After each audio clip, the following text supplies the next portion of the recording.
Hey guys, it's PokeDude. We're at Misaki, and welcome back to Fate Ataraxia. Like last time, I did more of the Hanafuda game off-stream. I beat Ren, so we're going to continue from there, and then get back to the main game as soon as we lose a match.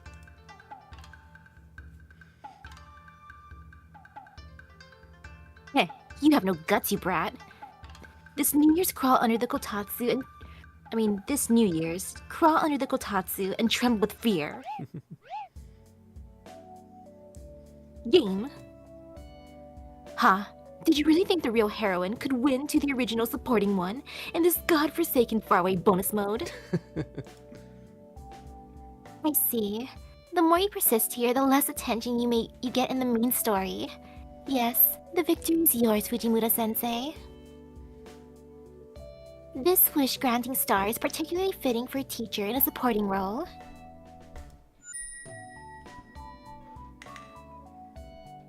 Hey, this display of sportsmanship, I do not dislike it. You were strong too, Tosaka-san. This is the way things turned out this time, but I'm sure there will be a time when you bloom again as a leading character. As your senior in the game in the same position, I'll just cheer for you. Eh? What do you mean by same position? Hoo. This girl, she's still playing ignorant. Come now, go back to your world, just like me to your second-rate Tosaka shrine. Oof. You. I'll remember this, you useless excuse for a teacher. With this, Reed has also dropped out. Reed and Sakura were both so cunning, waiting until the ones before them lose, appearing only when we're tired. Rather, they both brought in. Say, what do you think about that, Archer? Well, how should I put it? They're sisters. There's no helping the fact that they act alike. Would have helped if they got along, though. Right. Shiro and Archer both have it tough. Jeez, I'm a guy that really has no luck with women. Ouch. Well then. The heroines that knocked out the three devils lurking in the Emiya residence, Buruma and Taiga. 3 servants remaining. To defeat Assassin, Lancer, and Berserker, Lolly Buruma is now heading to the top floor of Ryudo Temple, the young wife's lair. Hurry, Buruma, to rescue the comrade that fell to an assassin's bullet. Only 3 hours left to sunset. Only 3 hours left to my life. Well, that's dramatic. Hey, Ilya-chan, there's an old man mumbling about Saint Seiya. Saint Seiya. How loud by the side of the road. Do you know him? Nope, not a micron of him. More importantly, our next destination is in sight. Don't let your guard down, Taiga. Leave it to me, Buruma. No matter what kind of enemy it is, I'll knock them down with my Torashinai.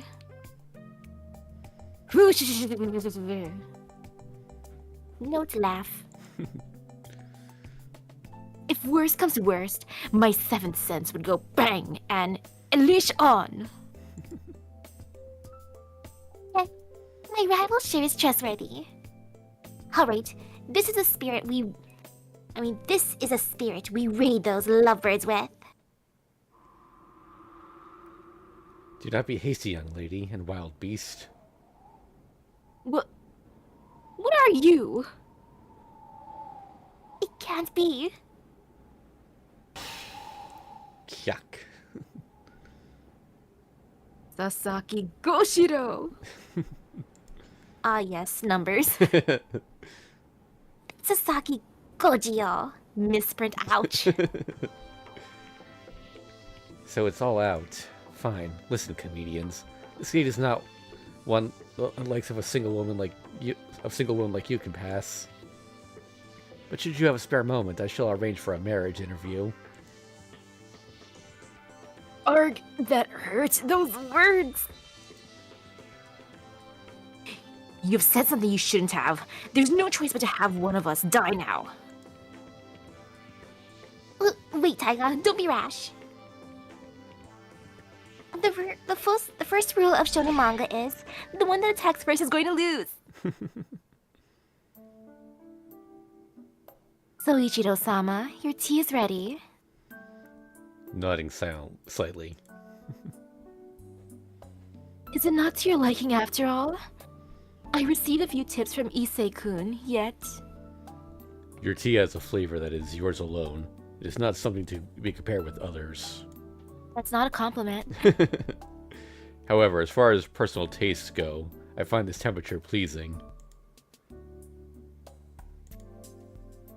This is what I've been searching for. Thank you, Buddha. I hate all gods, but I love you. Okay, you better pay with an offering. Wait, I don't know. Who is that? My first assumption was the old man, but for the time being, converting that happiness to Japanese yen, let's have a pork bowl with an egg. Weep. I mean, what is going on? Oh. Sorry, Caster. I failed. So it's you, Sasaki?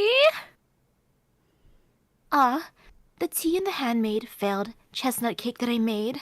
Just like my younger brother.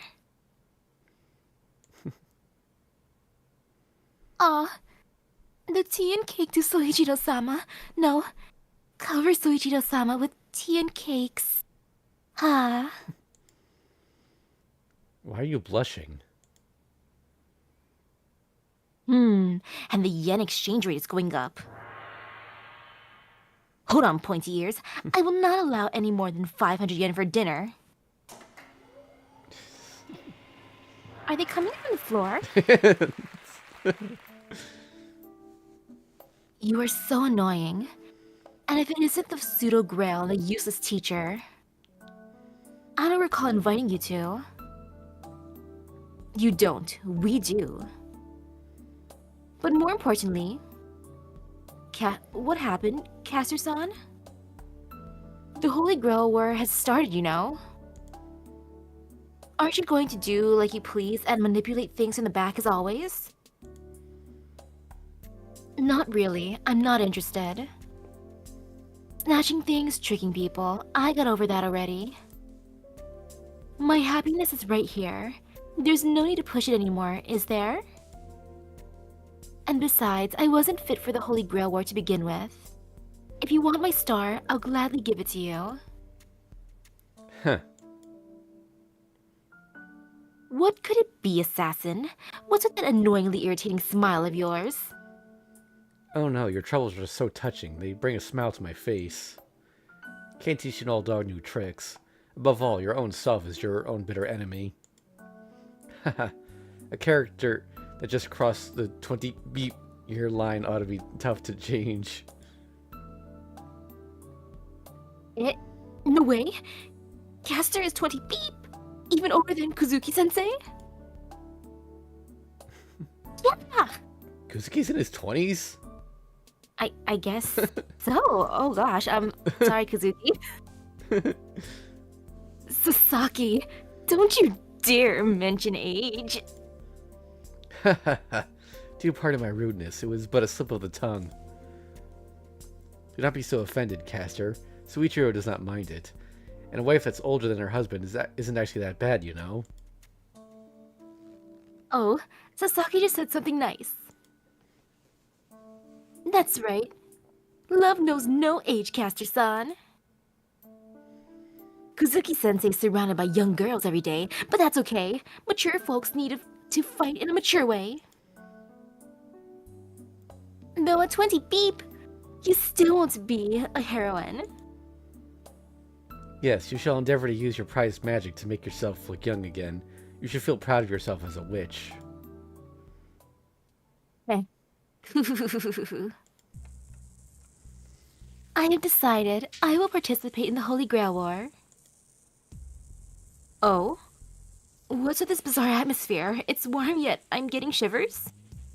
I don't really have a wish. I just suddenly got a desire to have the Holy Grail.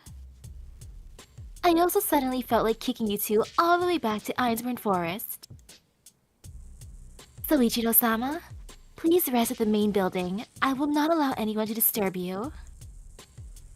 No, if I rest, I shall rest together with you. When it comes to the Holy Grail War, my role is clear. Let's go, Caster. Though small it may be, I ought to repay this debt of tea and sweets. Ichiro-sama.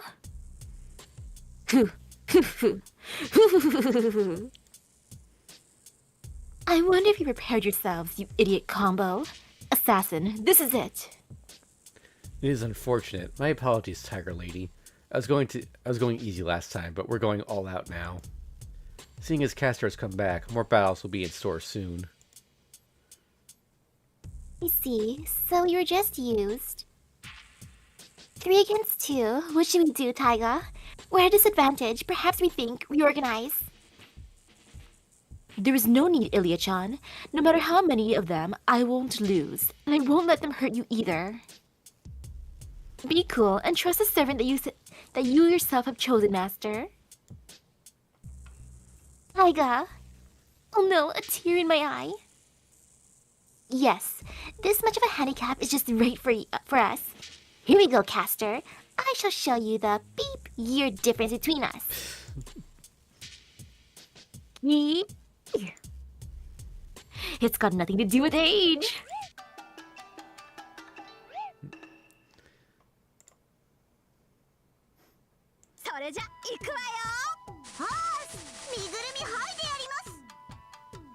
Alright. Well, since there's 3 of them, I wonder how it's gonna go. Yeah. I guess we'll take this. Oh yeah, I looked it up. So Ichiro is apparently 25. I Wow. thought he was way older. Yeah, me too. Like, I was expecting middle age for him. Like, no offense. Like, maybe late 30s.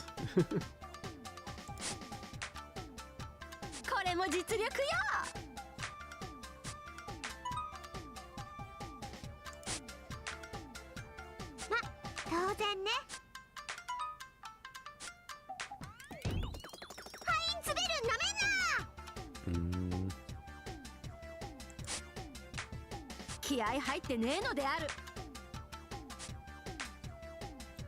Hello there, Anime Bye. How you doing?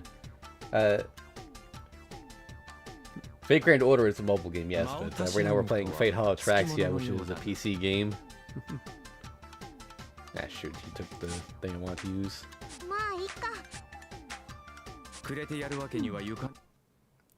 Well, what is it? What? The art's reversed because he's on that side, but love, it said. You got a knockoff scarf. Yeah.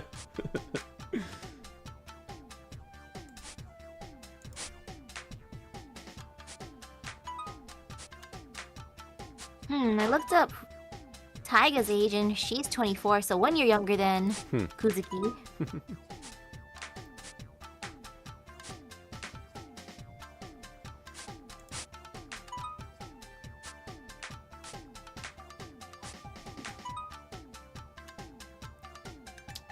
Well.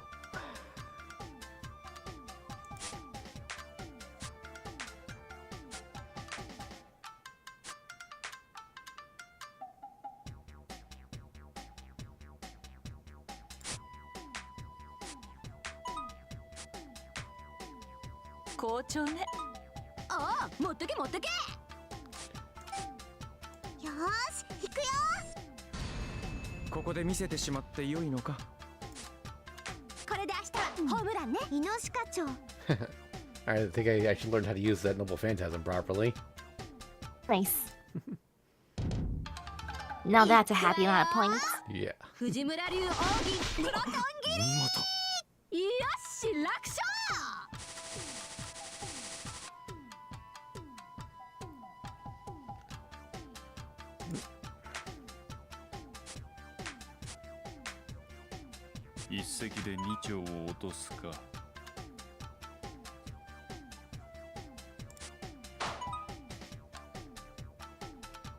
Oh, oh.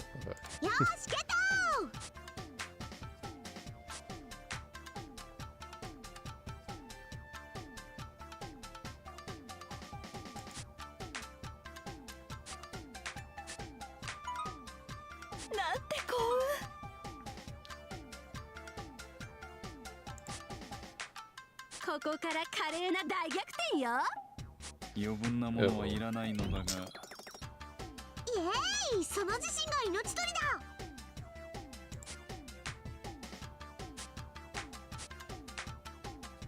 なんて幸運。 Gotta be kidding me. No, can't use it again. 気合入ってねえのである。失点だったな。That's it. あんまり聞かぬ。Oh, there's the proper one, love. Yeah. Young mistress +1. See, oh no, young mistress teacher and her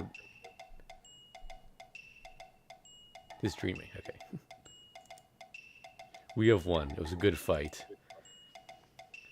I do have one command spell left to use 2 to get here. I just want to see what happens if we run out.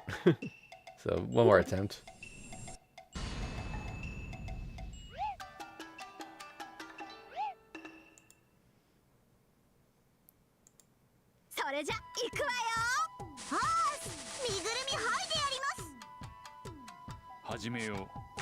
I love how according to this game, Kojiro is literally their +1. Yeah.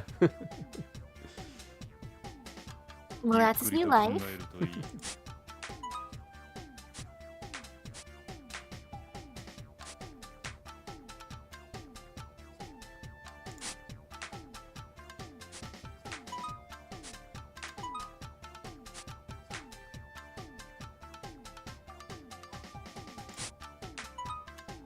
Yeah, 見事見事。花見酒。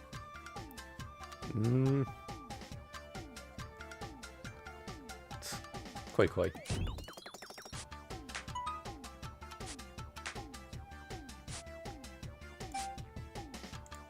し、行くよ。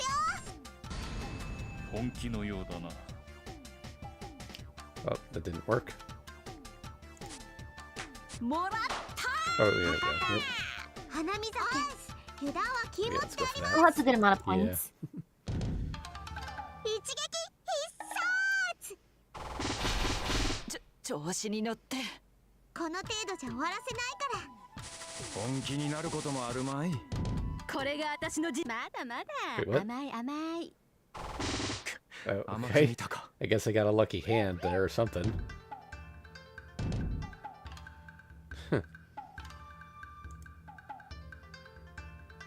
Stop here for now. Looking forward to next time. What a haul! Caster and assassin taken prisoner. We lost. All 3 of us lost. My deepest apologies, Master. Assassin's incompetence resulted in this disgrace. Why me? No, it is my mistake. All I've been doing is refining my trifling art, unaware of the existence of a game such as this. Eh? Soichiro-sama? Was this your first time playing Hanafuda? That's right. I'm sorry, Caster. Today's defeat is my responsibility. No. Since I was not entirely familiar with it either, it was unexpected for us to lose. Well, it's no excuse for a certain freeloader who boasted to be a veteran in these sorts of games. That is rather harsh. However, Hanafuda is said to have a luck-based nature. You and I are both well below average in this regard. Oh no, the cure is this inconsistency is time. I've changed my mind as well. We shall tackle these games with a renewed vigor. But yeah, for the time being, we will go by a game that we can practice amongst ourselves. Yes. That's what my master desires. I will gladly. In that case, Fujimura-sensei, we shall take our leave. Today was a good lesson to us. I will have to reciprocate it for some other time. Wait, they're taking their leave, but don't they live there? Uh-huh. I will say my thanks to you as well. Sorry for calling you an idiot combo back there.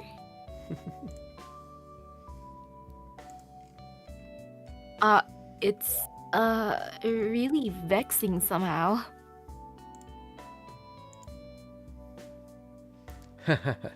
Well, you never know how things can turn out. It seems that woman, no matter what way she loses, managed to see good fortune in it. What kind of a warped star was she born under, I wonder? Huh. That's not it. Sorry, I was just looking up Lydia's stats. Is your luck that bad? No, she's got a B in luck. For both FGO and Fate Stay Night. What about Assassin though? Let me Kojiro. No, not. And Hojiro has an A in luck. What are they talking that's about? high. Okay. In the end, we were just entertaining you, weren't we? Do forgive me. There's little to amuse myself with these days, and seeing real opponents jump in all of a sudden, I got carried away. Oh, but I've really enjoyed myself, Tiger Lady. Lady Lily von Buruma. Hey, you don't have to say it weird like that. Then I shall be leaving as well. Only Berserker and Lancer are remaining, aren't they? According to what I've heard, Berserker is located in the forest on the outskirts of the city. You ought to defeat him easily along the way. Wait, who's Berserker's master? Yeah. I'm not entirely satisfied, but we did get the star. Speaking of the forest, it's pretty close by. Should we go after Berserker next, Ilya-chan? Eh? But Berserker's pretty tough, so shouldn't we leave him for last? I mean, maybe let Lancer defeat him. Why? It's so close. Let's go for Berserker. Or do you have a reason not to fight him? Not really. Alright, if you insist, then we shall.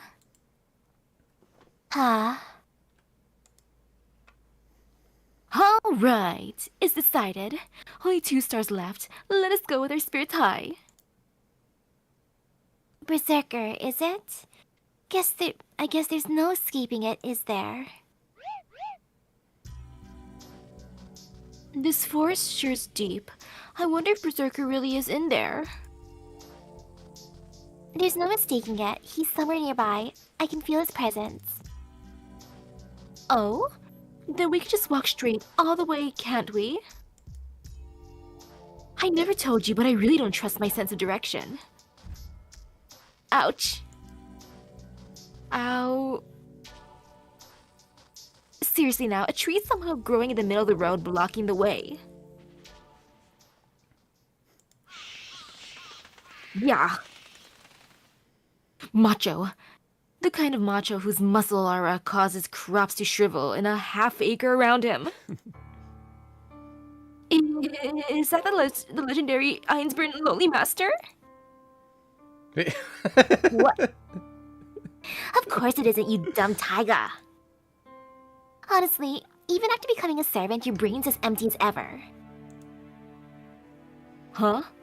Was it the sudden change of clothes, Ilya-chan? Where did your ancient era gym uniform go? Strike. Dumb. Look, well, I'm over here. And that one is a fake. Come on, stop hiding behind Taiga's back and come out, you homeless loser. Ilya-chan. Wait, why are there 2 of you?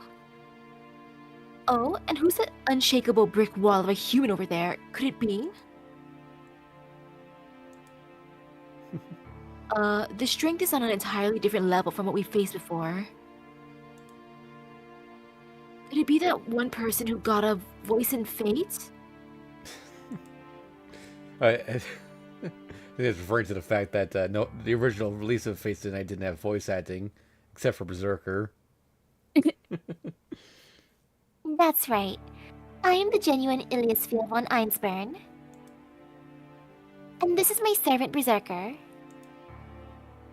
Unlike a certain other pair that deceives the strongest just with their popularity alone, this is the true strongest combo.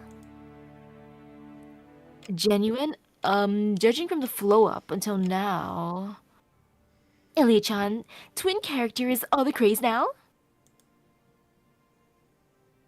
That's pretty weak comedy, even for Taiga.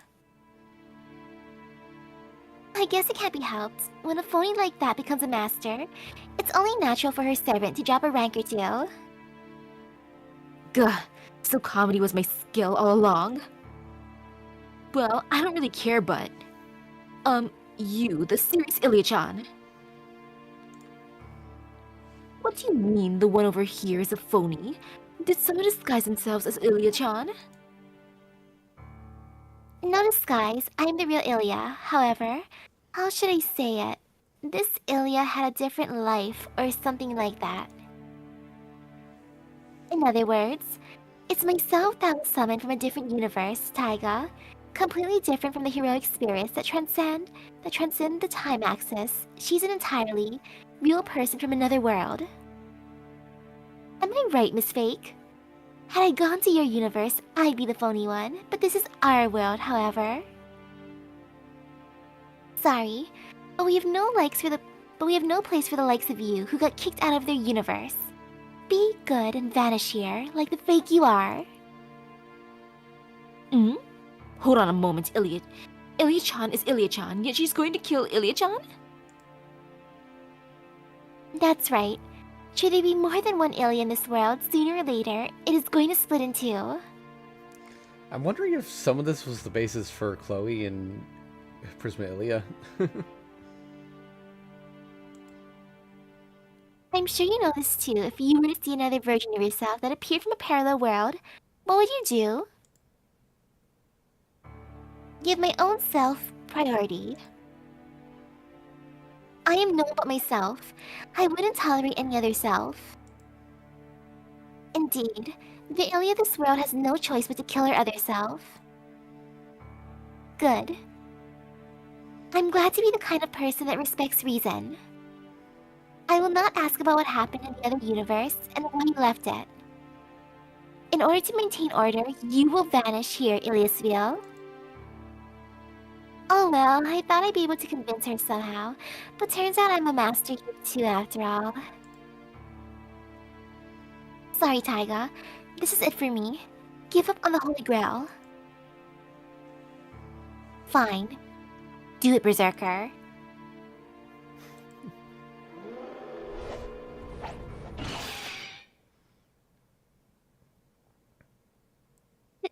Taiga? Don't you think it's kind of strange? If Ilia-chan is killed, doesn't that mean that we both lose? And you didn't even have a match or anything. That's weird. Say that this Ilia is a fake? In any case, that Ilia can't stay around for long, and she's not even the same Ilia that you know. Or is it that you're fine with the fake master, Taiga? No good. No interest in counterfeit goods.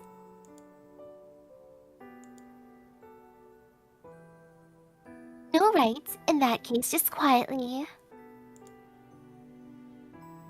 But that's different. Frankly, genuine or not, it's all fine with me. And besides, these difficult questions are too troublesome for me. Ilia-chan is Ilia-chan. Even if she came from elsewhere, she knew me and summoned me. As a servant, I am perfectly fine with that. Yes, should the whole of humanity consist of Ilia-chans, I wouldn't be bothered much at all. What? Taiga, what nonsense are you saying? Are you really going to go that far to protect me? Well, if I don't, I'll vanish too, won't I? And also, that Ilia-chan is Ilia-chan too. If this was a fake, use a holy grail to make space for one more. But whatever I do, I can't win to the real one. Taiga, we're going to lose. It's alright, I don't care who the opponent is. Yes, I'm the woman who wouldn't normally exist. If you're fine with that, then just come along. I'll teach you a lifestyle no one will want to copy. Taiga, sounds like something a fist mustard would say, but are you really fine with me? What? I don't know what that's a reference to, but... Yep, heck, even better with the Buruma. So much that I even feel some hatred in this brutal Moe power. So dumb, what an idiot. But I'm touched, teacher. I'll be your apprentice. You're a servant, Taiga, but I'll always respect you as my teacher. Really? Score. Thank you, Ilya-chan. After running the Taiga dojo for so many years, I finally have my beloved student. Hey, why are you smiling, Berserker? Humph. Just say it. You're misunderstanding anyway. You two idiots over there. Let's end this farce. If you intend to fight, I shall play along. You see just how much of a fake me and a comedian servant are worth in a battle. They're coming, teacher. Is everything ready? Excellent. Here we go, Ilya-chan. I shall defeat Ilya-chan and make it one less heroine for you. Well, no matter how it ends, I don't think there'll be any fewer heroines.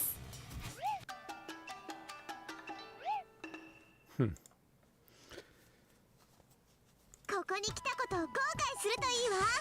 行くわよ、バーサーカー。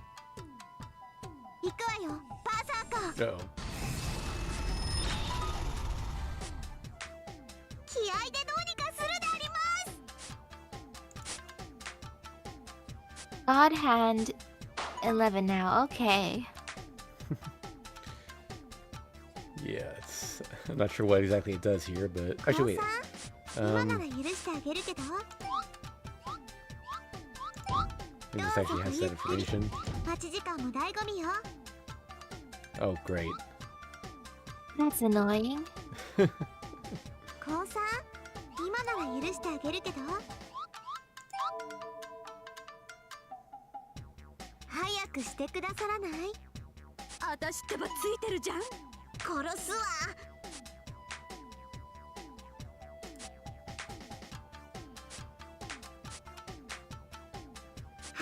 もう一枚追加。勝手に持っていかないでよね。いいわ、ハンデよ。よーし、行くよ。そんなのでどうにかできるのかしら。Oh, you can get the moon. Yeah, but I didn't actually get to claim it, so... Oh, there we go. 種、月見酒、ゴッドハンド。Oh, wait.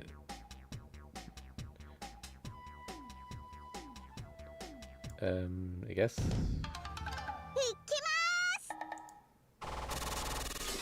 この程度じゃ終わらせな Okay, い yeah. から。 I was wondering if I would actually complete the God Hand 思ったよりでき HP る or ん not. だ。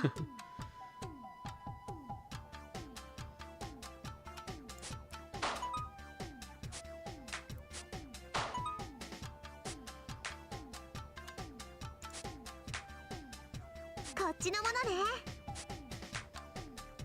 当然よね。 Yeah, so the way this NP works, our Ilya, is if we're close to completing a set, using it will guarantee that we get a card from the deck that will complete the set. If Oh one- wow, that's a good skill. yeah, if one is available, anyway.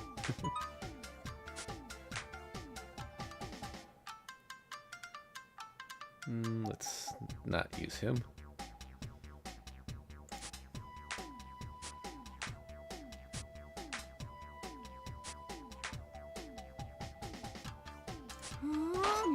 隠してたんだ。愛が足りないぜ。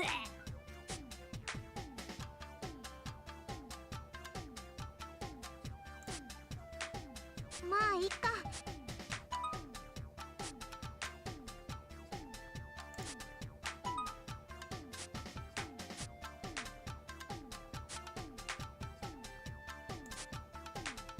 ここから華麗な大逆転よ。ずるい。Good draw. 遊ぶのはここ Well, までよ。 that was a thing. I guess Ilia's luck is equal with Ilia's luck.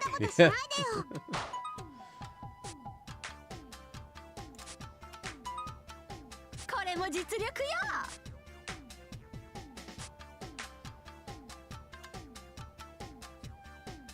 なんでそっちに行くのよ。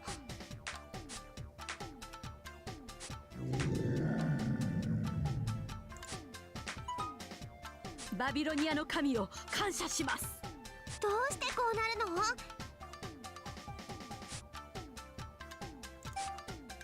師匠、やっちゃってください。パーサーカーなら平気だよね。まあいいわ、持って行っても。参考、ゴッドハ All right. ンド。 Yeah, that's a good amount of points. いきます。弟子1号、このまま勝つわよ。ふふふん、まだこんなもんじゃないわよ。 We still haven't actually done any damage, but it's for making progress.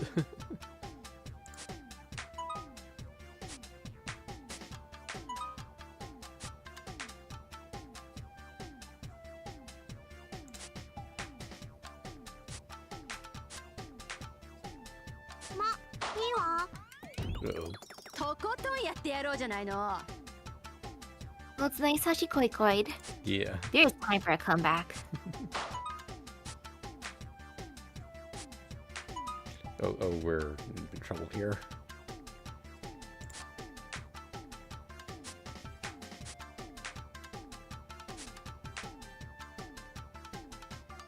Oh, you can get the... Oh, never mind. I thought that was another flower thingy that we could have gotten. Oh, well. Oh, yay! Yeah, ゴッド nice. ハンド、油断は禁物であります。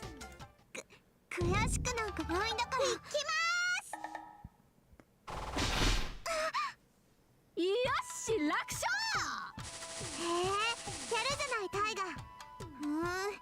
思ったよりできるんだ。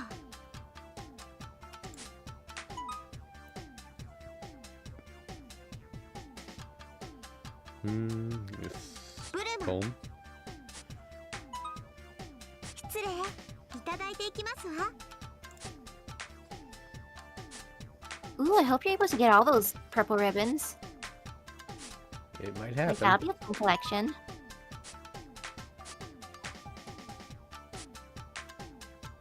Oh, perfect. いただきます。青タン。 Yeah, that's a good amount. Let's go for it.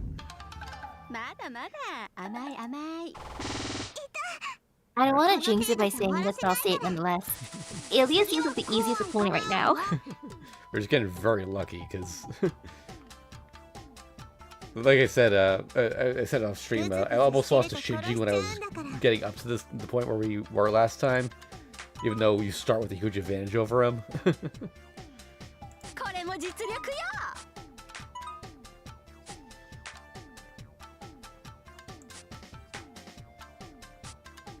勝手に持っていかないでよね。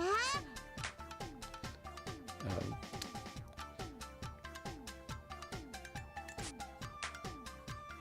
私ってばついてるじゃん。 hmm.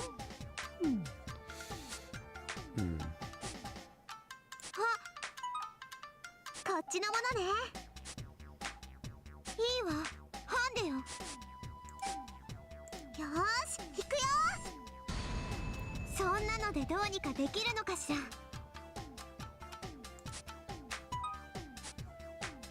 Oh, whoops. Shoot, I think I messed that up. Can I do it again? 師匠、やっちゃってください。パーサーカーなら平気だよね。 Darn, that one doesn't really help. Yeah. あれ、取れないか。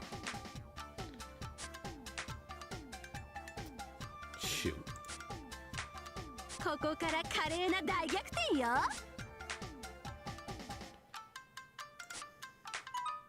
Alright, ブルマ、 got animals. タネ、 Or- いきま Yay! 1 point. ーす。よし、楽勝。へえ、やるじゃないタイガ。思ったよりできるんだ。 Ilya's doing so good against Ilya.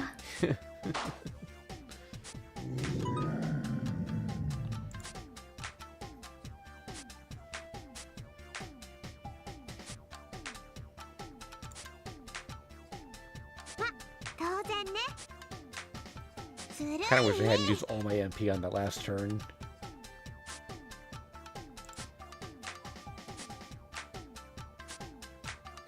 いいわ、ハンデよ。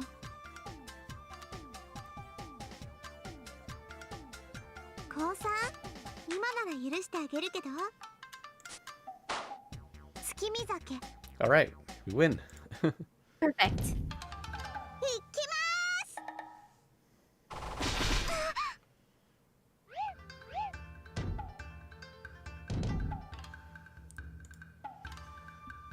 Huh? I won. Sorry for being so strong, One-san. Awesome. We won. We won, Taiga. Bleh, that was close. Tough or not, a human castle exactly what he is. That was one heck of a bare-handed fight. But this makes it clear. We won, so no more fake this or fake that. Elite-chans are all real now, okay? Indeed, do as you please. At this rate, the other Ilya is going to vanish, but you may be able to find a way out. You're strong enough to win against my berserker after all. Yep, only one star remaining. There's no enemy worse than berserker, so we've got our wish in the basket. Letting your guard down is forbidden. The last enemy is that. Well, whatever. It is indeed vexing, so I won't help you any further. See you later, Miss my very own clone. Do your best to finish what this Ilya couldn't. And they're gone. But is this really alright? Berserker-san probably went easy on you, didn't he? Yeah, I didn't say anything, but he did protect both of us. Right. Enemy he may be, but a charmingly gallant one. I guess Ilya-chan just isn't Ilya-chan without Berserker by her side. That was totally uncalled for, but I'll let that slide for now. I have Taiga after all. And with that, the current drops in the fight with of the two Ilyas. Only one enemy remaining now. However, that's when the shadow of everyone's favorite gilded troublemaker appears. Uh-oh, Gil. Next on the Torabura Hanafuda Journal, final episode. Sudden appearance. Corrupted Kabuki Castle Kotomine. Run, Lancer. 1 second till explosion. Silver out. And 1 second left for me to live. But, you know... The other Ilya-chan never said anything about the Buruma. I wonder Buruma is justice the Ilya-chan's worldview?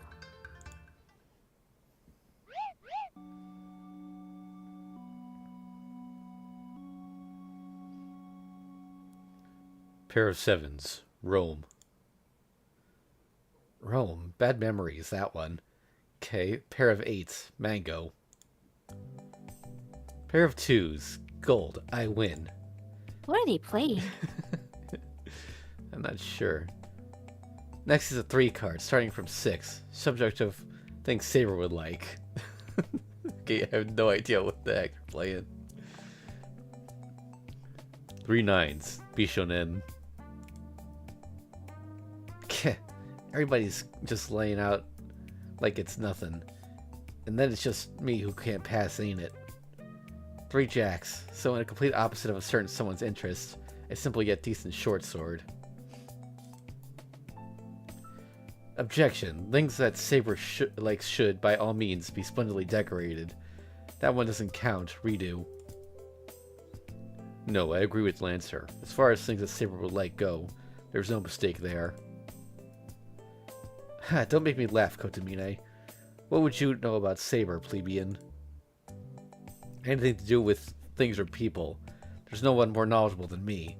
Do you even have anything to base this on? Yesterday, I offered her the evening dress that Rin had turned down. She tore it up right in front of me. Too bad. It was meant to be a genuine act of kindness. You fool, as if Saber would accept random gifts. No wonder, even if I get rejected at least once every day. Very well, owing to this thrill, I shall let it pass. The basis is weak, yet I shall try choosing my gifts conservatively starting tomorrow. 3 ones, by the way. Gold mine. Anyone still going? Pass. Same on the right. No way I would. You already used 2 of the 2s that cover it, you bastard. I see. Being too strong can be a problem, too. No way around it. I shall grant you a chance for a strike back. Here, 3 of hearts. You should be able to counter this. Subject is things that would suit Saber. 6 of hearts. A hood with dog ears. Is this game? Finally, we're starting the small numbers. The bastard only has 1 card left. I bet it's Kotomine who's hogging the last face card. Damn, as if I'd let you sneak in with a win like that. Eat it. A treasure ace. Doriyaki. Okay, so I think they're picking cards and trying to interpret them as something else, but I'm not sure to what end.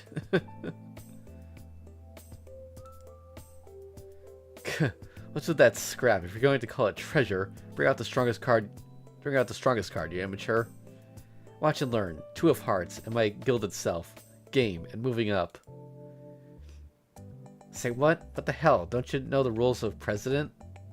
Okay. I've heard the name President before, but I've never played it. Let's see if I can get some quick information on it. Yeah, President card game. Also commonly called asshole, scum, or capitalism. Okay. It's a shredding card game for 3 or more, which players race to get rid. Oh, okay. Race to get rid of all their cards in their hands. Okay.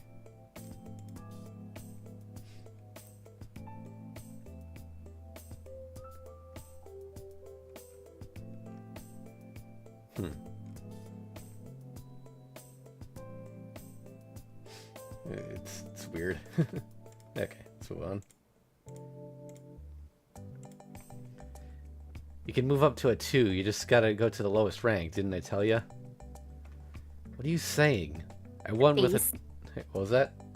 Look at that face. Yeah. What are you saying? I won with a 2. It's not like I used the strongest card and lost.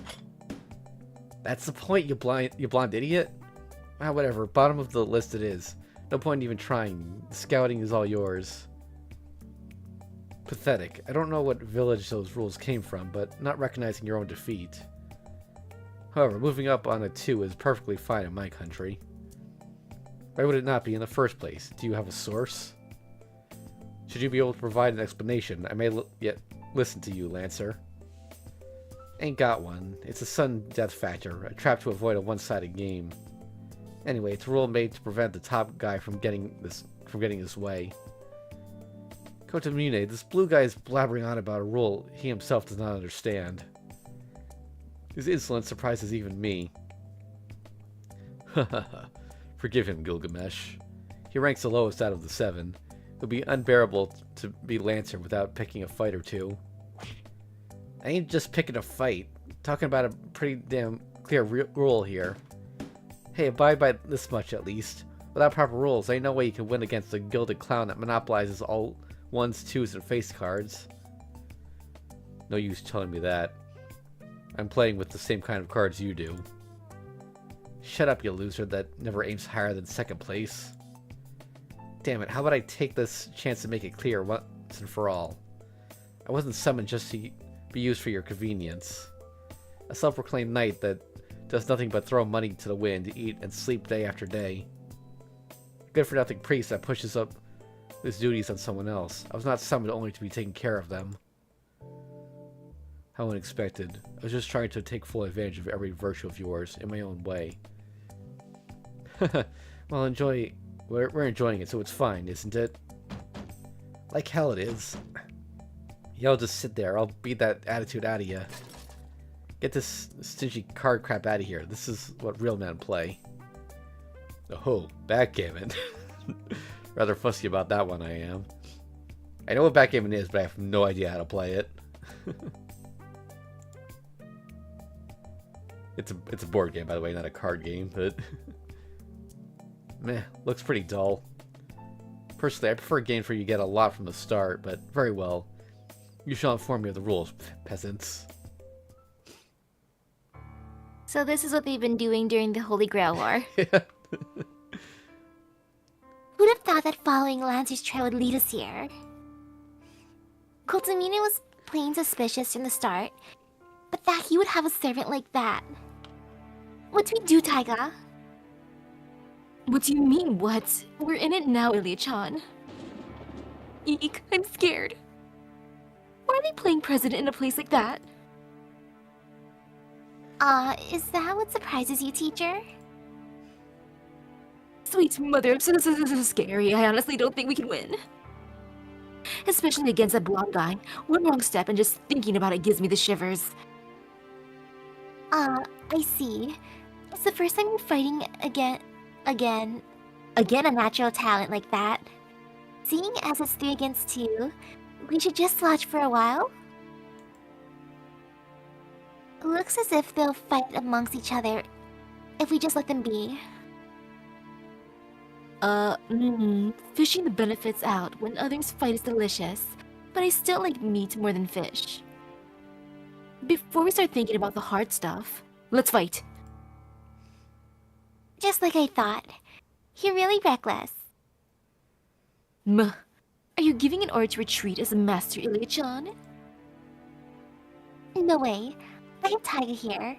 I'll accompany you to the depths of hell. We'll fight anyone as long as you keep being an idiot. Ooh, what a brave apprentice I have. I'm almost in love. But on the other hand, it's like you have no ambition, Ilia-chan. No, teacher. It's actually... Just looking at the Giller guy makes my heart flutter. I wonder if this is what they call love? No, it's because your heart was literally stolen by him. Yeah, I was about to say. Gouge his heart out, Oh. kind of like that. Speaking of. That's something else. Could it be a new suspension bridge effect? Ooh, even if you really changed from evil to good, you were still a brutal loli from the start. This Holy Grail War is really a love-hate relationship or romance. Equals killing. Alright, this is it, you merry trio.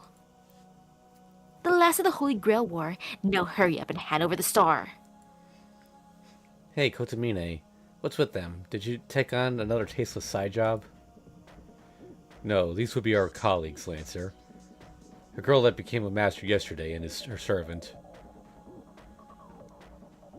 Like how Emiya's playing. Most likely she has decided to abandon her role as a master and came to ask for protection. Unfortunately for you, it's the exact opposite, Kotomine. We're the last remaining ones. We are not running away from anybody. We've come to defeat you, ones that were hiding until the very end. Hey now, you should speak more plainly. The way you put it, I heard it as, we've come here after defeating the other 5 teams. There's no way that could happen, is there? I'm sorry, but would you please rephrase that? I'm saying we have beaten all the other masters and you are the only ones left. Look, we even have all the 6 stars. Huh? What the hell? That ain't nothing like you said, Kotomine. Didn't you say it just started, so there ain't no fighting going on? Your soul's escaping. Hey, come back, Kotomine. I know it's a shock, but that's how ends up when you just have fun. You just have fun every day. Huh? I see. The fact that you have emerged victorious is well within my calculations, but to think that you have come back so soon. Allow me to congratulate you first, Iliasville. However, this development is still within my expectations. Okay, everything's okay. No problems. Well then, I shall have you show us just how far you can fight after being completely exhausted. Lancer, I don't feel like finishing our RPG session. I was so suddenly interrupted. For the first time ever, we think alike. I don't feel like cleaning up the old attic anymore either. You may have just raised a dead-end flag, peasant. You bastard, you're supposed to do it with me. What are you doing, Lancer, Archer? A single sword of unknown nature should not be an enemy for the two of you. Just as planned, the current of the Holy Grail War shall drop with our complete victory. Planned what exactly? However, fixing the contract owner's blunders is my duty. I don't enjoy this, but let us join forces, peasant. That's my line. Don't fall behind, you prince of debauchery.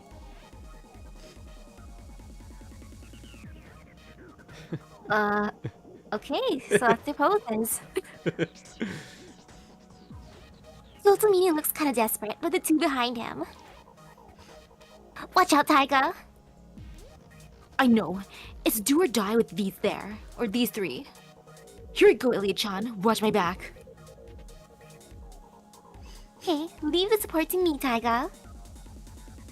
It's alright, no matter how crippled you are, I'll make sure to keep you fighting with the command spell. Eek. I can't let my guard down even from the back. So this lowly was a devil all along after all?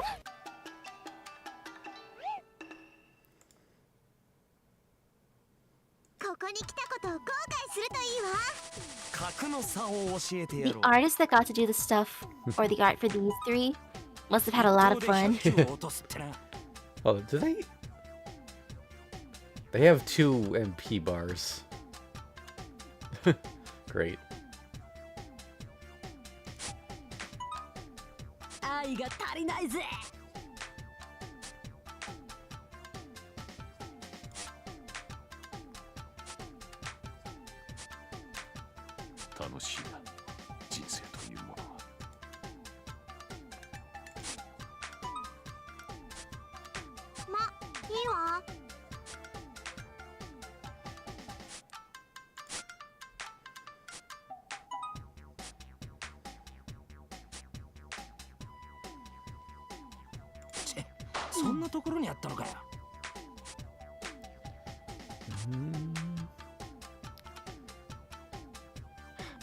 Wish I could use the ability right now. We've got a good setup here, but...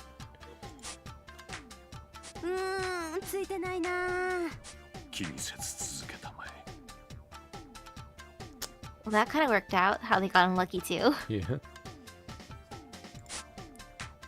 では再開といこう。あ、ではいただこう。電光石火で勝利が遠のいたわね。いい。やったスキャ Got リー。 something. よし楽勝。へえ、やるじゃないタイガ。そうでなくちゃ面白くね。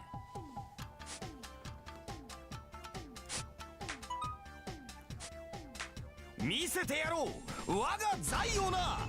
ずる Oh, did you just swap a card with the deck? これが人と英霊の差であります。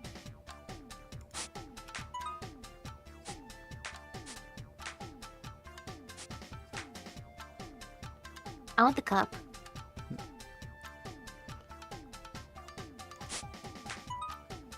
これも実力よ。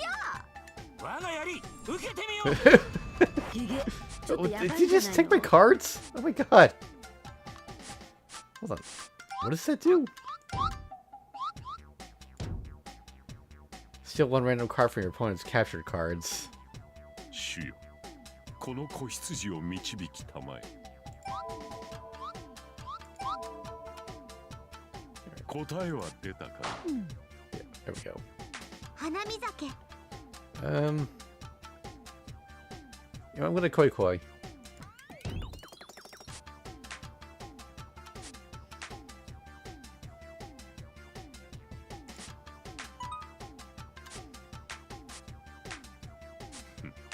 少々緩めすぎたか。種。花見酒。 Alright, let's not push our luck, I guess. Let's まだまだ甘い甘い。弟子一号、このまま勝つわよ。ふふふん。まだこんなもんじゃないわよ。これ What が the heck? 結果か。 Why the cards? That's weird. おう、知った。なるほど、運が良い。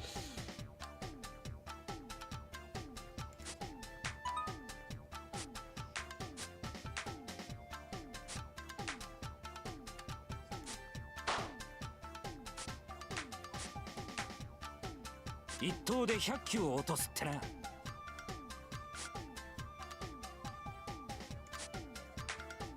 ービスしてくれてもいいじゃない。つまらんぞことみね。あちゃー、そいつを持っていくかよ。ブルマ。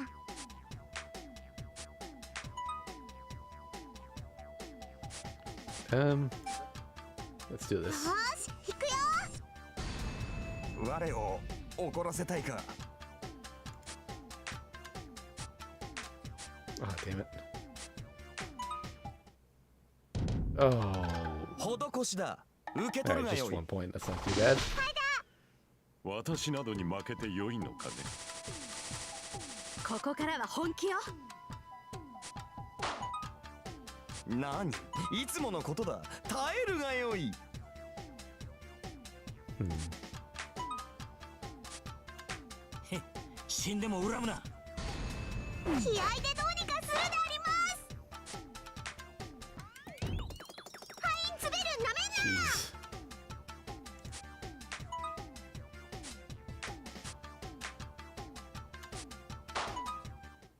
Oh my god.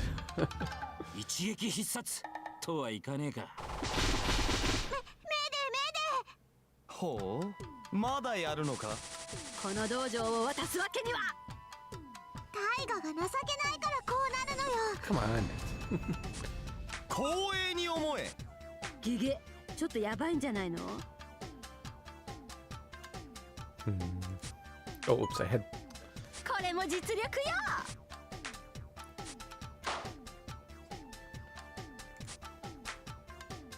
こっちのものね。こりゃ引き際かね。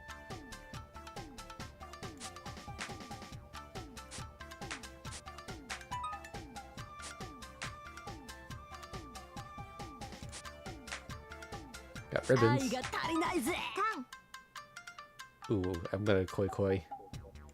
We've almost got it, Shikacho.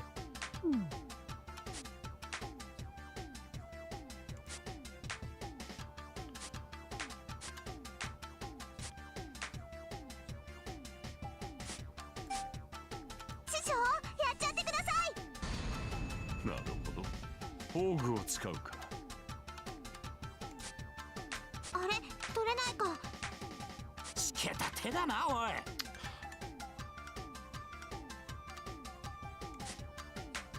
もらっ There we イ go. ノシカチョウ。 Yeah. よし、油断は禁物だよ。 Oh, perfect. 一撃必殺。嘘だろ。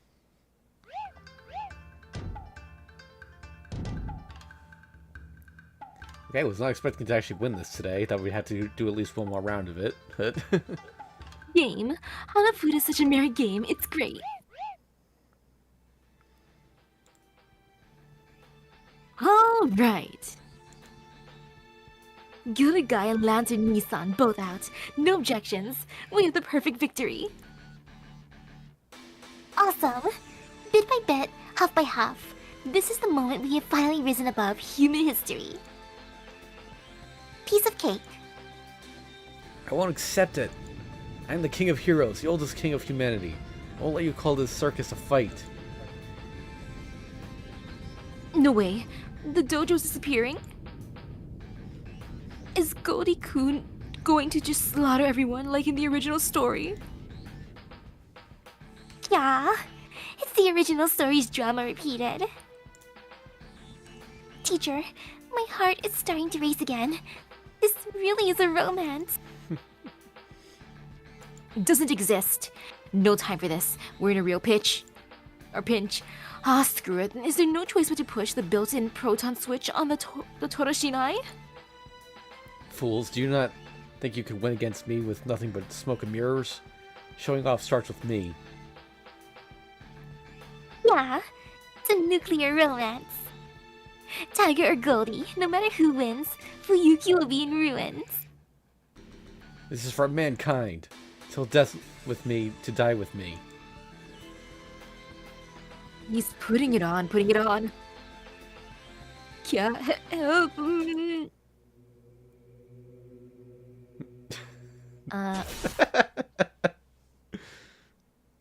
Okay. Goodbye, me.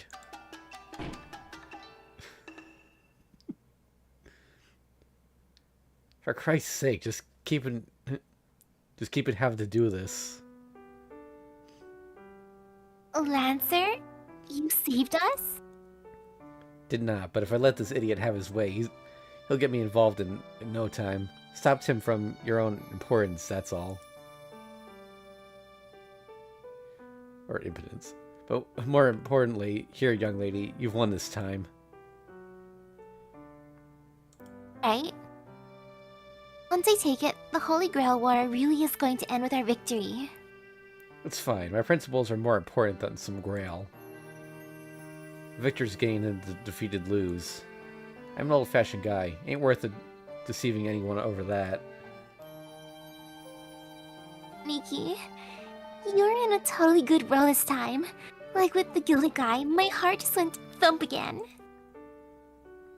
Eek! Watch out, Lantern Nissan. She'll kill you. Show her any more good. Will, and Ilya-chan's going to kill you right here.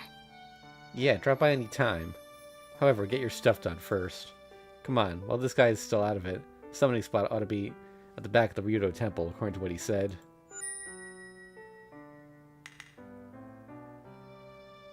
Got it. Well then, we'll be going. Let us meet again when the stars allow it. Farewell, Nissan. I'll be back for the daily catch soon enough. Oh, those are huge. Oh, full of energy, are ya? Alright, what shall we do? We gotta think about after cleaning up.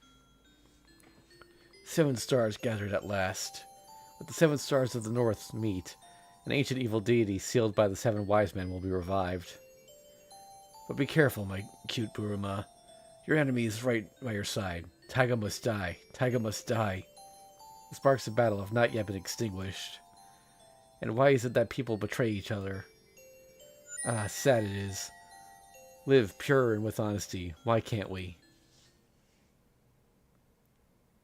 Okay, guess we're not done yet. Those are just ahead. We're almost there, Taiga. With this, all our wishes. Taiga? Heh. It's been a farce this whole time.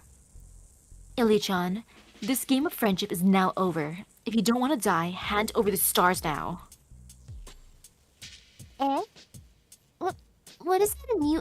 What is that? A new acting technique? But I won't do, Taiga. That joke of yours is just not funny.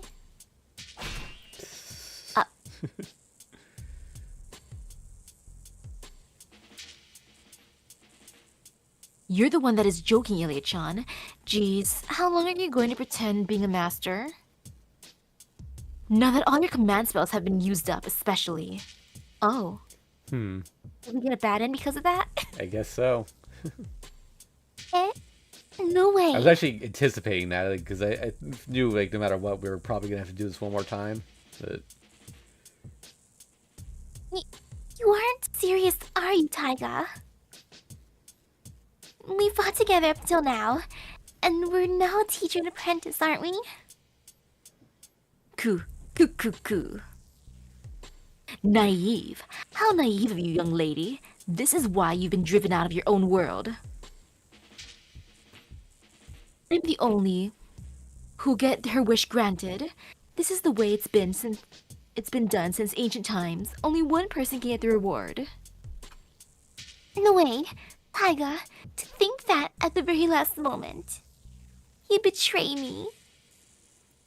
Hoo hoo hoo. The innocent despair is so sweet. You don't even have the will to fight, so I'll just give you a good knock. At the very beginning, I knew that you would do this. Huh? Something's burning? Kinda like the final battle in the original Fate? Heh. Thinking that this would happen, I set up a barrier upon entering the temple. Under the assumption that at the very last moment, some insolent fellow would come out and defy me. Oh noes. Ilya-chan, how about we just treat that last few lines as a joke? We won't. I'm an idiot for even thinking of changing the original plan. I'll do what I was going to do from the start. Beat you up till you're black and blue. Heh. Although they do say that servants and masters are similar to each other, I never thought it extended this far. Interesting. Now let me correct your rotten character from the very roots. That's my line. Here I come, Taiga! Wah! I know you're full of spirit, but don't you stretch out names! Oh, Taiga versus Buruma. ここにいることを後悔するといいわ。任せなさい。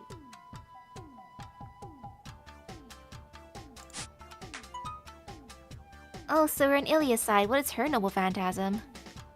Good question. Details. Oh wait. I think we still have Okay. Ryan's gold, and then Taiga has her own here.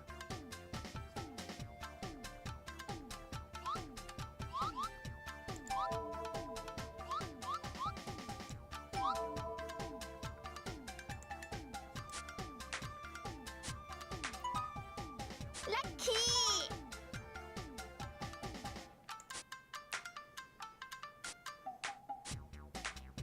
あれ取れない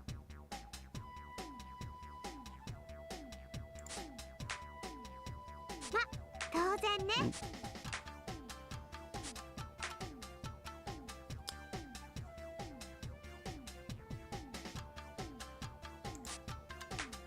ケチ私ってばついてるじゃん。は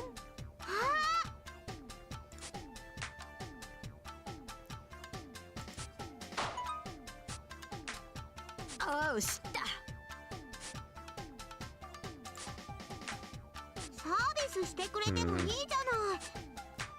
It's a bad hand. アメシ Oh, コ。 good. Turned it around. Nice. Let's call that one. Wow, that's a lot of points. Yeah. 全然効かぬ。まあ、ざっとこんなもんね。この道場を渡すわけには。I think we have to change the title of this VOD again like we did last time, because we're spending way more time on Hanafuda than I expected.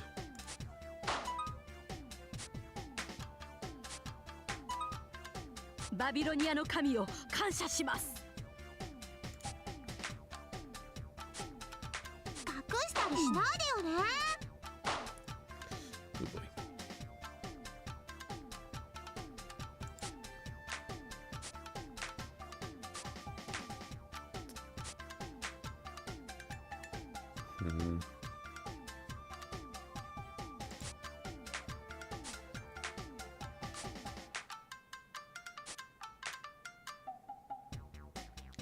This isn't good.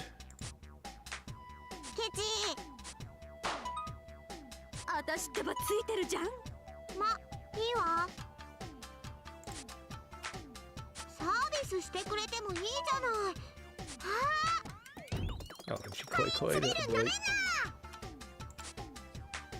ケチ。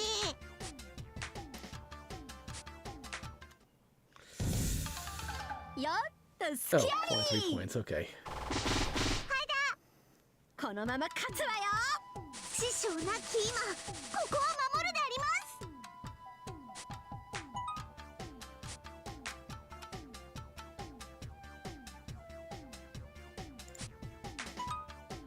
ま、当然ね。ラッキー。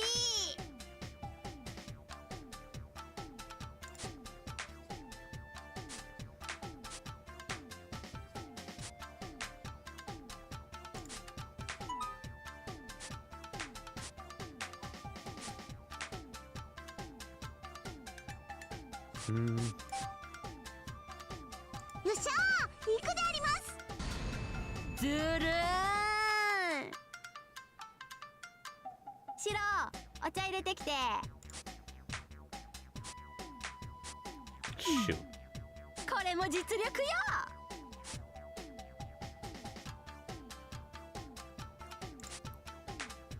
サービスしてくれてもいいじゃない。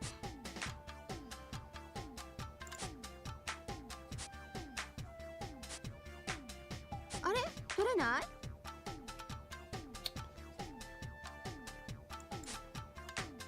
ケチ。バビロニアの神よ。 Damn it. いいわ。よっとすきあり。よし、楽勝。ここからは本気よ。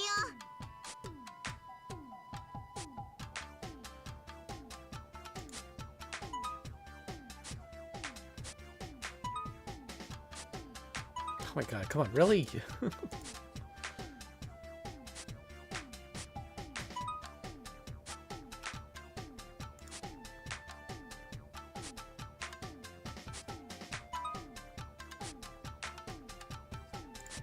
'Oh, I didn't. サービスしてくれてもいいじゃない。イエーイ、その自信が命取りだ。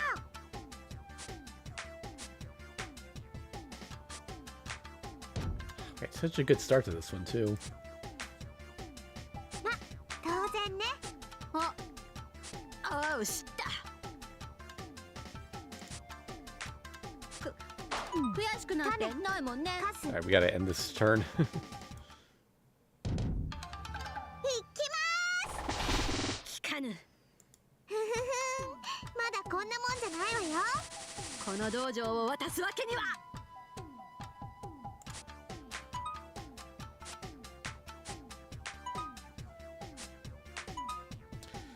Oh my god.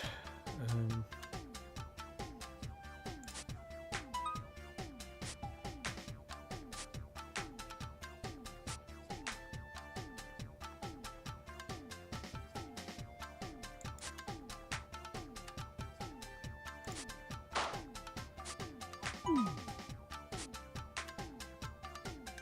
そんなところにあったのね。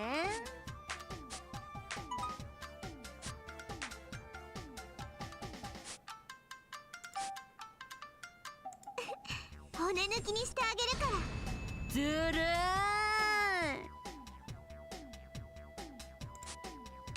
サービスしてくれてもいいじゃない。ああ、そんなところに。ラッキー。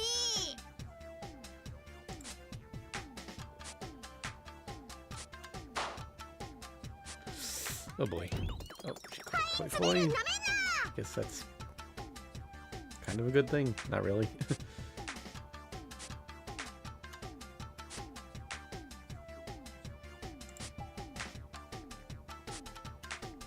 カス。 Alright. Whew. Just gotta win one more game. 聞かぬ。まあ、ざっとこんなもんね。むむむ、お主できるな。 Alright, we got a nice strong hand here.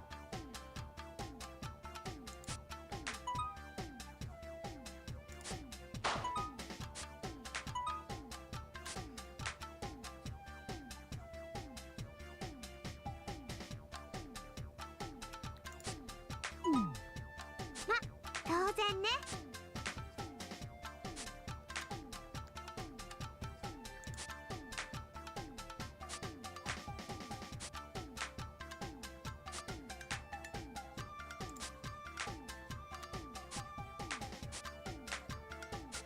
作れない？よっしゃー、行くであります。ギゲ、ちょっとやばいんじゃないの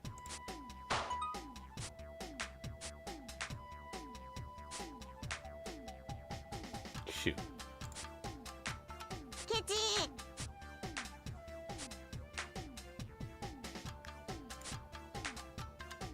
ま、当然ね、カスを。Yes. 行き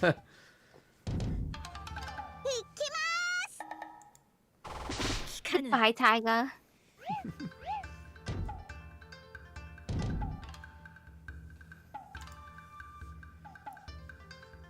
Easy victory. Huh? Could it actually be that I'm actually stronger than my teacher?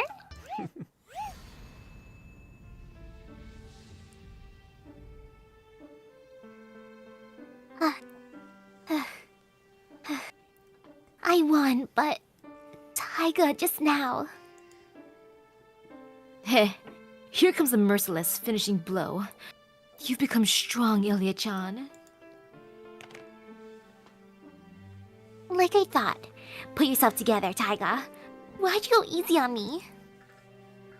The Taiga I know couldn't possibly die like this. I mean, whatever happens, she won't die. Even fighting for your life against black insects. It's Taiga's wit that would win in the end, so why?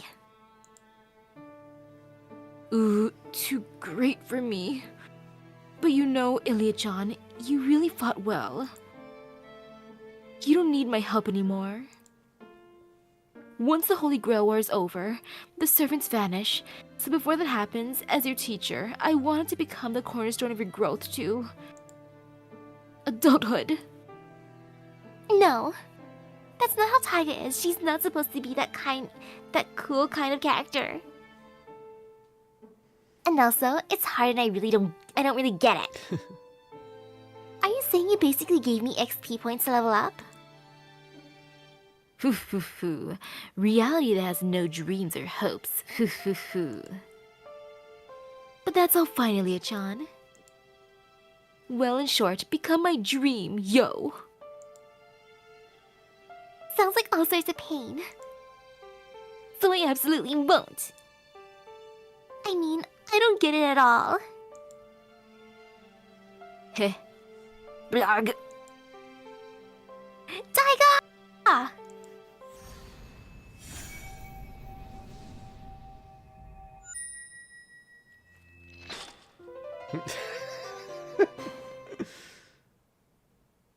The stars are moving by themselves. Is that the Holy Grail? You did well to come here, traveler from another world. Under the circling stars, I shall grant you one wish. Is this Dragon Ball? For anyone who doesn't know, this is Kinoko Nasu's little avatar character, the creator of the series. Wish? My wish? That's right. The whole world could be voodoo. No, I don't care about that. If you really are a god, then here's my wish. Bring Taiga back to life. How noble. You could make a new heroine and scenario instead, you know. It's a pity, but I have no choice. Besides, an official sounding wish like that already belongs to this world's Ilya. I am the strange servant's master. Caring for her is my duty. Are you sure you're fine with that? At this rate, you and Taiga are both going to end with some unknown character attributes. An unknown role in an unknown world is all you will get. Do you realize that? To put it bluntly, it will be painful. Indeed, I have come to realize my future one way or another. Me and Taiga are going to do a lot, learn about everything, then learn to rise above the plot axis. So we'll wander around all sorts of worlds and become sort of like ghosts, I guess? By the way, I like how he has a magic wand there. It looks like an early version of Ruby. It does. That's right. People call that working behind the scenes. Yep, but that also means anything goes, right? You can't stay anywhere, but in exchange, you can go wherever you like. It might get lonely if you're just by yourself, but a noisy idiot by my side won't let me get bored. Isn't that close enough to happiness? I see. In that case, there's nothing more for me to say. Come alive, servant. Wield the power of yours to create chaos once more.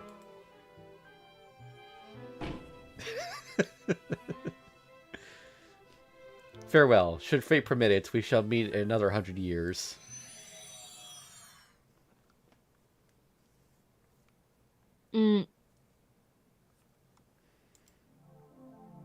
Taiga. Thank goodness, you've come too. Blurg, a cataclysm of the next generation? I opened my eyes only to find Bruma driving an elbow into my stomach with all her might. Sorry, I stumbled and fell, my elbow pointing out by accident. That was on purpose. I'm 100% sure you did that on purpose. Well, one egotistic servant needs to be punished. I've got a lot I could say, but we'll consider this to be debt repayment. Flesh Futon-san. I feel like this happened before. But since I'm happy, I'll spare you the bear claw.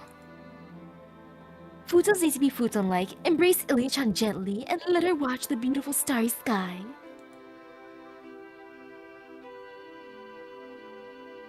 I think that's Ilya. Yep, the sky's so big, isn't it? Feels like it's going to swallow us up right up if we keep lying like this. So does it mean that it's scary? Not at all. We may have lost the stars we collected, but there's still many of them up there.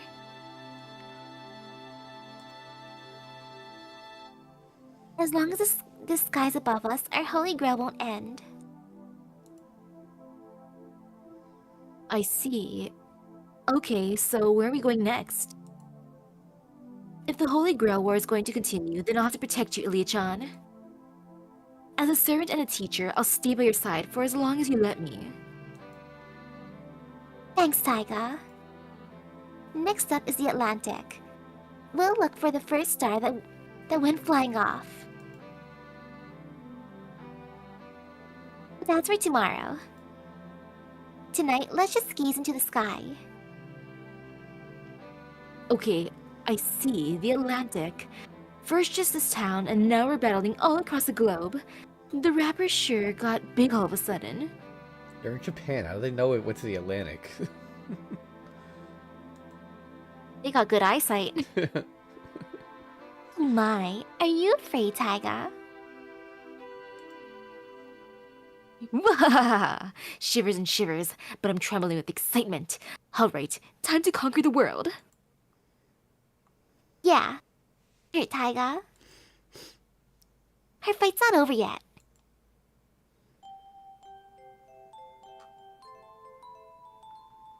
That's how the Holy Grail... Oh, that's still Ilya. That's how this Holy Grail War ended for us. Together with Taiga, we keep going around the world, merry, friendly, and no goal in mind. But even that has come to an end. As we travel aimlessly, one day, we'll find our place in this world. We may have no rules outside the backstage, but then, we decide to lend a hand to those tumbling off the main stage. And that's our story. The story of a duo that ended up opening a strange dojo in a strange place, at the end of a long struggle. Yep. Hey, we did it. A nice ending. I thought it was gonna be sad considering all the command spells were lost and betrayal. So we'll... maybe for tomorrow's stream, I'll try playing up to that point without using the command spell, see if it changes.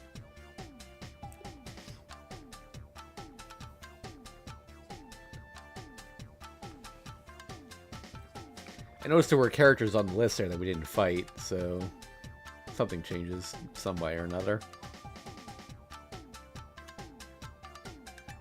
Like how the old man was bullied in the end. Yeah.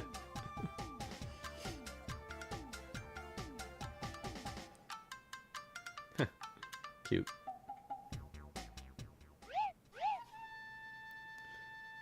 Ooh, free battle. And wait, normal mode? Oh, wait, can we? Oh wait, this is like a versus mode. Okay. I bet we can pick those. Okay.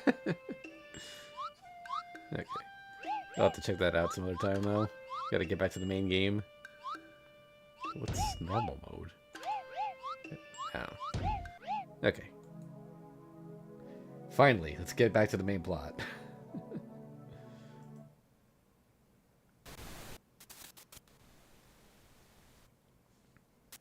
Void.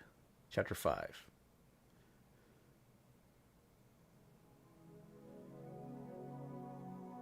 I want to help you. The woman said.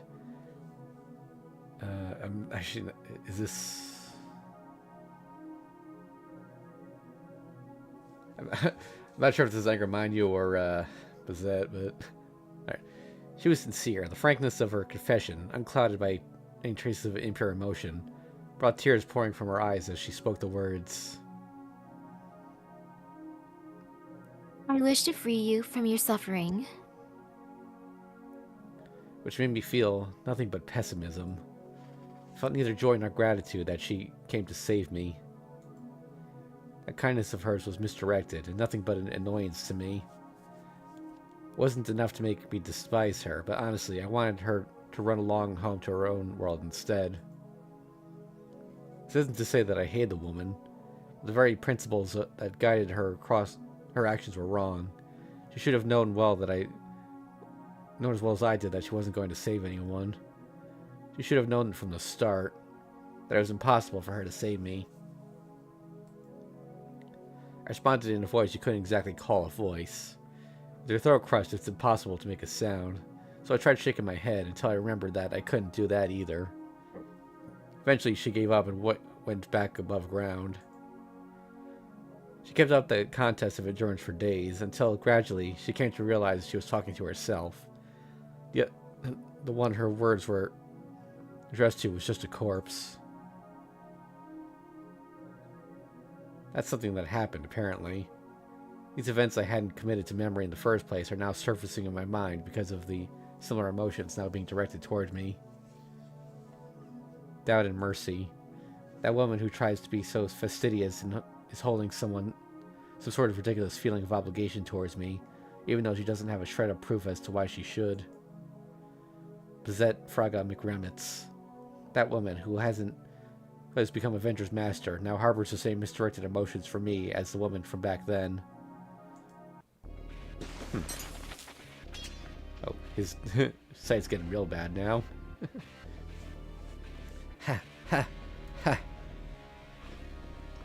Oh, yeah, my heart thundering at the speed of 500% over the usual rate. I barely propel my exhausted body toward the ruins.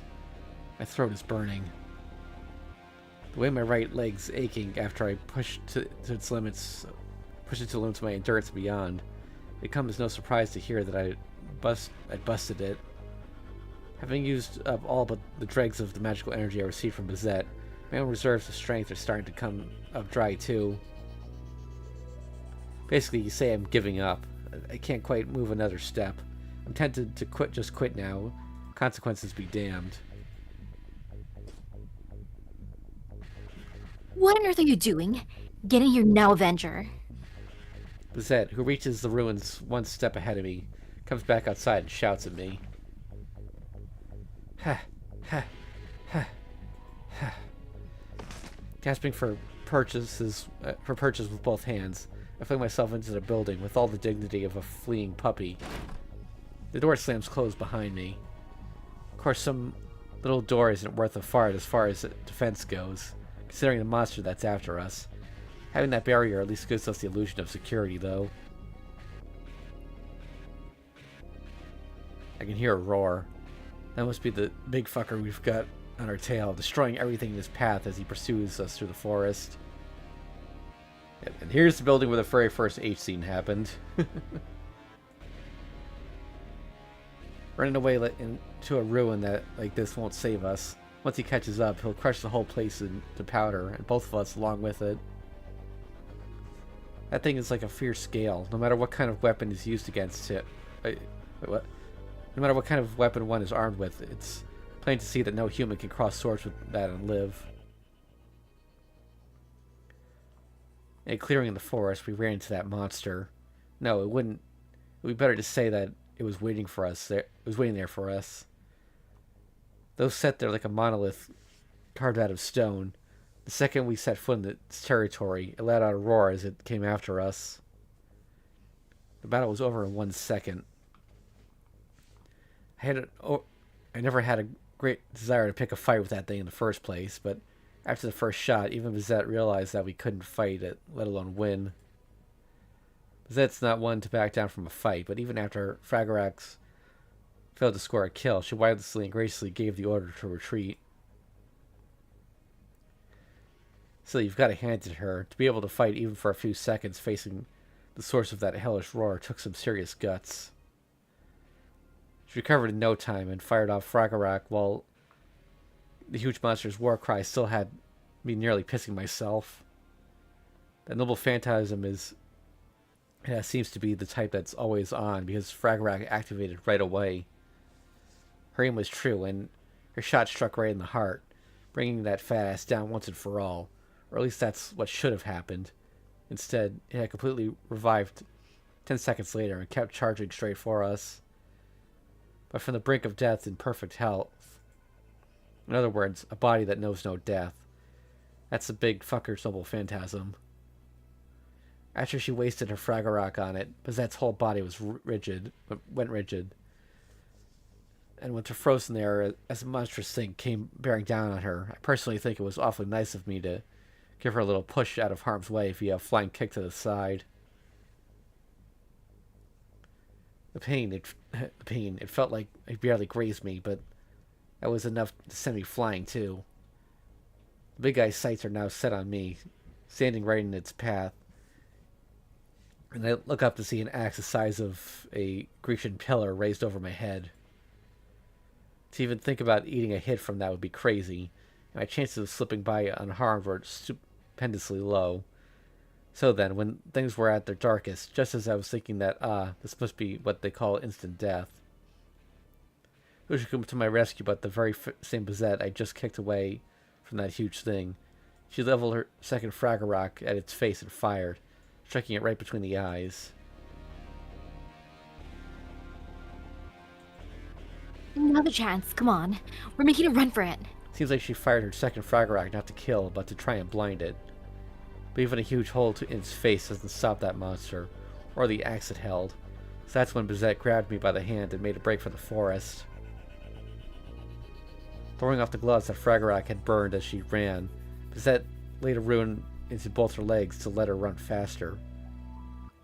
Me being the compulsive thief and hoarder that I am, picked up her trash. This isn't the time to dawdle. Now's our chance to put some distance between us. And it, so run. And seizing me by the scruff of my neck, Bizet took off running. Seeing as how she's in top physical shape to start with, the blessing of the ruins on top of that allowed her to leave that huge monster behind before you could blink. But even that only gave us a few seconds head start. Before its eyes had finished healing, it was hot on our trail, as surely as though it were tracking us by scent.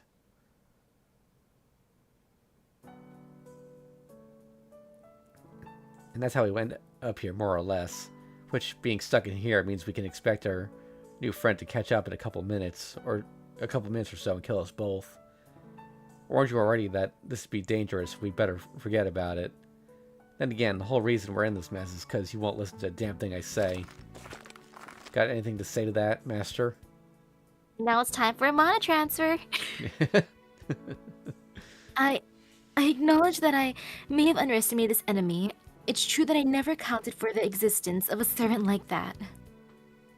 Lizette's response sounds a little weak, but maybe like she's regretting it.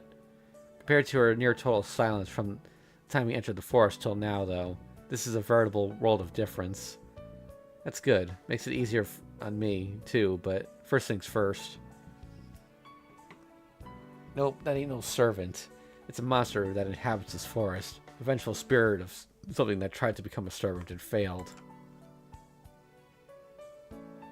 What on earth are you talking about? That was clearly a servant. It's no spirit from the past era or anything of the sort. It had a noble phantasm. That was the Einsborn servant, without a doubt. Well, going by where we came across him, probably so. Right, that's right. Regardless of whether or not it's an enemy, a servant is a servant after all. By all rights, trying to figure out what class of servant that monster is would be a waste of time. We need to focus on right now, rather than trying to figure out what the hell that thing is. It's to figure out what the hell we should do about it. Anything we could do about that big fucker, so for now let's figure out what we're going to do with ourselves. So what's the plan, Master? Do we wait here like good little boys and girls until it kills us and start over? Or are we going to find its master? We'll find its master, naturally. I didn't feel any master's presence near the servant, so I believe whoever it is must be holed up in the Einsborn castle. I agree as far as must be hold up at the castle part, but to get there in the first place, we gotta do something about the big fucker, you know?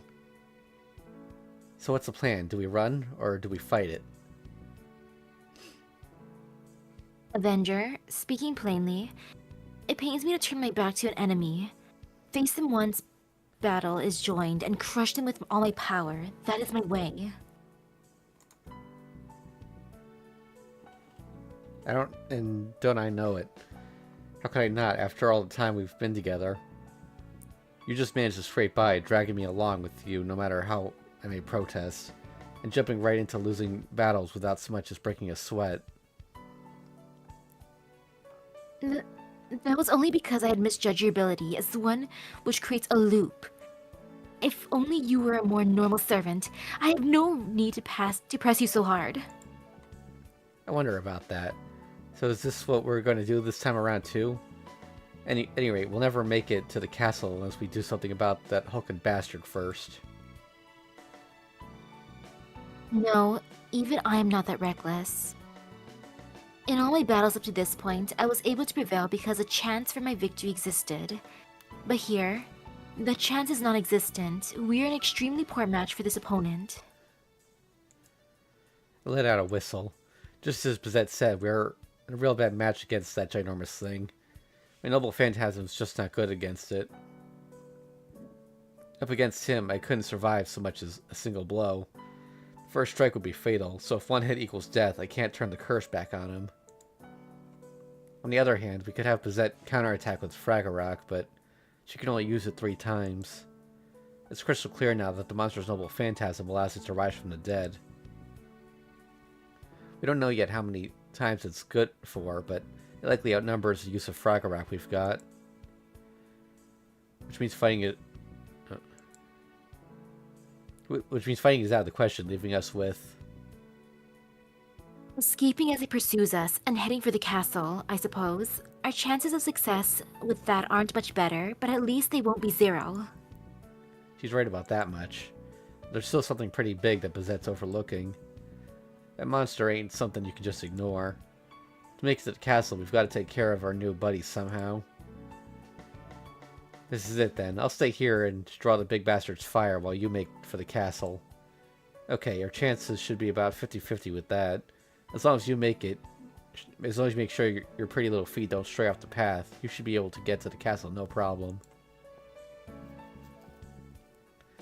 The Einsborn Castle is about 15 kilometers northwest of here. You got any more of those handy rune carving talons? I bet you do, and if so, there's no problem. I know you're in the best about 1/10 of my keep, but you alone should be able to do 10 times that. Avenger, I shall never order you to do such a thing. I shall head to the castle together with you. Don't be stupid. That's way harder on me. To be honest, I can't keep up with you. I barely even made it here. If you run at the same pace as me, it'll catch us for sure. Your weakness is but one of spirit. Rouse yourself and put some backbone into it. You should be able to run If you only put your mind to it, you're always so quick to give up. Ugh. She really hits me where it hurts. But that's quite a gutsy lady. Well, you know, I suppose I might be able to do something if I really put my mind to it. But it's a plain fact that I can't keep up with you at your usual speed. Good grief, in that case. Never mind the discussion of battle strategy. Should worst come to worst, shift yourself into spirit form and stay behind me. Yeah, I was just thinking, he didn't get hit with the milk this time, so... Yep.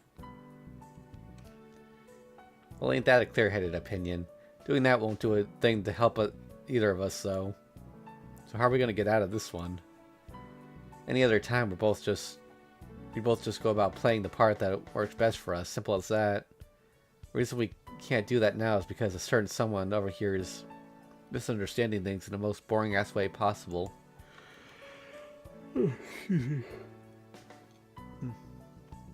Sheesh, this ain't like you, Master. What good will it do for me to change this to spirit form just to save my own hide? You know that if you die, that means currents for both of us, right? Right, so then the only thing that makes sense is to leave me behind in here. Me being a slow runner and a burn overall, while General Bazette leads a one-woman charge and completes her mission to infiltrate the castle. Pardon me, but I don't recall ever referring to you as a burden. No, it's me saying it, because any way you slice it, I can't do a thing on my own, see? I stick out my left leg and to make my point. It was reduced to kibbles and bits by that giant ape when he charged us. That a fourth-rate heroic spirit like me managed to make it all the way here on my own power after that is pretty damn impressive if I do say so myself. Yep, the gutsy way ain't nothing to sneeze at. No, if you will remain here, then so will I. We shall construct a plan to defeat the servant here. I will not continue on by myself. I cannot simply leave you here. Determined, but still doubtful. It's definitely not because of any deep feeling of affection. Oh, a second, got a spam bot on Twitch.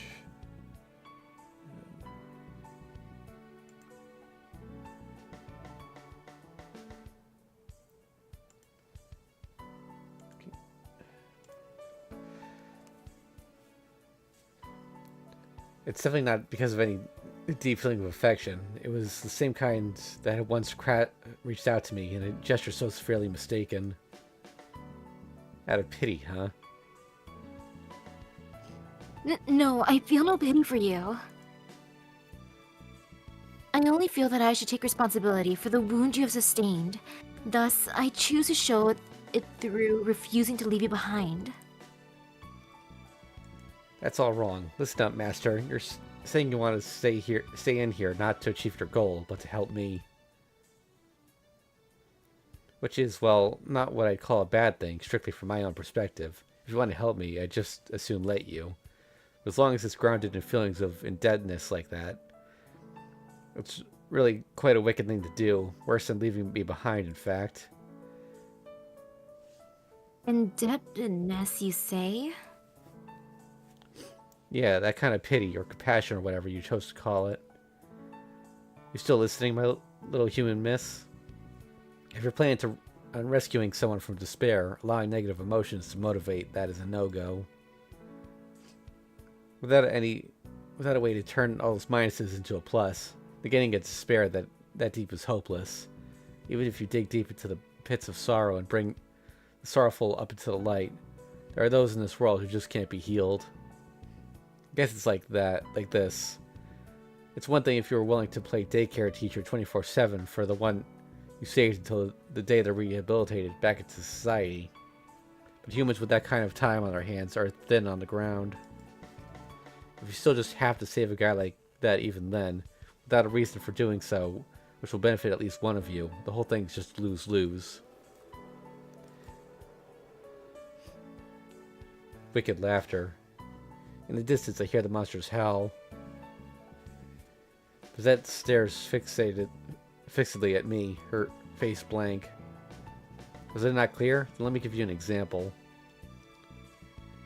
Say that somewhere there's this guy who's suffering the absolute worst fate in the world you could possibly think of. You get wind of this guy in the news, and hearing what he's going through really upsets you. That would be the meaningless sentimentality I'm talking about.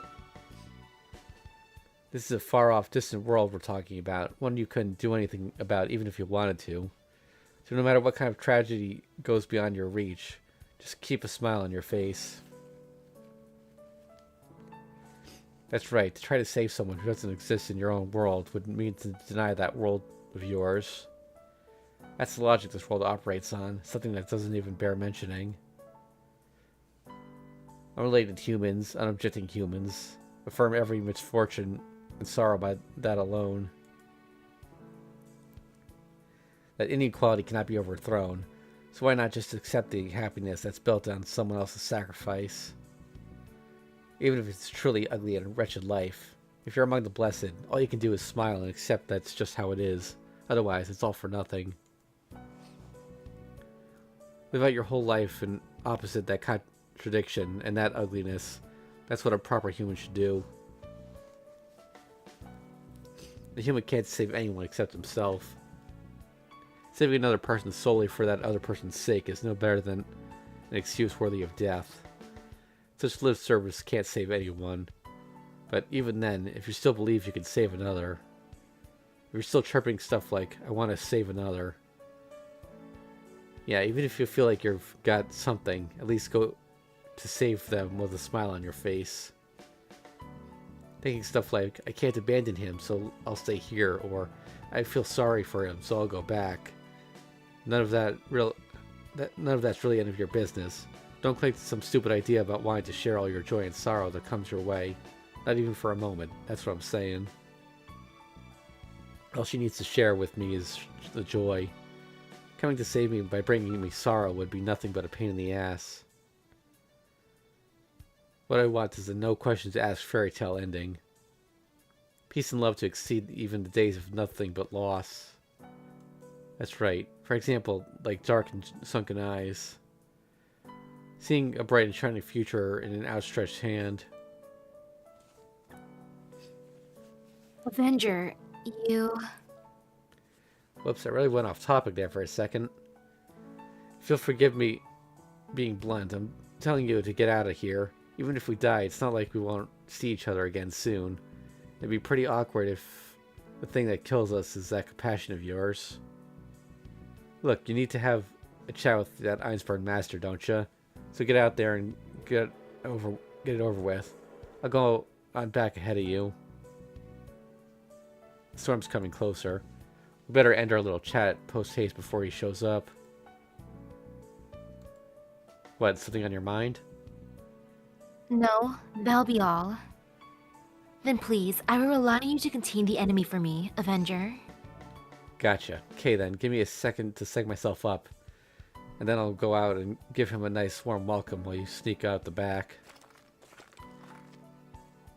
Oh, by the way, Misaki, what bond rank have you gotten your Anchorman you up to? In FGO? I know he's at least 8, I believe. Because you had it the whole time while you were farming, right? Mm-hmm. Yeah. Waving my hand to Bizette, I venture outside. Once she's made up her mind about something, she won't waste a moment's effort on anything unnecessary. She's already forgotten all about me and is running full throttle straight into the castle by now. The Iceburn servant will be there any minute.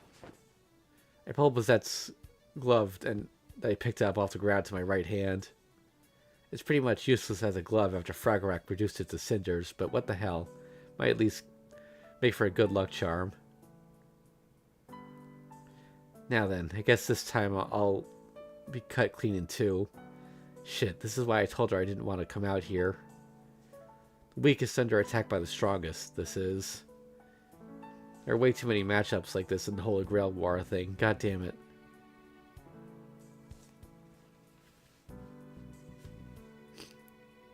In the end, I left him behind. I allowed him to remain there in a place where he was certain to be killed, and raced into the forest alone. I feel no debt towards him. As he said, this was the natural choice. A familiar should be played like a pawn, sacrificed to protect his king. Using one's servant as a shield to prolong your own life is a matter of course. If I'm going to feel indebted to him, it should only be if I fail to reach the castle. Should I fail to live up to the chance at victory he's given me through his servant's devotion, then and only then. Gah. I've already grown accustomed to this, and I do understand. Furthermore, even if Avenger were to die, he'll return to life again. Even if he's killed out here, he'll be returned to the first night again. Nothing to lose, and nothing to regret. He doesn't die when he is killed. Just as before, I, as a magus of the association, shall conduct myself in a manner befitting my reputation as a first-rate agent. And yet, I feel more pain than usual. These feelings of sentimentality, which I felt once before, now seem to grate against my heart as I grit my teeth in discomfort. In irritation towards both him and myself, I find myself indiscriminately destroying everything in my path. The darkness of the night, the multitude of trees, and even the castle now visible beyond the forest. It feels like I try to shoot them down if I relaxed my grasp of myself even for a moment. However, it is not those voiceless objects that I want to destroy the most, but... yes, now I too have left him behind. All of a sudden, I find myself wanting to apologize to all those unknown things. Even it was a natural choice. Even if he told me to do so himself. The way I treated him was worse than any hatred or betrayal.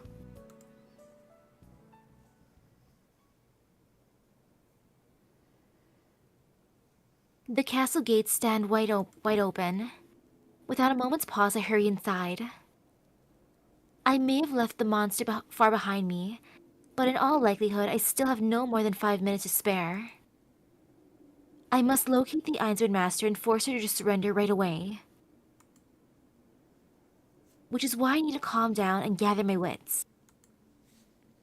My goal isn't to do away with the Master, but to have a few uncertain points clarified. I must ask the Master of the Ainsburns, the family acting as a cornerstone of the Holy Grail War, and said to know more about the heroic spirits than any other, about the mystery of these 4 days.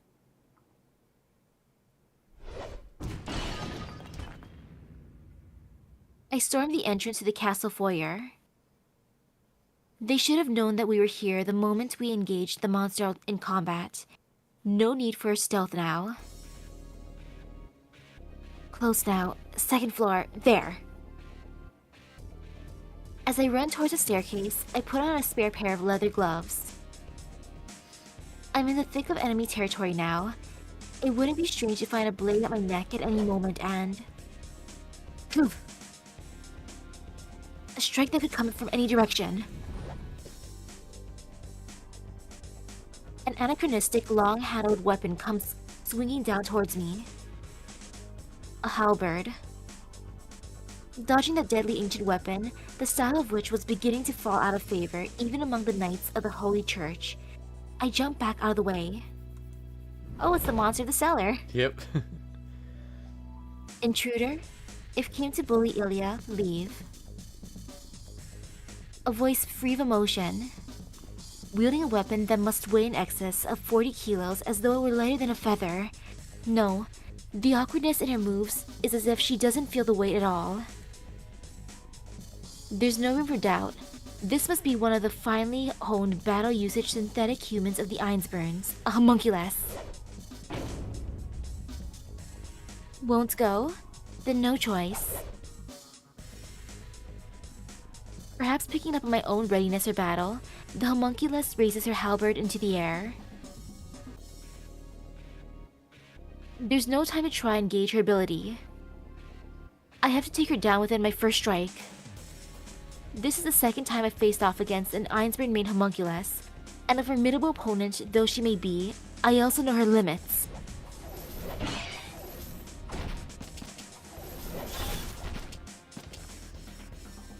Gah.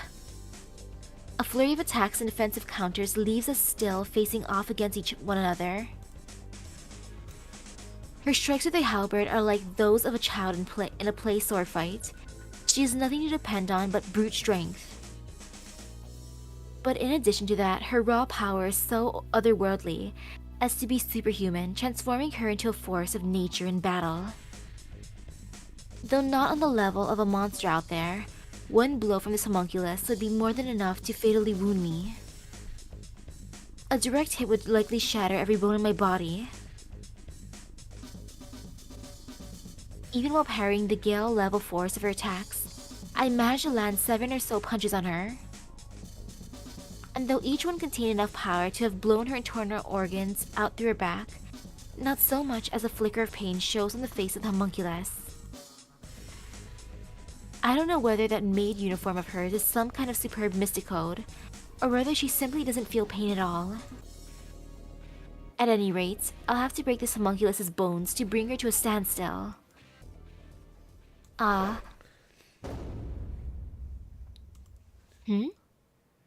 fire of battle in the homunculus dies down.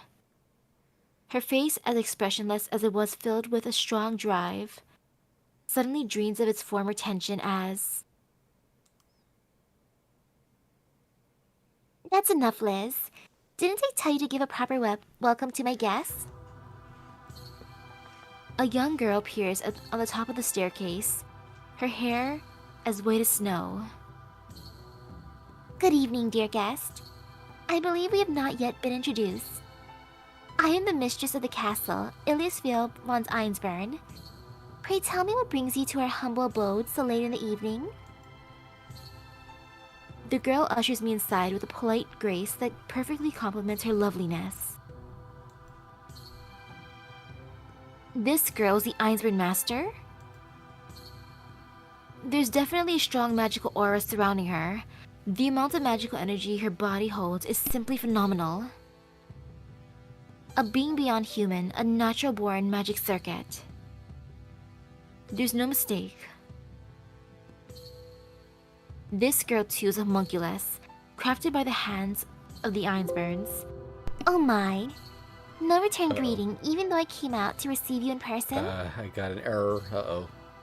Uh-oh. What the heck? Oh no.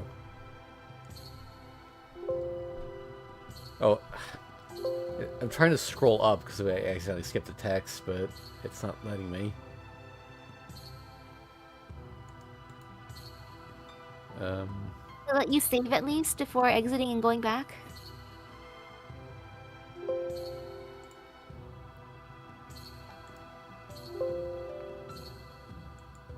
Wait, am I not allowed to?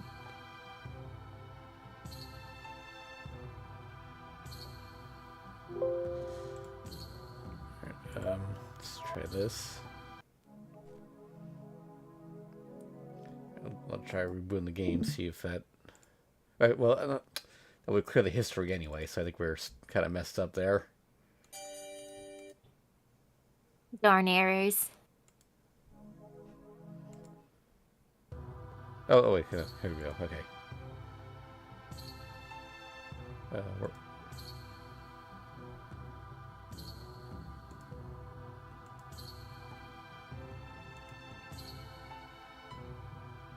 We're up to this, or?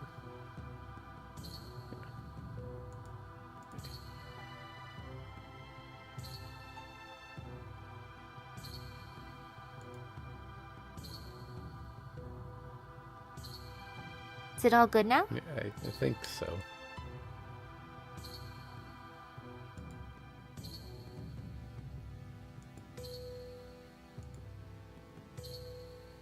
Yeah, I think this is new, right?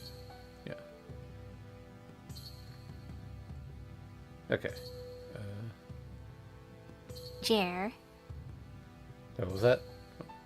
Green chair. Yeah. So I missed the castle. Let's go.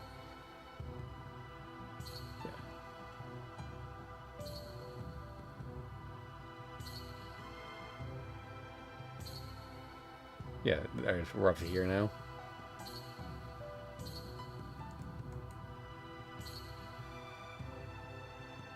Okay, then you can screen share again. Whoops, sorry. I understand what you were saying. You're cutting your voice off again. Shoot. Yes, sorry about that. Let me get back to. Okay, there we go. Yeah, there we go. Okay. Yeah, sorry about that. Good evening, dear guest. I believe we have not yet been introduced. I am the mistress of this castle, Eliasville von Einsburn. Pray tell me what brings you to our humble abode so late in the evening? The girl ushers me inside with a polite grace that perfectly complements her loveliness.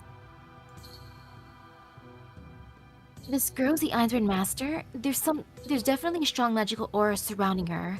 The amount of magical energy her body holds is simply phenomenal. That a being beyond human, a natural-born magic circuit, there's no mistake. This girl too is homunculus, crafted by the hands of the Einsburns.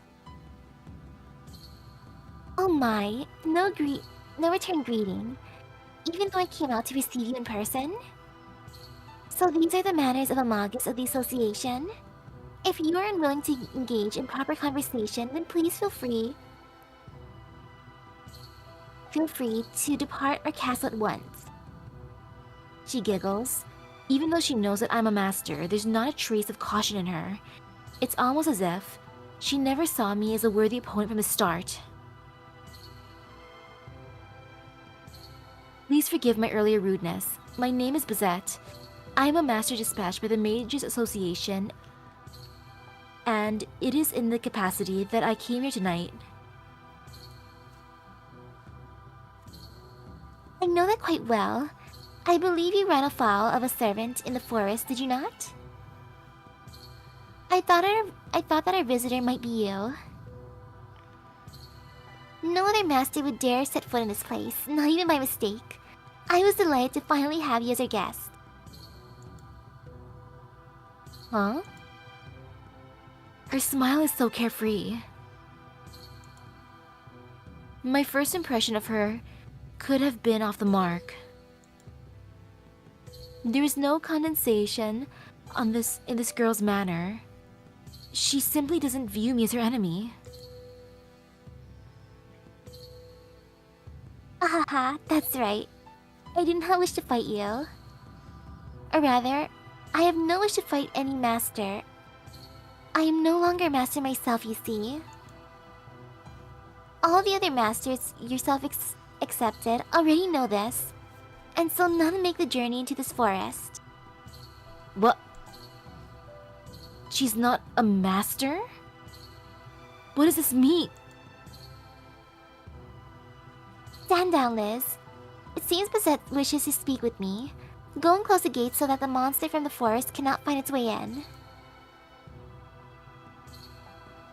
Okay, but this really alright, Ilya? It's fine. I wish to speak to Bazette in private. You've gotten awfully cheeky as of late, Liz. Take care not to defy me like this again.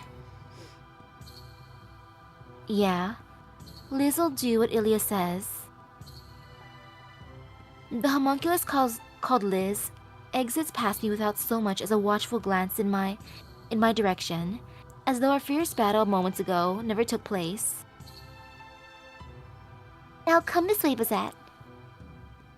You came here to talk to me, didn't you? I'd be glad to tell you anything I know. The girl descends the stairs and disappears into the far end of the lobby. Still reeling slightly from this completely unexpected turn of events, I take up her invitation.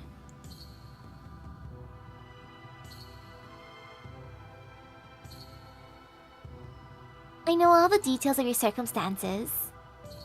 You entered my forest, got attacked by a monster, used your own servant as a decoy, and made it all the way here. Your purpose was twofold: to defeat the Einsburn Master, and to have certain questions answered. I'm mistaken. Otherwise, I don't believe you'd come all the way to this forgotten castle for the sole purpose of challenging me.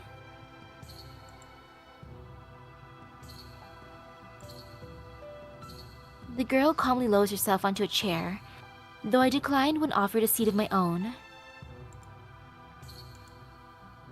Even if she proclaims disinterest in fighting me, this place is still enemy territory. I can't know for certain that she won't make this whole room disappear with a snap of her fingers. You're quite wary, aren't you, Bazette? Is this the result of the teachings of the association, or simply your character? Could it be that you're not the type Could it be that you're the type who won't so much as drink a cup of tea offered by the enemy camp? That depends on the situation, but I won't be having any tea here. Just as you said, I came here with questions that I want answered. I didn't come to engage in idle conversation. Really? How disappointing. I suppose I better call off the preparations for tea then.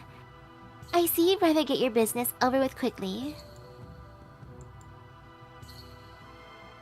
Is this girl really the Ainsworth Master? I'm beginning to doubt her new. No. If what she said about no longer being a master is true, then she's really not a master at all. Elisfiel, you say that you're not a master, but isn't the giant in the forest your servant? Monster is my servant, but he's not a servant of the Ainsburns. A bit of a mistake that was made, and he was driven mad. He is now merely a monster who protects me, unconnected to the Holy Grail War.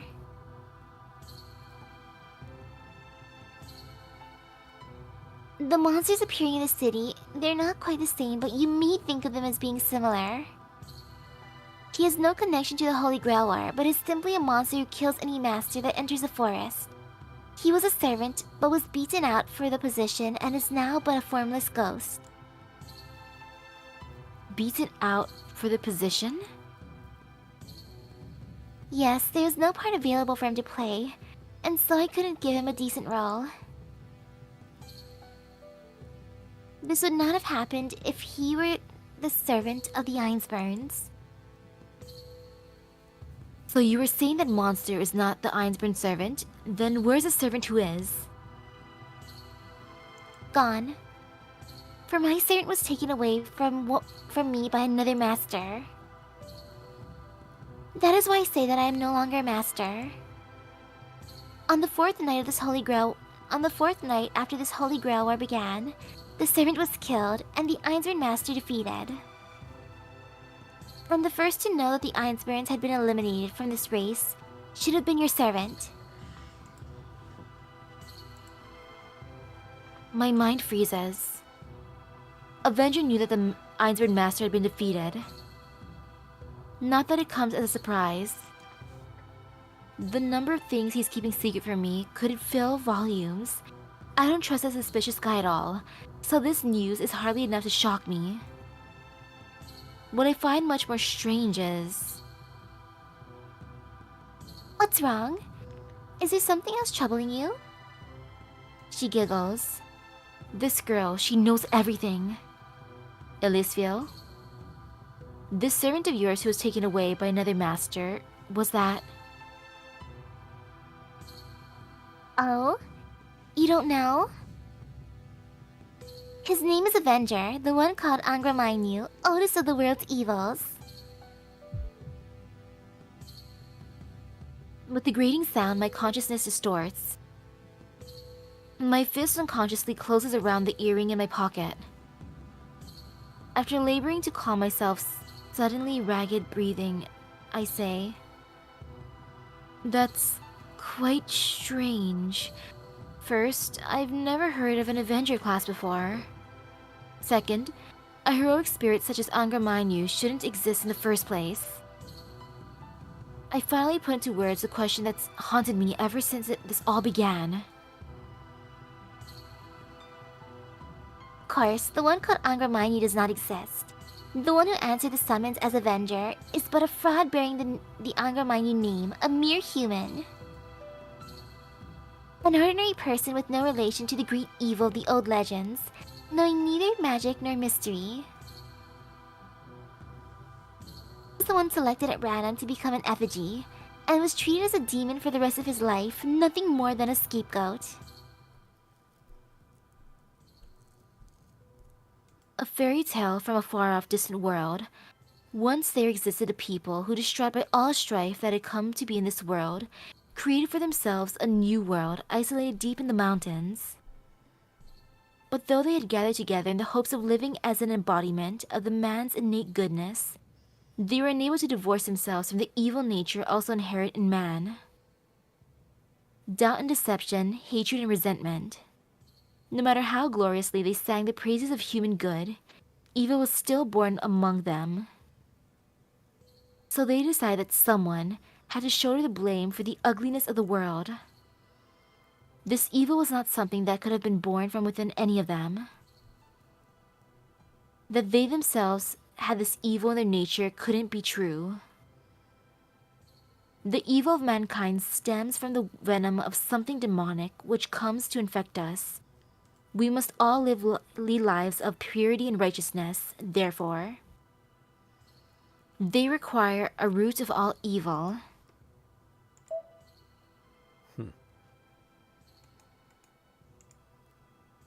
They require an effigy to bear the weight of all sin. Someone of whom it could be said, "It is only you who is evil." And so, a scapegoat was created to become all the evil in the world, a lone sacrifice.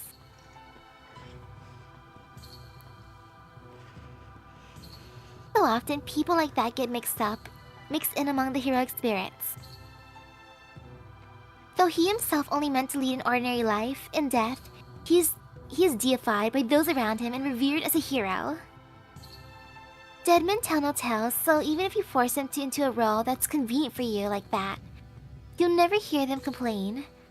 For those virtuous ones who know no doubt, they certainly make a suitable target for worship.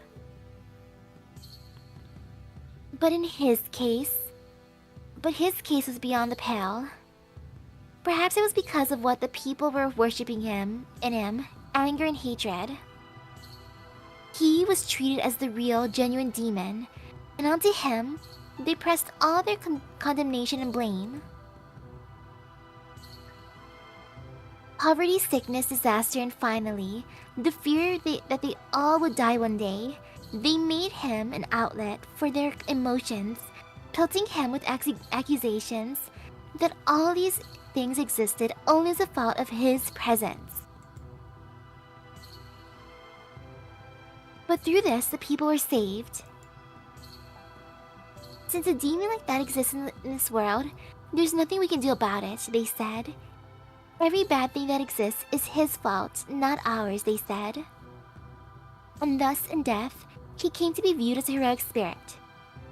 Not a single great deed did those hands commit, nor did any man venerate him, but he saved a great many people even so.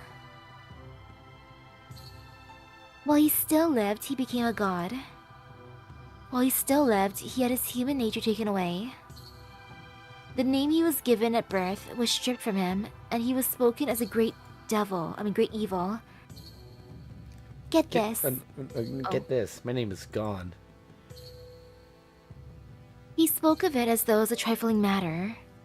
Even if you order me to remember, that record just doesn't exist. Anywhere in this world, he declared, without a trace of resentment.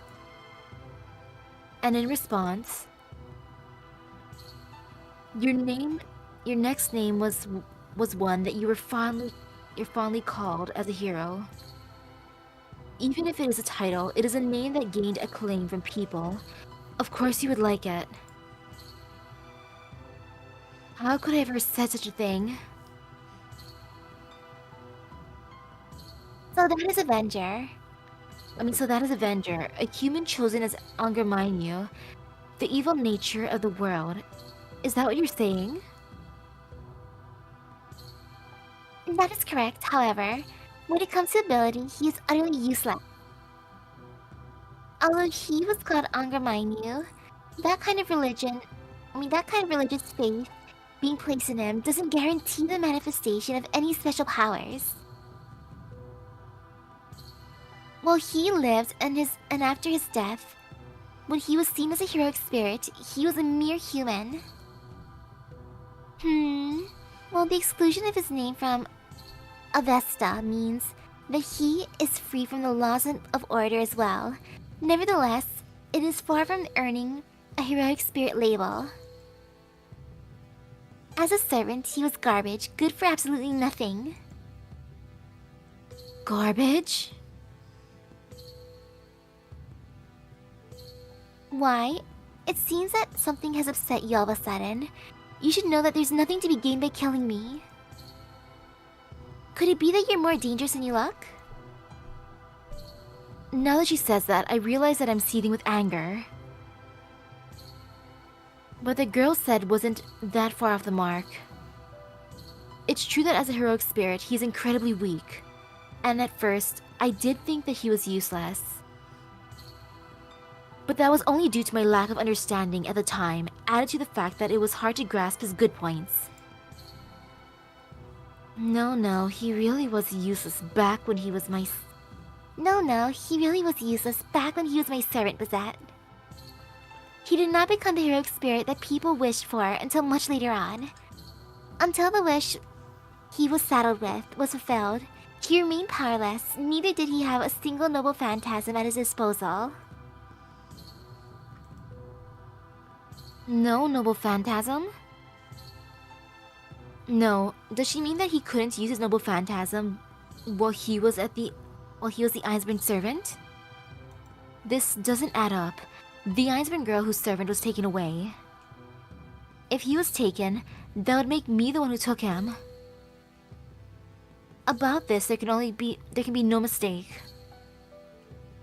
I don't have the first idea how I was able to usurp the contract from her, but it seemed that this girl's contract with Avenger was switched with mine. So then, what does the death on the 4th day signify? Being taken away is not the same as dying. This girl is talking about multiple conclusions at once. But that's enough talk about my now departed servant for now, isn't it? I want to hear about your servant, Bazette. You were a Magus of the Association after all. So, am I wrong in thinking that you were able to summon a heroic spirit of great renown? No, my servant is... Avenger. I was going to say, but hesitated before my mouth could shape the words. It's partly because I'm the one who said... because I'm the one that said she took him from her. But, on top of that, I can't shake the feeling that she's lying to me about something. Your servant is? I don't really have much reason to tell you, now that you are no longer master, and besides... He's already long dead. Right when I arrived at the castle, all response from Avengers ceased. He's already returned to the first night, and there he waits for me to awaken, just like always. Yes, for that is his ability. To be reborn even from death. No, to start over from the first day when we were still alive.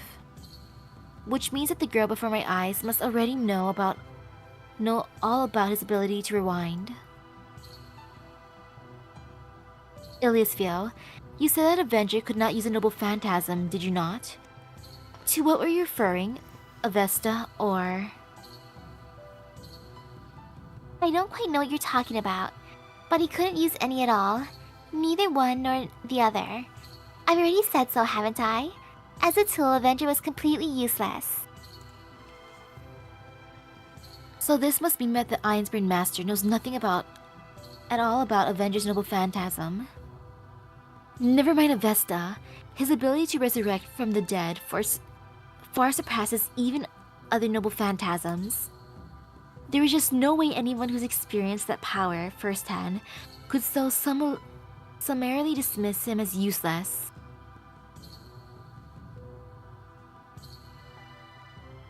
Come to think of it, there's really no use talking about Avenger like this.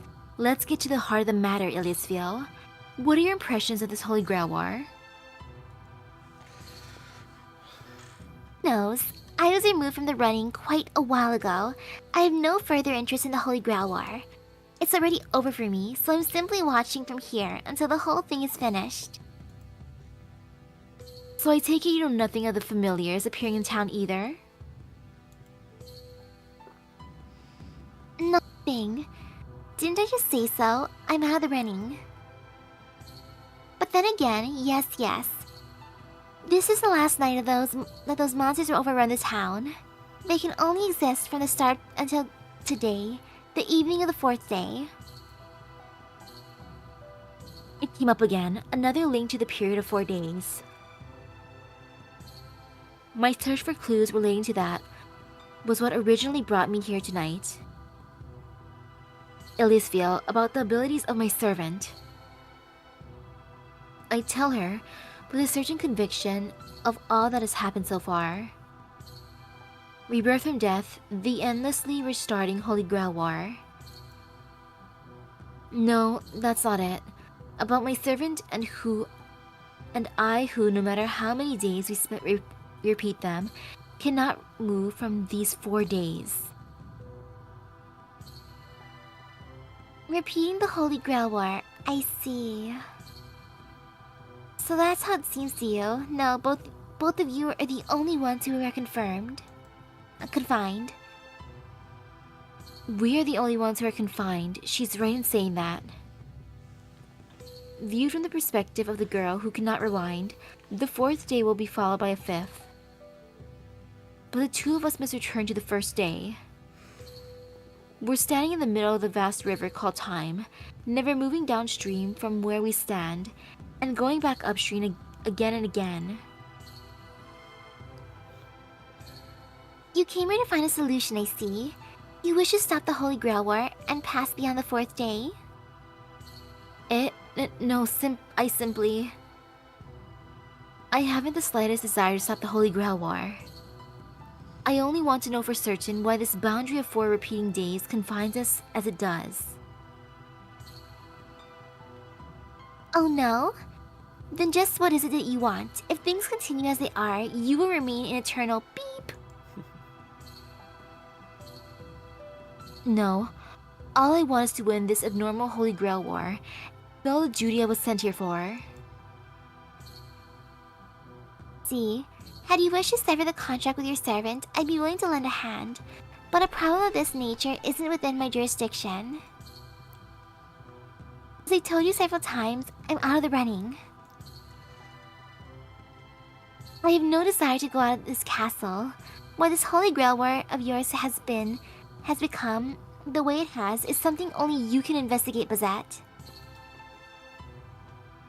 The girl rises from her seat. Ilisfeel moves towards the lobby, as though she's lost all interest in me. Good night, Bazette. If what you say is true, then tonight is the night that you return again, right? You're welcome to stay in the castle until that happens. If you go back out into the forest, you're likely to be killed by the monster. The stars are beautiful tonight. Now that you're alone, take this chance to think for a while. About what you're trying to accomplish and whether you're sure that you want to find out the cause of this sense of unease you're feeling.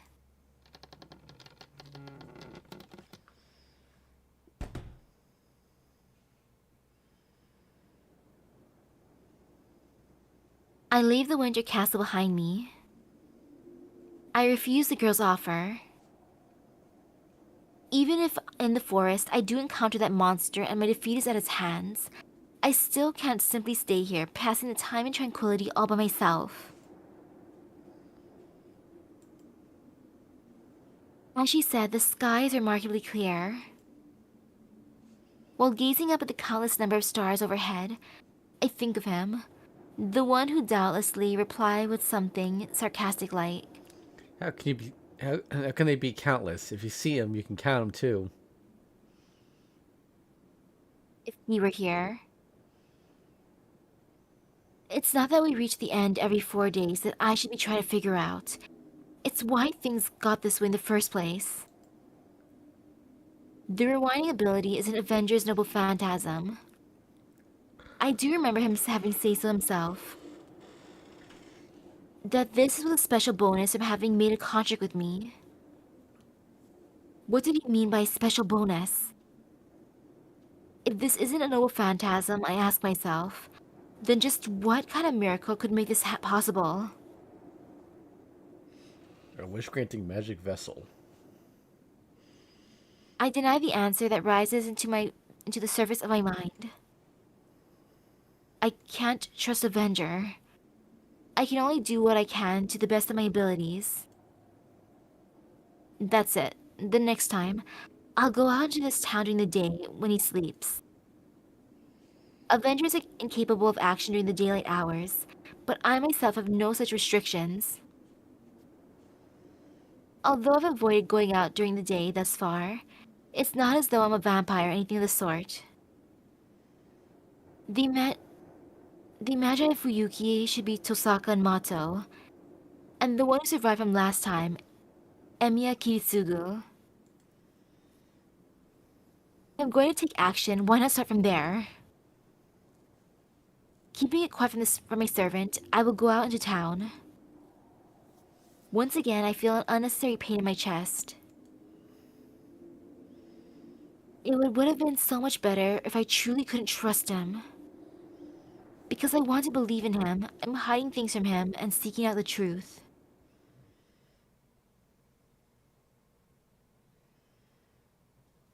Next, forest.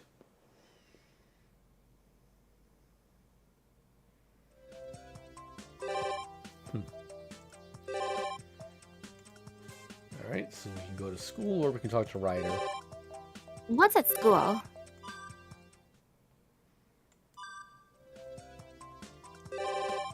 Oh, got a lot here. What should we do first? You know, Kuzuki. Let's see, Sensei. I cross paths with a rather noisy bunch as I head to my classroom.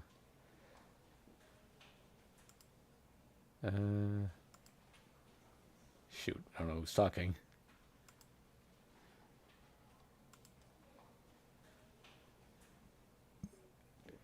I'm going to assume this is the friends. Hey, that was one heck of a beauty just now, don't you think? Yeah, but what's a foreigner doing here? No, not so much of a foreigner, just kind of weird. Not that there was anything wrong, I mean. Who cares, as long as she's got the looks. Did I see that right? Her ears look kind of long. They come to a halt. I'm pretty sure I have a good idea of how many good-looking foreigners there are around town. Ones that come to mind, ones that would come here. I wanted to ask about the details, but the bunch disappeared towards the other end of the hall before I could get a chance. Issei, who was walking alongside, has stopped as well. What is it, Issei? Oh, nothing. I was a little bothered by what the group just now said. Sure is surprising to see you bothered by such gossip. No, it's just that something about that caught my attention. However, it's not a matter that shall require action on my part.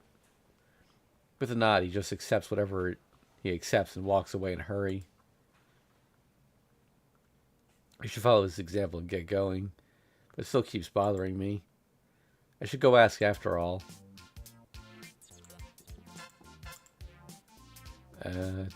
Boss, the investigation has been completed. Someone suddenly starts talking to me. Startled, I see Goto-kun, my classmate, appear with an open student planner in his hand. Seems like he watched another detective TV drama yesterday. The target's features are as follows. Foreigner and a beauty. When asked about her impression, the witnesses testify that she looks stylish and with a purple hue. There's nothing written down in the planner, but he recites it with no hesitation. Purple? No way, could it be a rider? Did you not hear the long ears part, Emiya? Goto-kun, where was the target spotted? Let's see, the witnesses report that she came in through the main entrance and was headed down the first floor hallway. So the target is moving. Looks like her assault isn't about to stop there either. Thank you. Please continue with the investigation. I'll start looking at her in the first floor's hallway for her. Even if Ryder has already moved on, someone must have seen her. Boss, if you don't return soon, you'll be late for the conference. If that happens, the head chief will be mad. Please say something to Fujimura-sensei. I'll be there even if I'm late. He's changed his lingo. He's not talking like a samurai anymore, but a reporter, I guess. Understood. Or a soldier. Goto can respond with a salute. I throw a glance at him and go down the stairs. Did not take long to reach the objective. Frankly, I was originally going to turn right around and hurry back to the classroom, but I couldn't just abandon a person in need. Issei's fleeting doubt was Caster, but she sure does stand out. She's not doing anything outright suspicious. She's just conspicuous, and very much so. Not sure of her destination. She checks the room numbers one by one as she walks down the hallway. Oh, come on, Caster. Oh my, it's the boy from Saber's place. Caster seems unfazed, but I'm feeling quite tense myself. Right about now, people are saying, who is that? It's Emiya from 3rd year. It's him again. Why does the universe revolve around him? Let's get to killing him now. And so forth. So, what are you doing? You're way too conspicuous. What happened to your regular clothes, like the ones you wear to Shinto? Whisper softly. It's okay, I'm fooling them with magic right now. But before that, boy... What is it? Where's the staff room, I wonder? Huh? What's the blank look? Wasn't there a sign near the entrance? Eh? She must have missed it. You're really good at checking all the weird places. You've come here before, haven't you? Why would you need to go to the staff room anyway? Also, can't you just, like, teleport? It can't be helped. It all looks the same everywhere, so I never really paid attention to the details.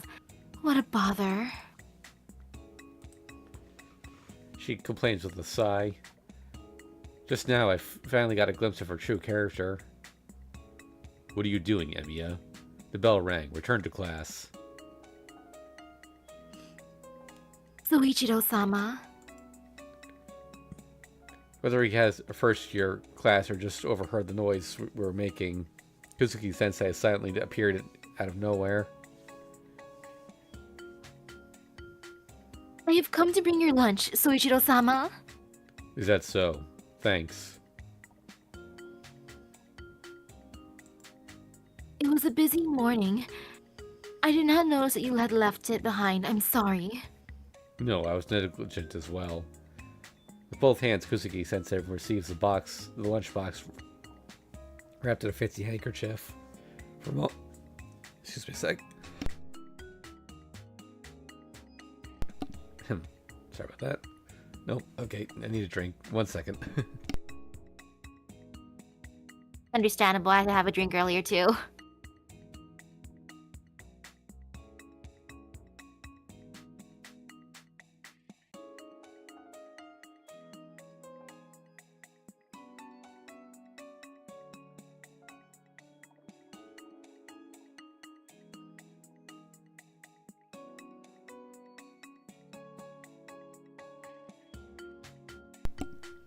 With both hands, Kuzuki-sensei receives the lunchbox, wrapped in a fancy handkerchief. For a moment, the two gaze at each other, lunchbox between them. Caster's passionate eyes aimed at Kuzuki-sensei. Kuzuki-sensei looking at the lunchbox.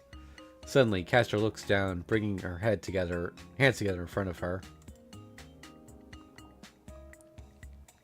I understand that you're busy, but since it has been prepared, wasting it.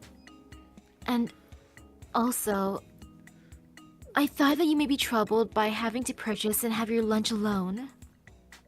I see. Well, I saw him wolfing down a yakisoba sandwich a while back. The image of Kuzuki-sensei with a lunchbox prepared with love and care by his wife just doesn't seem to fit. Today's side dish is fried lotus root. Oh, that was Toyoetsu's special yesterday. And cherry tomatoes pickled in honey lemon. Oh. Yeah, that too. Last time, I bought a little too much, but you ate it all up. And I thought that you must have taken a liking to it. Is that so? No, which is it? Did you like it or not? But you did well in buying that, Mrs. Magical Lady. Right, the side dish shops in Toyoetsu are extremely popular with housewives and always go out of stock by 1 in the afternoon. Did you camp out there? By the way, Soichiro-sama, would you mind if I took a moment of your time? Kuzuki-sensei nods. I see, he wasn't actually going to class, he just happened to be passing by. Actually? I finally noticed that Castor is glaring at me. What is it, boy? Why don't you go home if you're done here? Oh, I have class. Then why don't you get to it? Don't just stand there staring like a stray cow.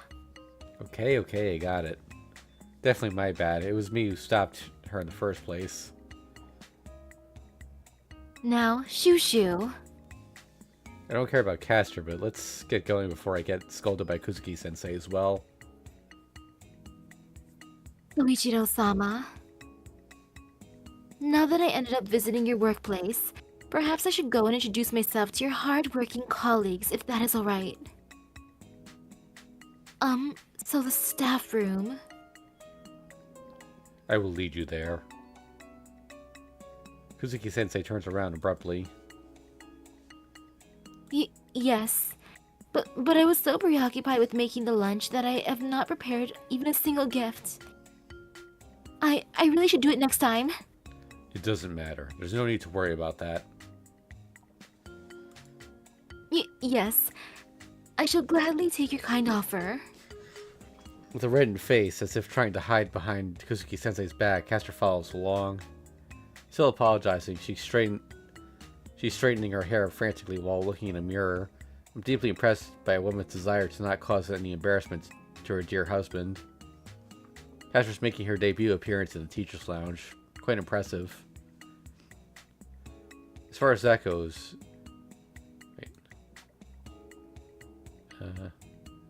Wait, who's talking? As far as that goes, just having a beautiful wife show up is enough for a gift in itself. Yeah, this will be a hot topic for the whole week. Eh? As I tried to turn my head, I find it firmly held in place. Oh, the unforgiving, all-scathing Tiger Claw. The music. Ooh, young man. Neglecting a class that's more important than your own life, just because of a single rumor about a wandering beauty.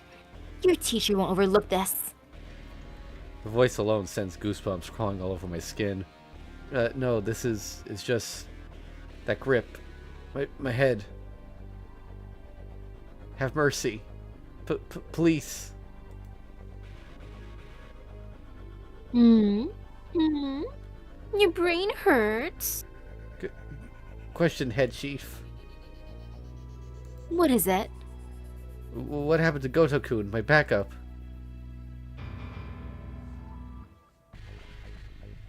Idiot. He's dead. Goto! Fujimura Taiga is coming back to class. Squirming on the staircase like a freshly caught tuna, I'm being dragged towards the slaughterhouse known as the classroom. Rest in peace, Goto. Alright. What should I do for lunch? It's been a long time since I went to the cafeteria, and I suppose I could have that B-set meal where everything in it tastes like meat, but no, I'm not that hungry. I guess I'll decide after I find something to eat with first. Someone to eat with. Oh, there's Tosaka. Hey, it's lunchtime already. She's still in the same as I saw her in the morning, staggering through the halls, barely awake. Quite unbecoming of her school's #1 honor student. Wait, something about her is off. What's wrong, Tosaka? Oh, Emiya-kun. But she hears my voice. Tosaka is back to her usual self again. Her in-school act of false modesty is the same as ever, but there's definitely something not quite right. From the look on your face, you seem pretty worn out. Are you okay? What's about a girl's face should not be made so lightly, Shiro. What do you think is wrong with me? Well, it's pretty clear how bad her condition is. But I can't say that. And thus Tosaka Rin changes back to her usual impeccable self. What was wrong earlier?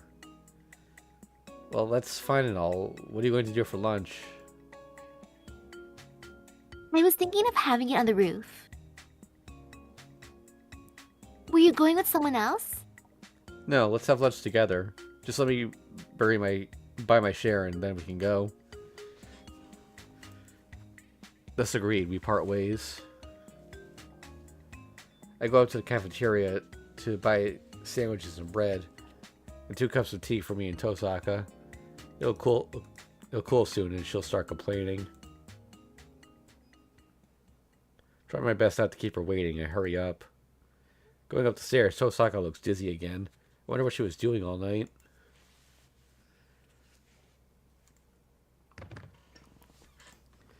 Before my very eyes, Tosaka collapses. Like a toy that has its batteries yanked out. I rush up to her. She's fallen just as she reaches the top of the stairs. Tosaka, are you okay? This isn't like her. I really should have told her to go have some rest instead. As I lift up her body, I notice she has a fever. Mm, She doesn't seem to be conscious. I can't let her just lie here. I should carry her to the infirmary. I'm sorry, Tosaka. I apologize as I lift her up.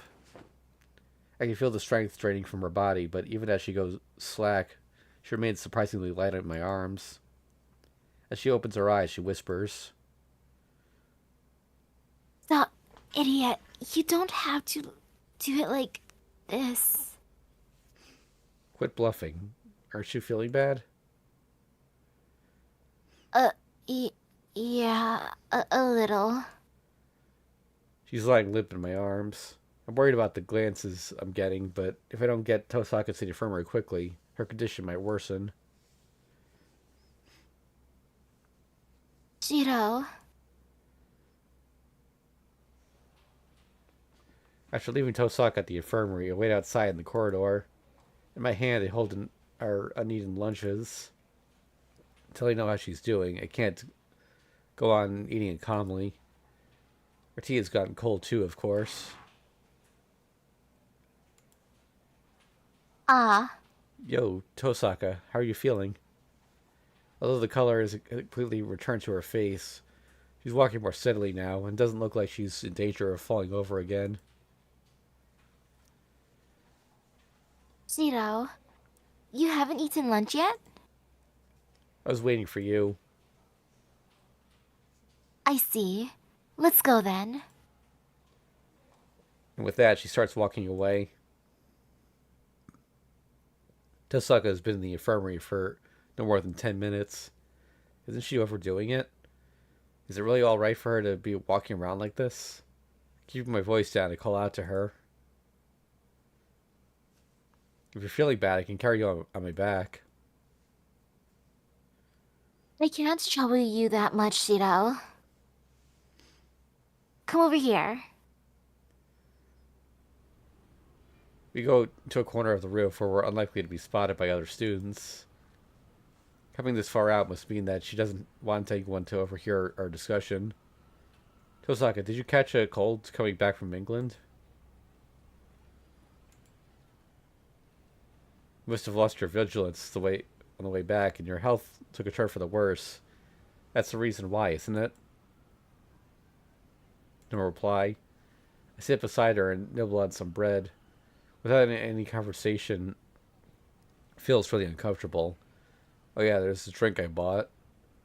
Here, it's gone cold, so you must be less than half as thankful as you would have if it weren't. Thanks. She thanks me meekly. She's been so listless ever since I ran into her earlier. Lack of her usual vigor is making me feel awkward too. Sorry for being a burden earlier, Emiya-kun. Hmm? Oh no, it's nothing. As long as you're alright. In fact, it's fair to get the chance to hold Tosaka like that. A good side benefit. So as you say, Emiya-kun, coming home to Fuyuki might have made me lower my guard. In the morning I was fine, and then I felt I was getting sick again. Tosaka touches her arm. For her arm to be hurt to the point of her collapsing, it could only be a serious fracture. But if you think of what else is in her arm, the cause becomes clear. Is it your family crest? This is certainly something that should not be discussed in a loud voice.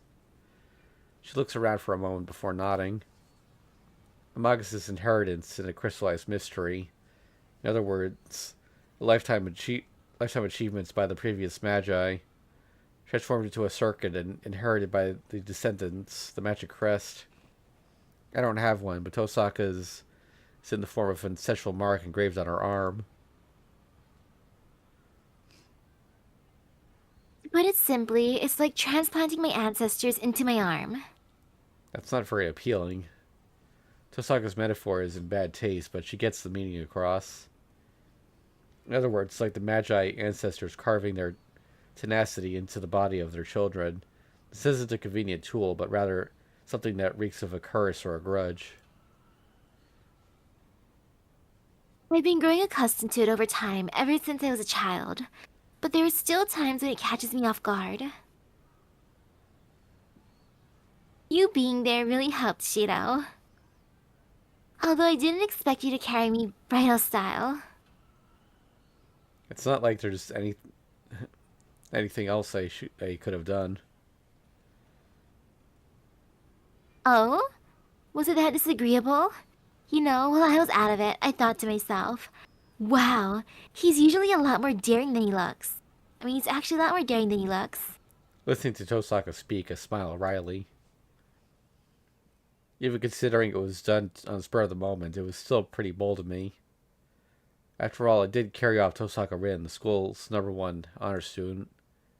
I'm more worried about what they're going to say about her than me. Nevertheless, as we're talking, the mood is getting brighter. You got a lot more energetic. It's because of the food? Perhaps. No, not really. I only need to rest a bit to get the crest under control. But it's still going to take time to go back to normal. That's good. Her expression seems better than before, and her appetite seems to have returned as well. With a little time that is left of our lunch break, Tosaka talks to me as she wraps her lunchbox. Looks like I'm in your debt now. Why would that be? If we're talking debts, I've got a mountain of them that I owe you. For once, I had the opportunity to partially repay you. Especially if this is the fate round and he has those gems to pay back. Ah, yes. I demand you let me pay you back for this. Pay favors that I don't even remember you owing me is no fun. What she said just now was so very Tosaka-like that I find myself unable to suppress a grin. It seems like she really is back to normal. Okay, I understand it now. Shall we have a date next time, then? I'm feeling so relieved that it just slips out before I can stop myself. Here, when do we meet? Huh? I don't believe it. She nodded with no hesitation at all. What a fool is man to grasp hopelessly at stars beyond his reach. Let's see. Why don't we go to Shinto? I have lots of things I wanted to buy over there. Is that okay, Tosaka? Well, you wanted to go, right? On a date with me. Right, but it's impossible for me to answer this. Should I have asked for something much more difficult to fulfill? I don't want to get caught up in the moment here and end up saying something weird that wrecks the mood. Then it's decided. Let's go out on the weekend. Gotcha. I guess I shouldn't tell Sarah about this, right? I don't mind her coming along, you know. She laughs, as though implying that I'd be far too cowardly to go on a date with a girl without backup. That's not what she's implying. She likes Saber too. Which isn't the case at all, of course. I was only trying to show I was prepared to go along with it if that's what Tosaka wanted.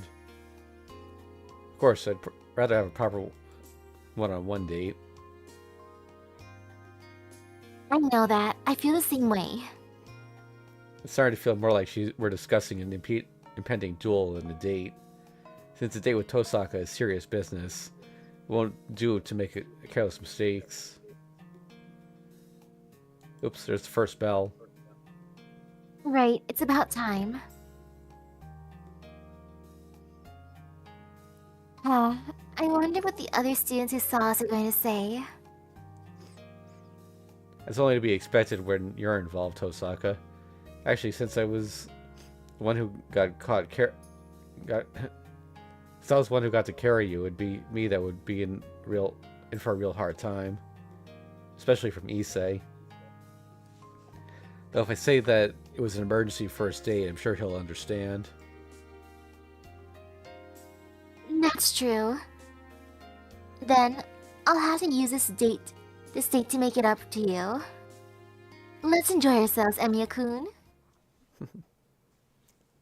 Oh, made a promise to go on a date with Rin. A new scene has appeared in the special collection. Ooh. Chosen at the entrance on a holiday morning. I did not expect that to be kind of important. Okay. Alright, should we go to the part-time job or talk to Fujimura? We can go to the part-time job. We talked to her technically in the Hanafuda game. Yeah. Alright, go to work or stay for overtime? You know, it's really tempting for the overtime. Maybe you should learn what the job is first, but... Sure. Or we just skip it entirely? Okay. Alright, guess we'll have to do that next time around. I really am tired. Lights are all on. I expect everyone should already be home at this hour. Decided to walk home, but it got pretty chilly as the sun went down. For now, I'll have dinner, take a bath, and then decide what to do after a good rest. Welcome back, Shiro. I'm home. Were you just leaving, Saber? No, I was waiting for you. Let's see, welcome back, I guess. I was a little unprepared. Taken by surprise, I lost my train of thought. You are the head of this household, and you just came back from work. Is it so peculiar for me to want to thank you? No, of course not. Thanks. I'm home, Saber. Yes, welcome home, Shiro. Dinner is ready. Please come in. I passed through the gate with Saber. When things like this happen so naturally, you always realize their importance after the fact.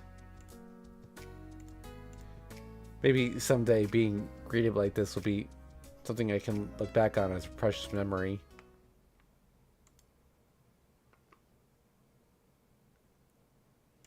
Alright.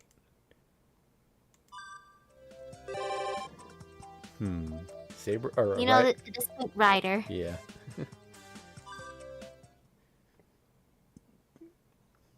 Not much to ask. Let's go for a bath. Okay. Okay. Alright. There's a lot going on, but even so, let's take a bath. Phew, finally a break.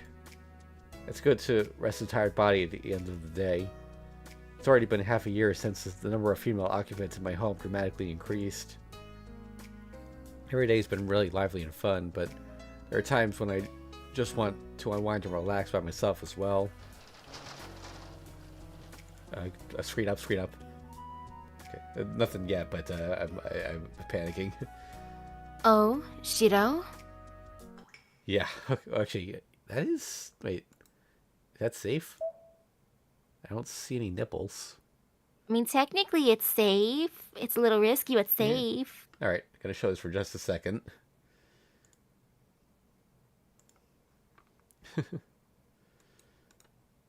Yeah? Sorry. I wasn't paying attention. Even though I'm usually careful about this, I'm repeating the same mistakes.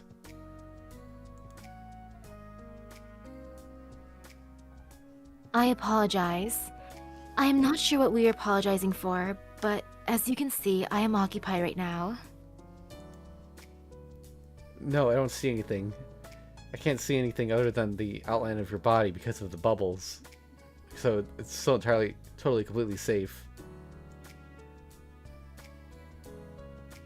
Of course. That is why if your business with me is not urgent, it would be preferable for it to wait until after I'm finished. Right, what I mean is, this was not on purpose.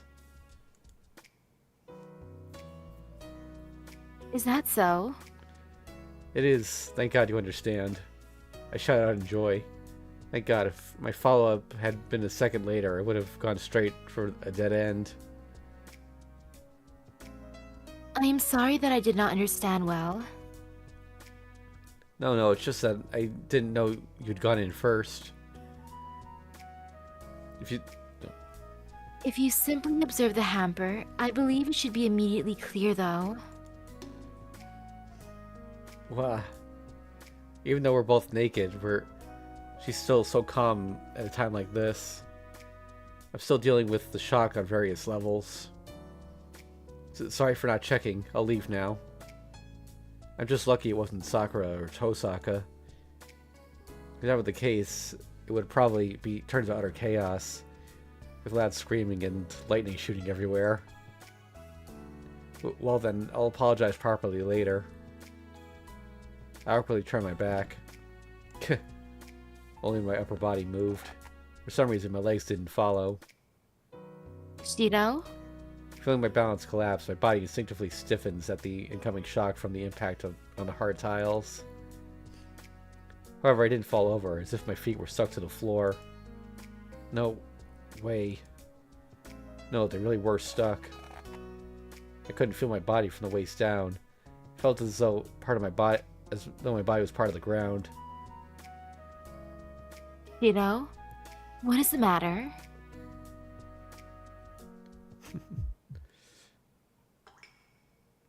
Ryder, where are your glasses? What? Out of all the questions. Well, his body's frozen. She petrified him.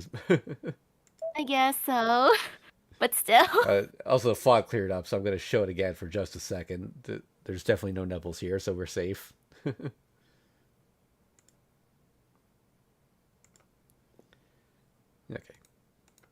Amiya, do you expect her to bathe her glasses on? You mean the Mystic Eye Killers? Right, those.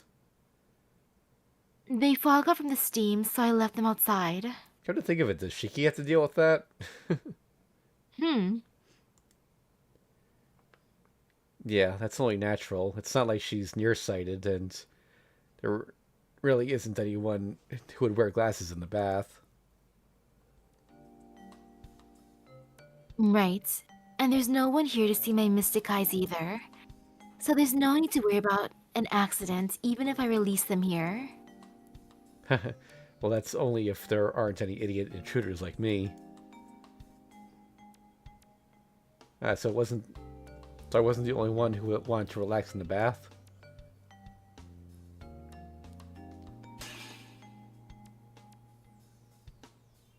Mystic eyes. Shiro? Calm woman widens her eyes in a rare loss of composure.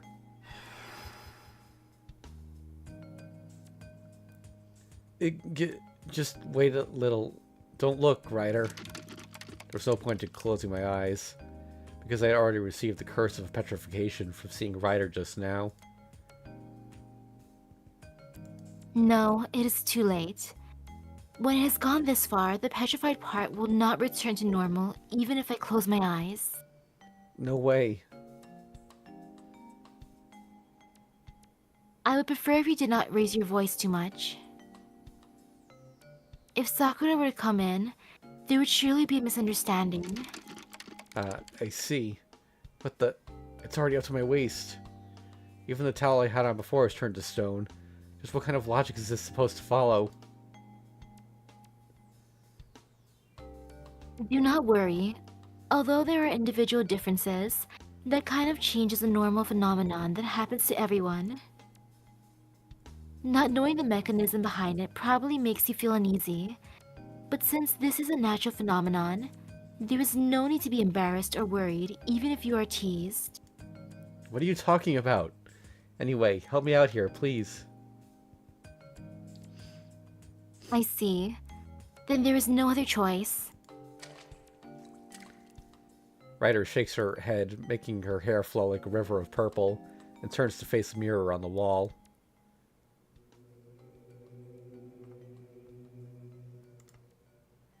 I'm a bit reluctant to do this since I do not like mirrors, but... Alright, taking the screen down for a second. I don't know if it's going to show another image of her naked, so I gotta put it back up, unfortunately.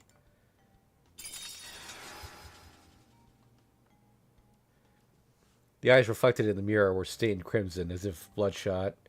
And then, the vine-like encroachment climbing up my body stopped as though it had been cut off at the root. Alright, it's still the same image.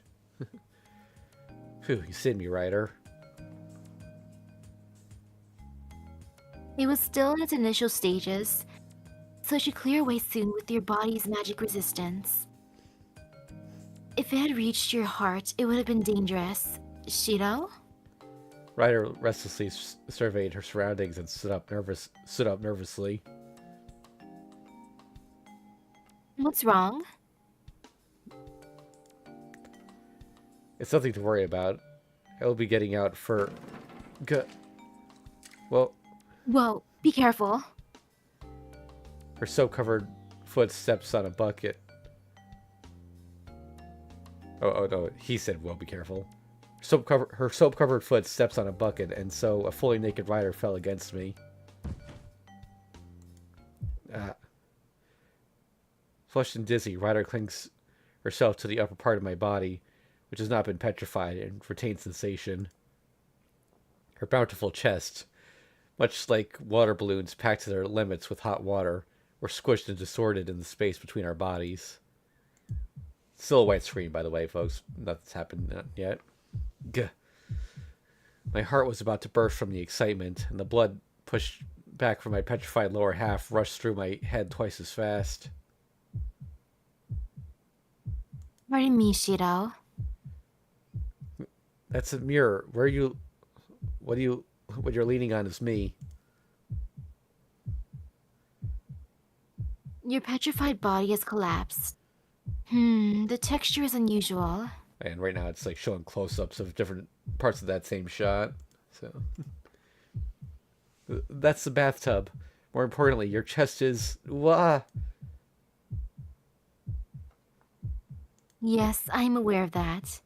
You should really calm down, Shiro. That was clearly not on purpose. Being careful not to look at her defenseless naked body, I grasp her thin hand. Ryder squints her eyes at me, but the direction she was looking was a bit off. Alright, back to the same image again. Ryder, how many fingers am I holding up? 2, 5... As I thought, you can't see? Yes, I sealed off my magical energy with Breaker Gorgon in order to suppress my mystic eyes. However, losing my eyesight as well was a miscalculation. I see. It's because of me.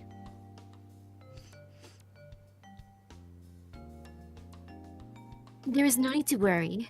When I release Breaker Gorgon, my eyesight will be restored. Shiro, I am sorry to trouble you, but could you guide me to the dressing room? You can't tell even though the bathroom's so small?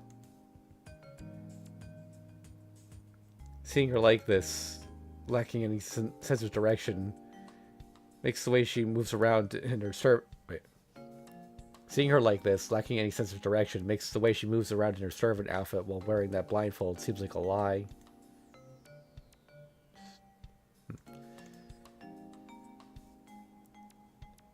No, wait. Don't you still have shampoo in your hair? You got in first, so you should finish your bath properly. I can shut my eyes. I thank you for your offer, but I cannot wash my hair while my eyes are unable to see. Ryder, if you're that clumsy, then how have you been able to... No, that's not important right now. However, Shiro, as long as you're unable to leave here under your own strength, there is no other choice but for me to leave. No, I was the one who interrupted you. This isn't an apology for before, but since you were in the middle of washing, I'll wash your hair for you. You would do that for me? Yeah, I nod. I can't move my lower half, but I can still use both my arms perfectly well. That is true. Washing this hair by myself is quite time-consuming. Then, may I ask you for your assistance?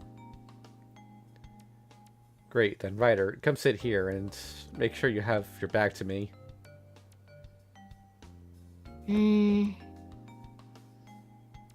There's a chair here. No, wait, that's a waste basin. You're stuck? How misleading. If you use too much force, you'll break it. Well, then I shall... No. Well, then I shall use my nails to tear the flesh from my bottom out of it. Why? There's no other way. There is no other way. Oops, yeah. Stop that. Think it over more. Right, you can use soap to slide out. Would it not be faster to cut myself? You can't cut your neck or your butt. Cutting yourself isn't cool. You. Is your butt okay, Ryder? By the way, it's still not showing anything here, just the bathtub. Kind of surprised we haven't gotten a second CG yet. Alright, now we're back Thanks to the to your scene. quick thinking, it is unharmed.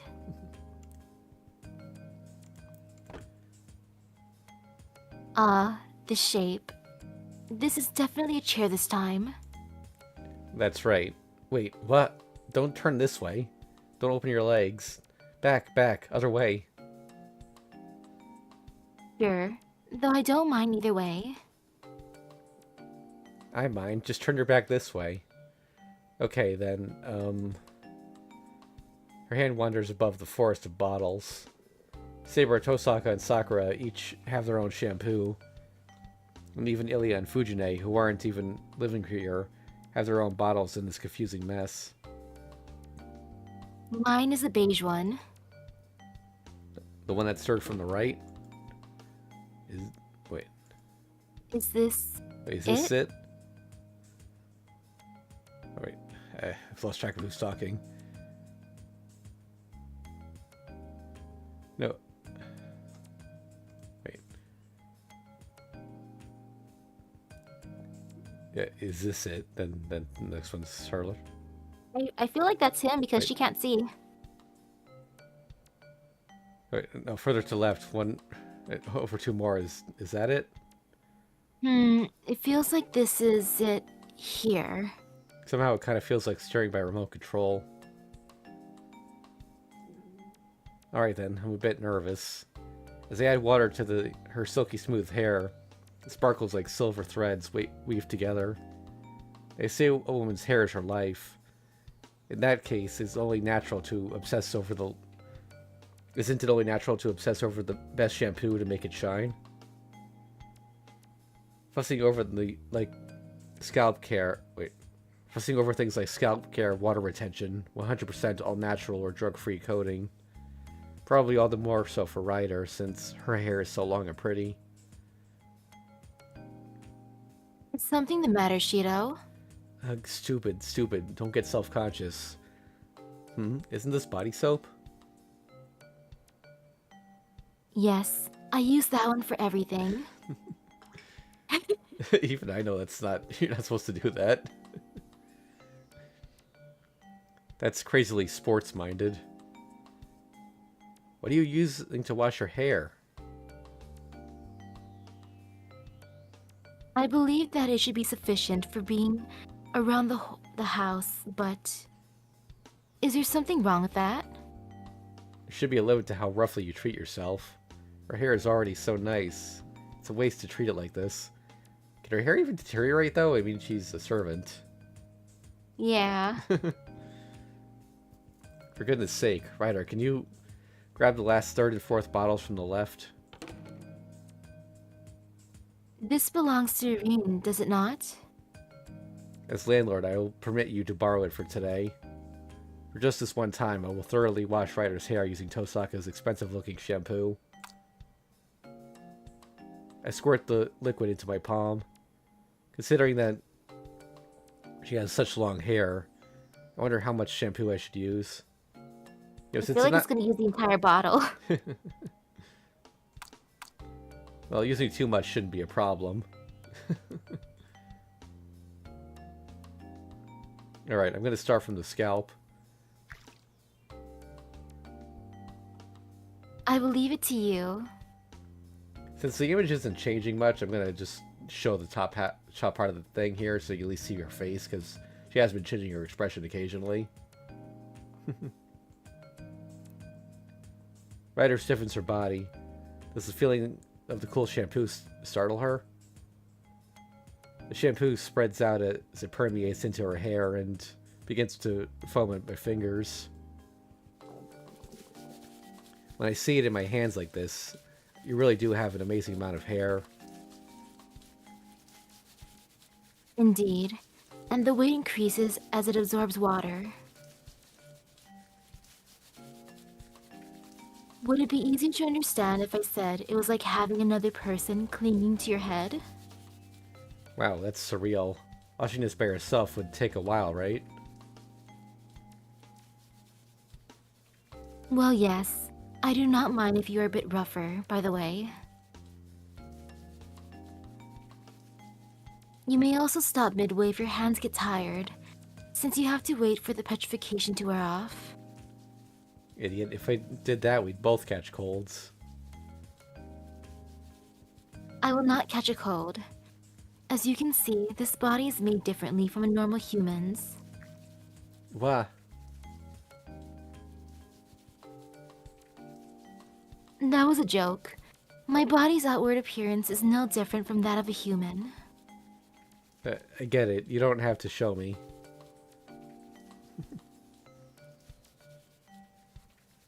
Is my body really so unsightly? Huh? No, it is nothing. I just thought that as an apology, I would do something to please you. You don't have to worry. You don't have to worry so much about it. Since this is my fault to begin with, it feels weird to receive an apology. But Besides, washing your hair is pretty fun for me. washing my hair? Well, I guess he likes that, though. It can be fun, I guess. This is my first time washing someone else's hair, and washing this much hair has merit in and of itself. Ryder, what about you? Eh? Doesn't it feel good to have someone else wash your hair? That is... Ugh. Well, listening to Ryder's voice leak out close by, I gently rub her scalp with the pads of my fingers. I change the tempo of my fingers as if petting a cat, amusing myself with Ryder's reactions. Indeed. Having my hair washed by you feels good. I see, that's good then.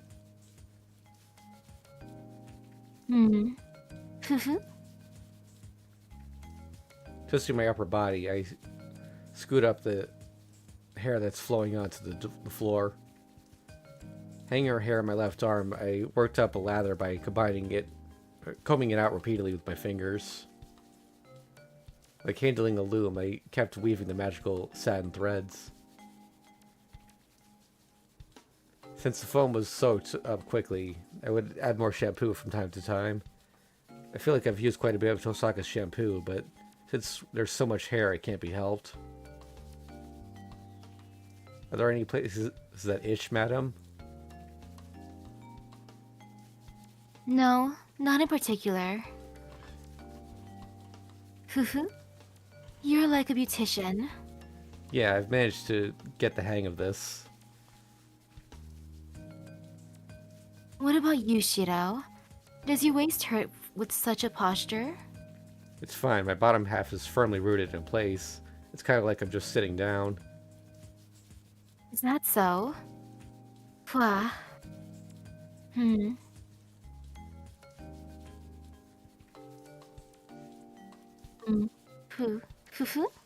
Before I knew it, the weaving loom suddenly changes into a music box. Ryder's hair seems to stretch on forever. The music seemed to last just as long. Something tickles the palm of my hand. Foam-covered hair slips from my fingers, and I saw unexpected movement. Alright, screen going back up just in case. Huh? Following some kind of rhythm, the hair finally flows off from my arms. Reluctantly, I stop the performance and stretch out my hands as if to gather the sounds that fell. Oh. However, the hair continues to squirm away as if it had suddenly come to life. Chase after the hair as it moves from right to left and back again. What? You couldn't see it, folks, but like there was just the hair was like it's like close-ups of the hair like wiggling around like the strands. Then I noticed it wasn't just the one bundle of hair. Around me, all of the hair was dancing. I'm just imagining them turning into snakes. Yeah, that's what I've been wondering since the beginning. It tickles. Shiro, I can wash my own body. Huh?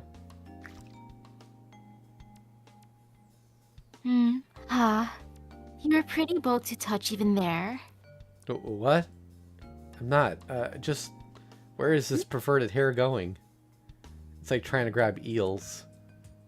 No matter how much I grab it, her hair always wriggles free.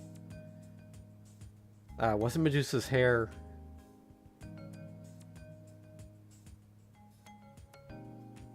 So they were startled because of the shampoo? Yeah, what the... oh? No, perhaps they are embarrassed to have Shiro touching them so tenderly? Ryder smiles and giggles in a good mood. I, on the other hand, am busy grabbing all the slithering hair with both hands, not having a clue of what to do here. I'm literally eating foam. Ryder? Sorry, but this is a little... Well, what should I do? After all, I cannot see anything. Aren't you the one controlling all this, Ryder?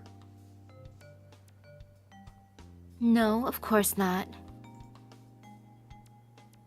In truth, Shiro, aren't you just using my hair as an excuse to touch me?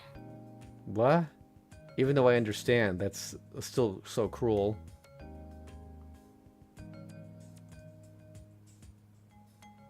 Well, whatever. Woof woof ha. I'm slowly getting the hang of it. I extend my arm in the direction of her as her hair escapes. I extend my arm in the direction her hair escapes to, but instead of grabbing it, I lift it. And then when it is just about to slip away, I quickly grab it and lift it once more with my entire arm. Basically, it's like handling snakes.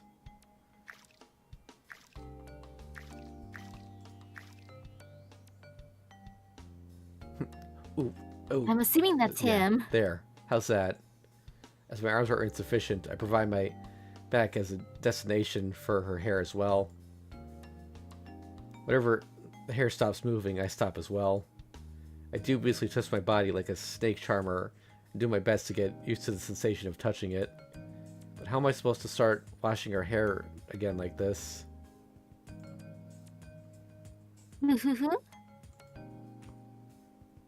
Perhaps from finally realizing the struggle I was facing, Ryder's body shakes from the laughter she's restraining. Can you really not see anything? Yes, that is why I will not notice no matter which part of me you look at. Idiot, I'm telling you I'm not looking. I know. Hair escapes from my fingers and changes direction, this time aiming for my shoulders.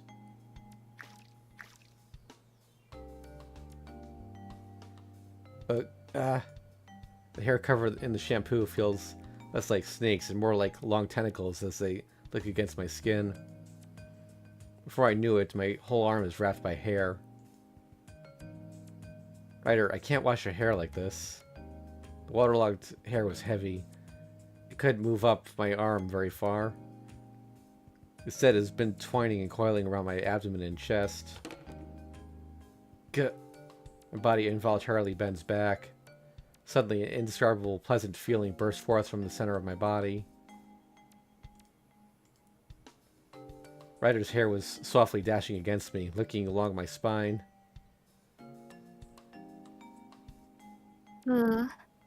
That's odd. I feel as though I am drunk.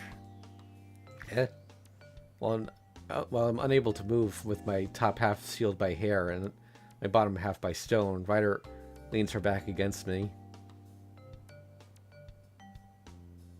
I should not be tipsy or drunk, no matter how much alcohol I drink, though. I see. Maybe it's because of Tosaka? Did Rian do something? I used Tosaka's shampoo in your hair. She once told me that the hair of a female magus is her final trump card. And also that the ribbons used to tie it are suitable magical artifacts. So Tosaka's shampoo might have something special in... Wah! The ends of Ryder's hair start to peck at the recess of my armpits and nip at my sides. They're slimy and ticklish. It feels so good that I'm getting excited. I'm relieved that it didn't cause any embarrassing physiological phenomenon, thanks to the fact that my lower half has been turned to stone.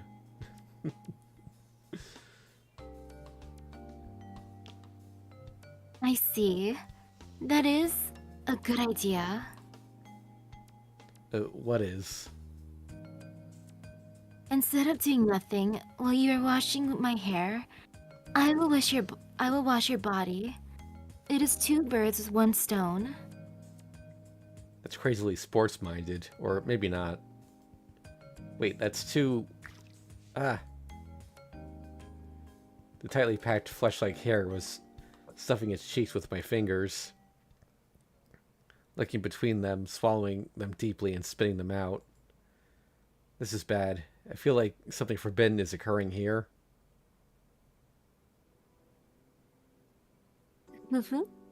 Please let me hear more, Shiro.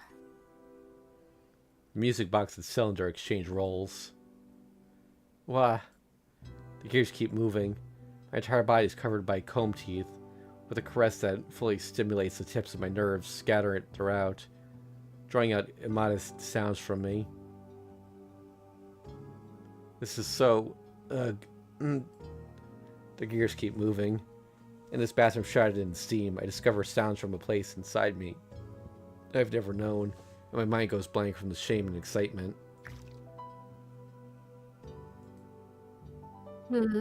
Not yet. Just your voice is not enough. Show me more of your face, Shiro. Is Ryder also feeling more drunk from the improved blood circulation? I thought she can't see. My eyes narrow comfortably as my head falls against Ryder.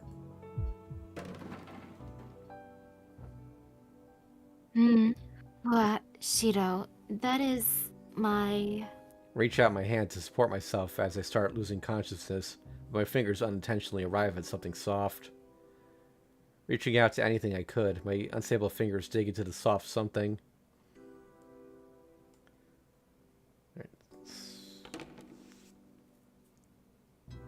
Shiro? Shiro? Is Ryder looking for an anchor to tether her consciousness to as well? She rubs my head, swaying it from side to side. Dyed faintly pink, her white throat bends back defenselessly, exposing the undulation of the skin there as if lusting after even the smallest amount of air. My reasoning blanks out completely, and this continues. Yes. Actually a little disappointed we haven't gotten another scene here. Oh, wait, no, let's not do that. Ryder takes over and starts applying the shampoo herself. Lubricated, the snakes now seductively writhe with even more sensuality.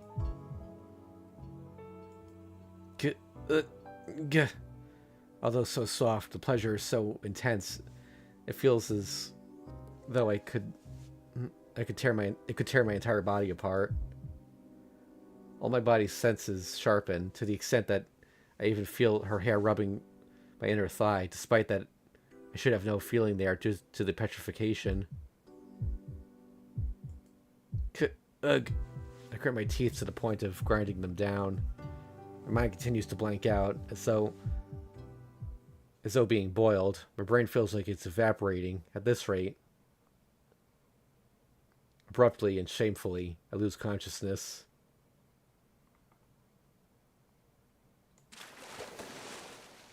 Gah.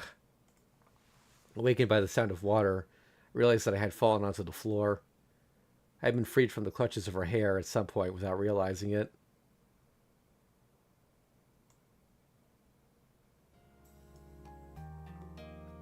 Have you regained consciousness, Shiro? Eh? My eyesight has recovered.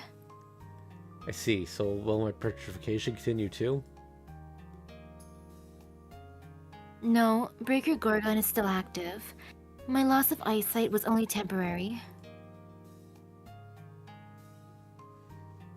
You should recover from your state of petrification soon as well. Just as Ryder says, I can feel my senses returning around my knees. I still can't move them, but at this rate, I should be able to walk soon. Sorry I stopped while washing your hair halfway. No, I took the joke too far as well. But, Shiro? Ryder averts her eyes in embarrassment. I look down, and the lower part of my body, which has returned to normal, is now... What? I quickly cover myself with a nearby pail. The pail was filled with cold water. The strain of the thermal contraction covered me in fissures all the way to my brain. Everything in front of me turns to pure white at the sudden sensation of recovery. I sure have been acting pathetically this whole time. No, that's not it.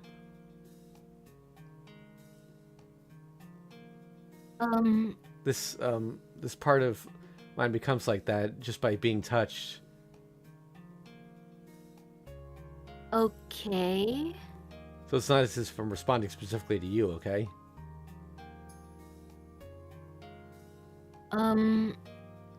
It is troubling for me if you keep staring at my body like that. Sorry. No, it's fine. But Ryder, you don't seem to mind even if I see you. No, whether human or heroic spirit, in the end, as long as I am trapped in a body of a woman, it is difficult to overcome the nature and honor of my karma. Huh? Because you treated me so well, I recalled something like that. That's... What kind of thing?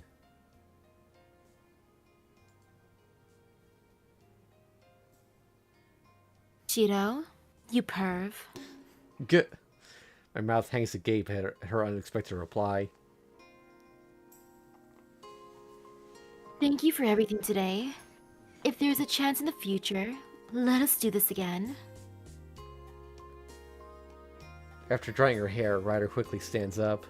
She smoothly passes by me with her magnificently balanced limbs, swishing back and forth like snakes, while I watch her with dumbstruck eyes. Her long and wet hair following behind her brushed my shoulder in farewell. Alright, I think I can take the screen down now. Well, that was a thing. Yep. A few minutes later, I recover completely from the petrification. That's strange. Maybe because Ryder's hair caressed my entire body, or possibly because of Tosaka's shampoo. Somehow there's a strange itchy sensation lingering on my body. The mere touch of my shirt on my skin gives me an odd sensation. Aw, Senpai, have you finished your bath? Yag! Just by lightly grazing my shoulder, it felt like countless ants ran through my body from that spot. I felt Charlie squat down and hug my body to restrain the innumerable legs wriggling under my skin. Senpai? Ooh, yeah, ooh. Sakura places the palm of her hand on my back, and I feel an electric shock so strong my spine was about to break out into a dance. I instantly swerved my body back like a toy with a spring coil.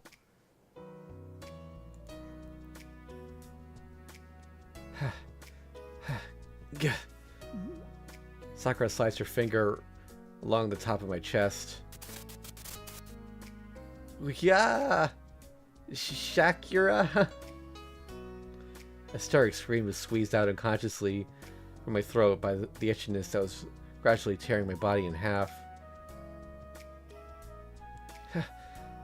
Sakura, don't touch me yet. Okay. My skin is super sensitive. Sorry about that. No, it's alright. Can I ask what happened? Yeah.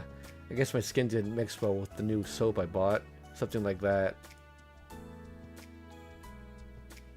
I see.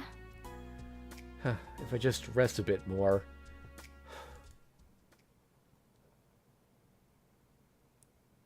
Senpai.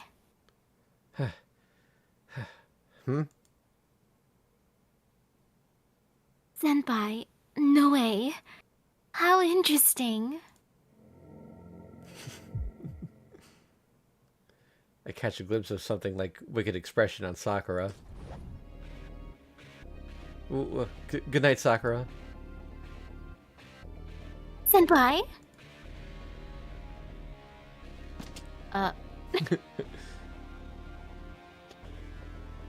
What a nice smell. It really stirs up my sadistic side. It makes me remember that dream the day. The day when grandfather on his deathbed left me a strange bequest to lead the world around by its nose. Bing! Phew.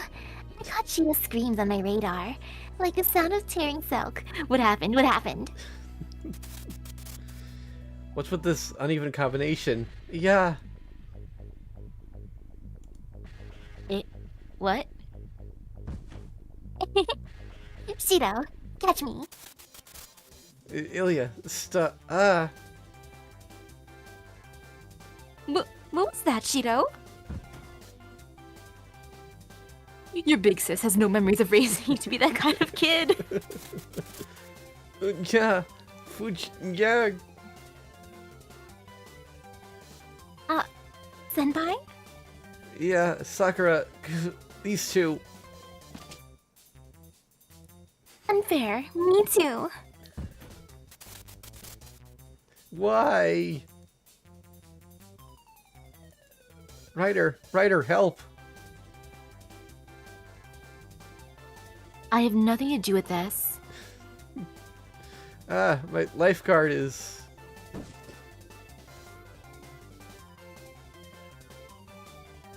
Hoo-hoo. You won't get away. Okay, let's... Shiro, get ready to fire. I think that's Ilya now, or... You mean that, Taiga? Alrighty.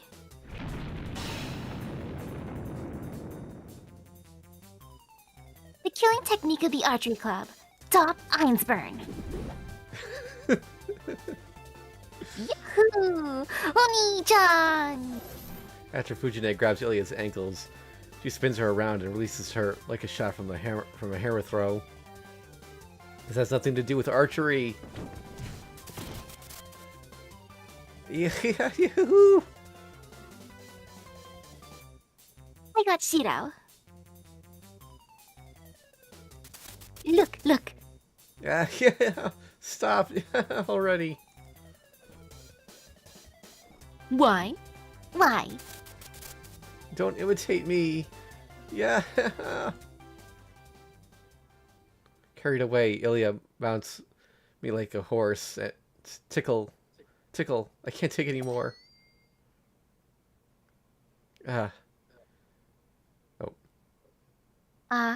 Senpai isn't moving anymore. Ooh, Shiro. Kill by fainting. How shameful.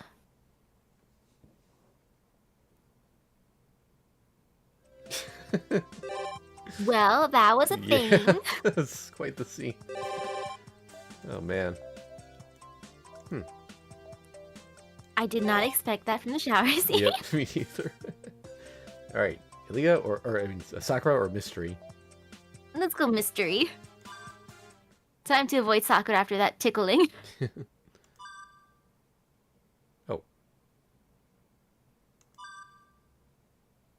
Oh, okay. Go to Shinto. I promised Tosaka that we'd go on a date sometime. Weather is nice, so maybe today would be good. Hey, Tosaka, she's not here? What's up with that? I wonder as I absentmindedly pace next to her door. And... Senpai, didn't Nessan go back to her house? Ah, right. Thanks, Sakura. Looks like she went straight home after we ate. Just my luck. Do you have some business with Nessan? No, it's nothing. It's just, I was thinking of settling a debt with Tosaka. Huh? Could it be that Nessan has borrowed money from you, Senpai? Her mouth hangs open as her ridiculous suggestion. Would it make more sense for me to be the one borrowing money? I wonder if she's alright. Sakura tilts her head in thought. I head for the living room.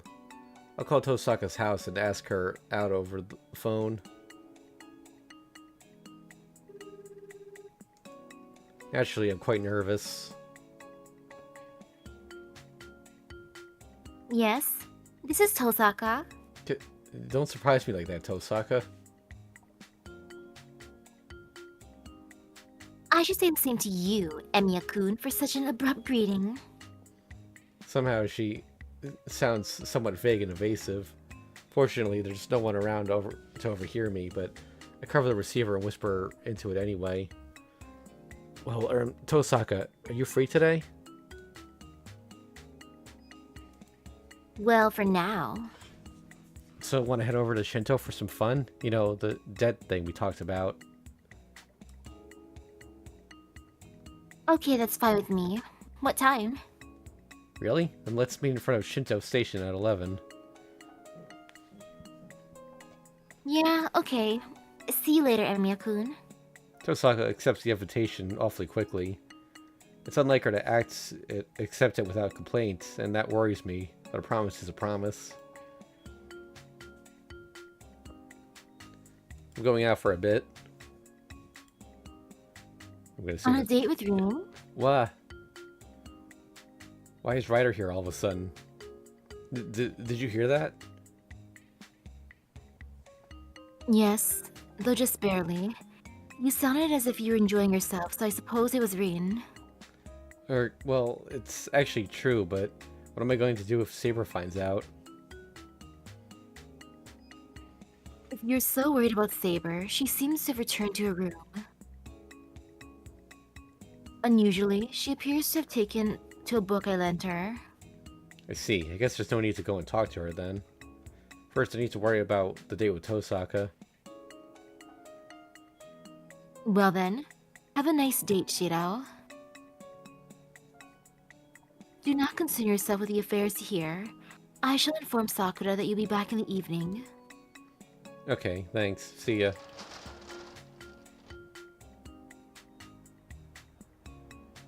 Tosaka must be running late. It's just about 11 o'clock. It's difficult to contact each other once we've both gone out.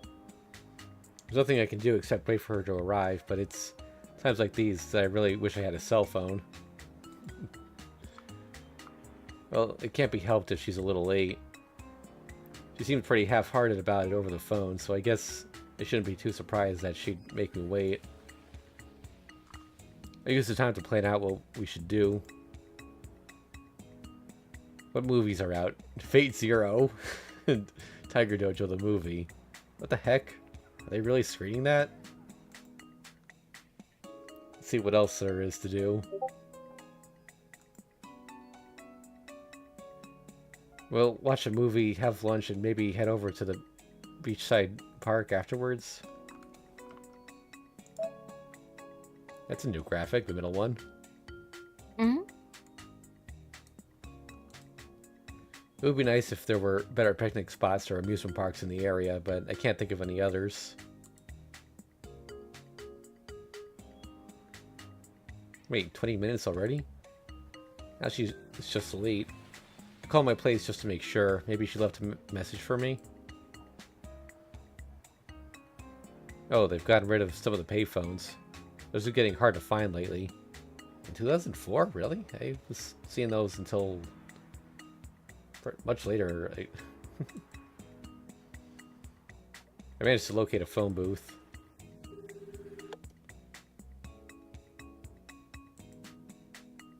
Yes, this is the Emiya residence. Ah, Sakura, it's me. Eh? Is that you, Senpai? I thought you had gone out. What happened? No, I'm just checking up on something. You haven't heard anything from Tosaka by chance, have you? No, I haven't had a word from Nesan. Shouldn't she still be at home? I see. Okay, sorry for bothering you. I returned the receiver to its cradle. Nobody's heard from Tosaka. At this point, I might as well call her house again. If I can't get a hold of her, I suppose I can take it to being she's already on her way. In that house, something as sensible as an answering machine would be... Actually, I think she does have one. I can leave her a message, so that way, even if we end up missing each other... Yes, this is Tosaka. Wait. How could she be picking up the phone? Hello, this is Emiya. You're Tosaka, right? Of course. Who else do you think would answer my phone? Well, that's true. Look, Tosaka, what time is it over there? 11:25. We're supposed to be meeting at 11 in Shinto. Here a faint intake of breath. That's weird. Her breathing sounds ragged. Oh, the clocks in my house aren't very accurate. Hey, are you alright, Tosaka? You sound strange. Is something wrong? Strange? No, it's nothing like that. Just then, I hear the sound of something collapsing. A chill goes down my spine and turns my stomach. Hey, Tosaka, are you okay? I'm fine. I just felt no big.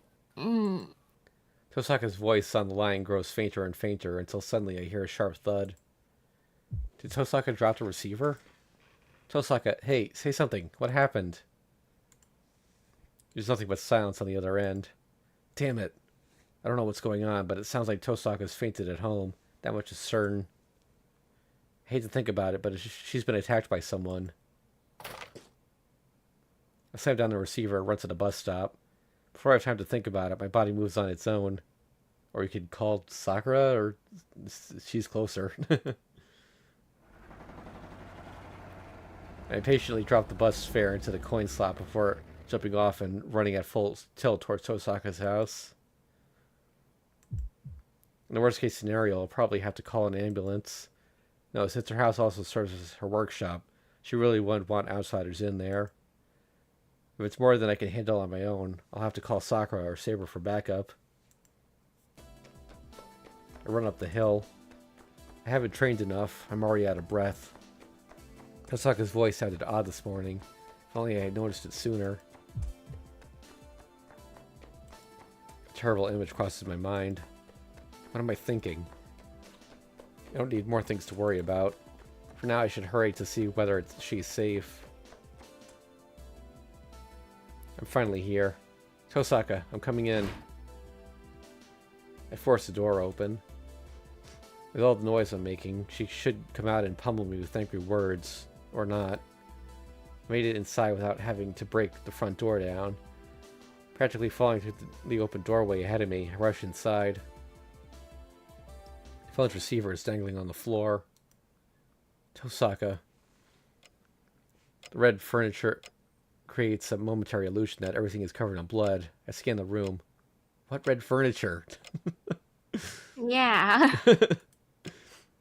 There she is. She's lying on her back on the sofa at the center of the room. First, I check for obvious bleeding or injuries. There are no noticeable wounds, but just in case there are any internal traumas, I should be careful moving her. No, is she even conscious to begin with? Hey, Tosaka. I typically call out to her. Emergency first aid dictates that I should call her loudly to check for a verbal response, maintain her airway, and quickly call for an ambulance.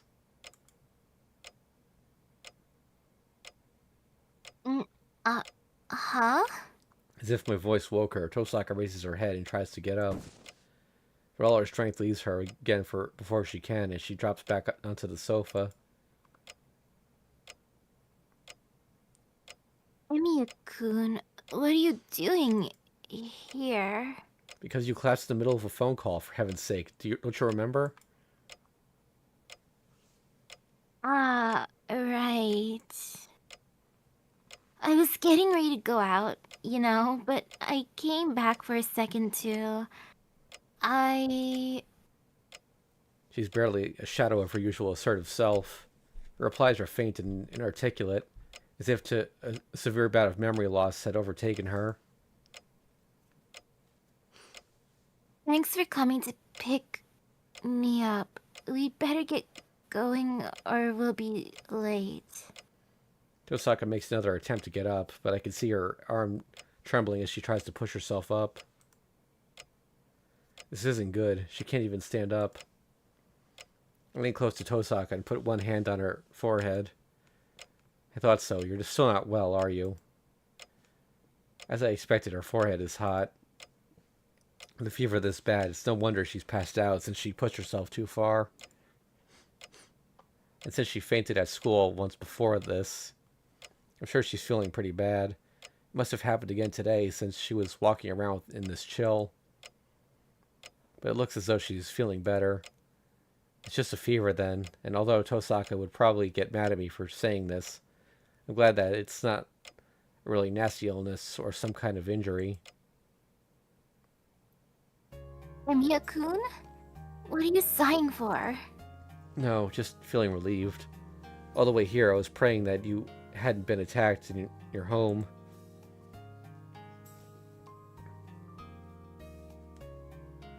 I swear I was fine this morning. I should be able to just shake off something like this. For the third time, Tosaka tries to get up.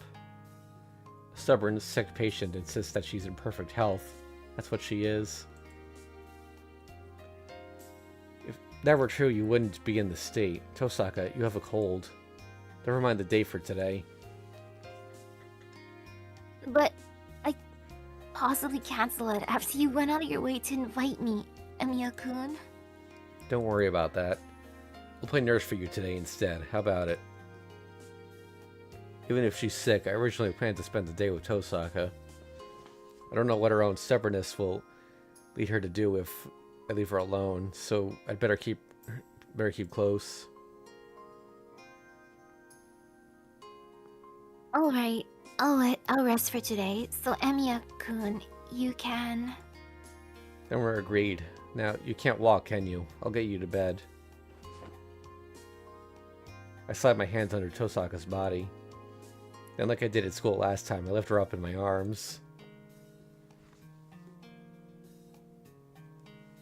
What are you doing, Shiro? Can't you see I'm carrying you? It's not like this is the first time I've done it. Last time it was in front of what felt like half the school, too. That was pretty embarrassing. Compared to that, doing this in Tosaka's house, far from the public eye, it's no big deal. Until I consider that I'm taking her into her bedroom. I feel like a newlywed carrying his bride over the threshold. What's with that look, Emiya-kun? Nothing. Holding Tosaka in my arms, I carefully make my way through the house. Still nervous, my hand ends up at her neck. The fevered blush on Tosaka's face makes her look embarrassed, which only heightens my tension. There we are. You okay, Tosaka? Mm-hmm. I set her on the bed. While I'm at it, I take off her shoes and leave them by the side. She wears her shoes inside the house here. Talk about Western style, but... Sorry, excuse me. Talk about Western style, but let's save the gawking for later. Do you think you can sleep? If you don't feel well, I think that'd be for the best. I just need to lie down for a little, then I'll be fine. Is it your crest again? When she collapsed at school, she told me her magic crest was the cause, but this time seems to be different. I don't think it's just the crest this time.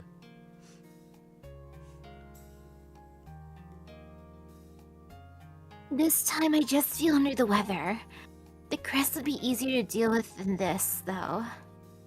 The stress from all that traveling must have caught up with you. You've had a lot on your plate since you came home. Damn it all. This is the second time I fainted in front of you, too. How pathetic. But aren't you glad that it was me you fainted in front of? Think of it as a silver lining.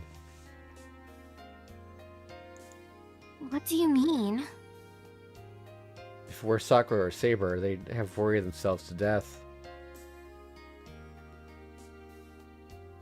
Either of those two would have gotten so upset that they'd only make the situation worse. I guess. Tosaka manages a weak smile in agreement.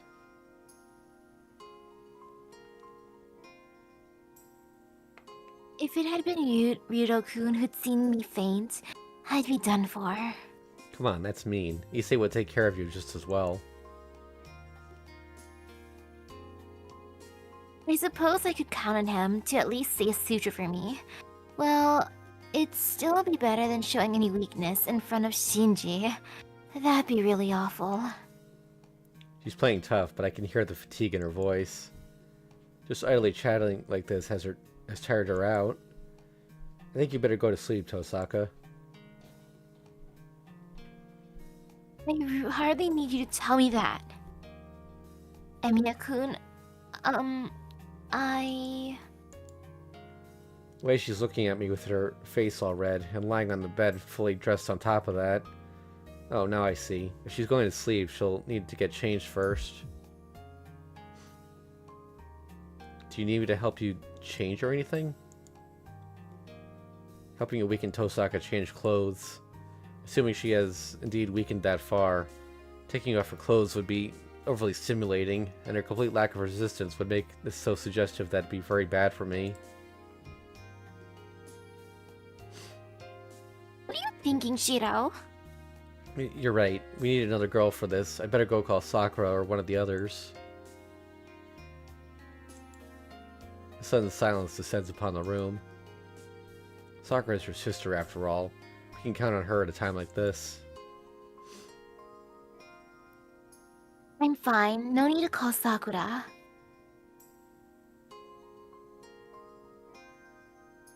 Not for something as simple as changing and wiping the sweat down. Oh, good. Wait, that's not good at all, but, geez, either way, it's a bad idea for me to be in this room right now. I can't think of a good excuse for making that suggestion.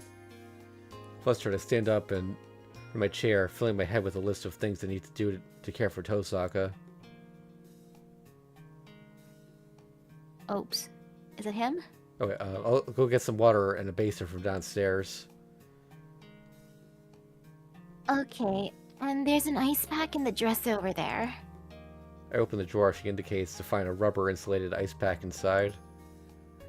I hope she'll be done by the time I fill it with ice. Look at the time. I see it's past noon. Oh, it's just about lunchtime. Tosaka, do you feel like eating anything? Maybe just a little. Though I don't think I could stomach anything greasy. I'll borrow your kitchen for a bit. I'll make you something light. Well then, I use Tosaka's kitchen and make her lunch, then return to her room with the things I'll need to take care of her hand. I'm surprised they didn't explain what he was cooking. Alright, there's a non-zero chance of nudity here, so I'm putting the screen up, so... I'm coming in, Tosaka. Go ahead, I'm done changing. Okay, no, we're good. Just pajamas. Cat pajamas. Yep. My breath catches ever so slightly in my throat.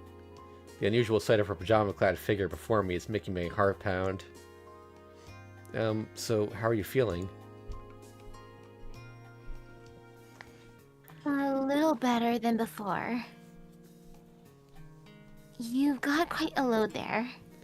I have the ice pack jammed under my arm since my hands are preoccupied by the tray with her lunch on it. I don't see any other way I could have carried it.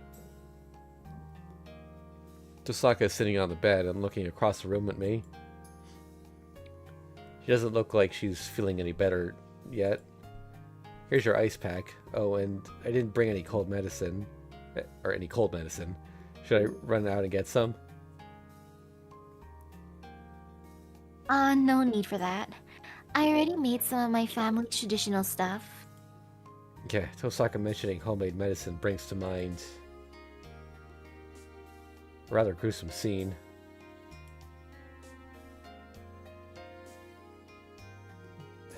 Have we seen that image Taking before? that and then resting for the remainder of the day will cure me of pretty much any cold. Furthermore, I'm accustomed to the earth this state. So if worse comes to worse, I can always go down to the basement and... That means you'll get better. That means you better get proper nutrition. Will you have some? Hoping to cut off a potentially disturbing description of what she plans to do down there, I offer her the tray. Tosaka eyes me dubiously, as if wondering what on earth I put on this tray.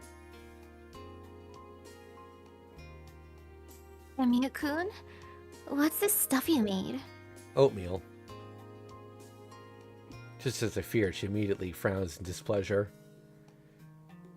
So the standard formula of oatmeal prepared for the sick equals tasteless is one known even to Tosaka.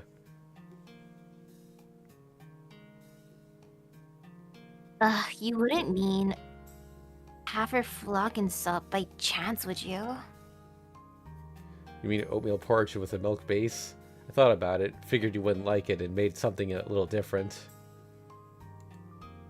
About that. That's actually one of my favorite things to eat. I love oatmeal with milk. I I tried adding turnip and green onions, making it something closer to a porridge consomme. I don't know how to pronounce that word. Consomme. I confidently present my dish to Tosaka. The gentle aroma of the consomme, subtly different from oatmeal, fills the air. It's clear from a glance that it's a grain porridge. Taking the spoon in her hand, Tosaka stares hard at the dish. Is there some kind of oatmeal-related trauma in her past, or is she just wary of food she's never tried before?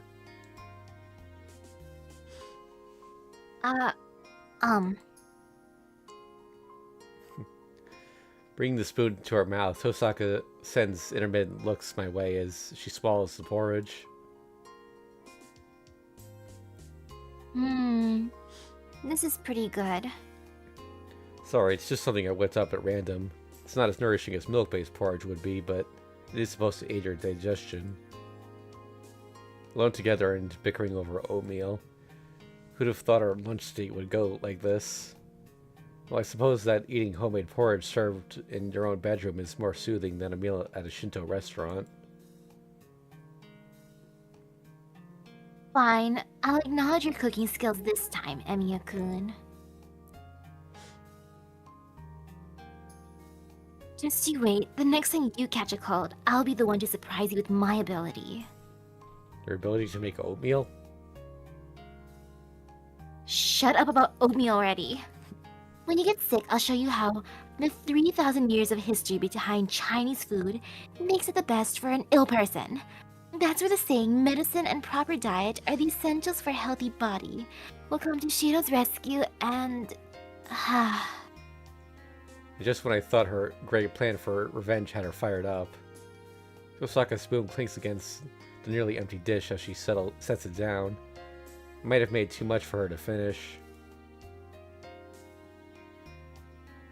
Thanks for the meal, Emiya-kun. I'm glad you enjoyed it. Sorry for using up the stuff in your kitchen. That's okay. I'm the one who got to eat it after all. After I tidy away her dish and utensils, I seat myself at the side of the bed. Well, that should probably be in the mood for a cup of tea after that. Guess I'll go make some tea now. I'll be borrowing your kitchen again, Tosaka. In that case, please make it chamomile tea, Emiya-kun. Got it, I say as I stand and pick up her tableware. Maybe some of this gallantry is rubbing off on me as I take care of Tosaka here. Well, not that this is much different from what I usually do. Just hearing that she has a cold put me in a completely different mental state. It could be my paternal instincts coming to the forefront, or it could be that Tosaka's helplessness makes her seem so cute. If her cold continued on forever, she would... No way. Having Tosaka stay sweet and modest would definitely not be good. Asking for chamomile must mean she wants to rest. I recall the knowledge of herbs she taught me as I get out a light blue teacup. Once Tosaka's asleep, I'll have Sakura come take my place. Having a man around getting in the way with her various nightly affairs need... Wait, what? When her various nightly affairs need tending to would be a bad idea. I'm coming in, Tosaka. Tosaka doesn't answer. Maybe she dozed off. I slowly push the door open, only to be met with Tosaka's flustered face. Is she taking a turn for the worse? Thanks, Emiya-kun. Here you go. After you drank it, how about getting some sleep? I'll stay here with you until then. I'll watch over you till you fall asleep. Saying that to the normal Tosaka would only earn a reply of... What the heck? Before she bursts out laughing. Whew, sorry, I was about to sneeze there. She gulps down her herbal tea. The cold may be sapping her strength today, but I'm sure... Okay, hold on, give me a minute.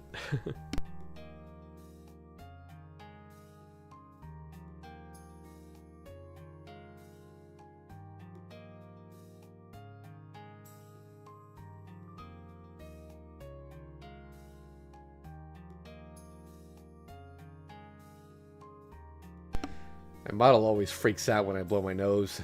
It's really funny to look at. Okay. The cold may be sapping her strength today, but I'm sure by the time this time tomorrow she'll be back to her usual fearless, confident, energetic self. Man, it really is too bad.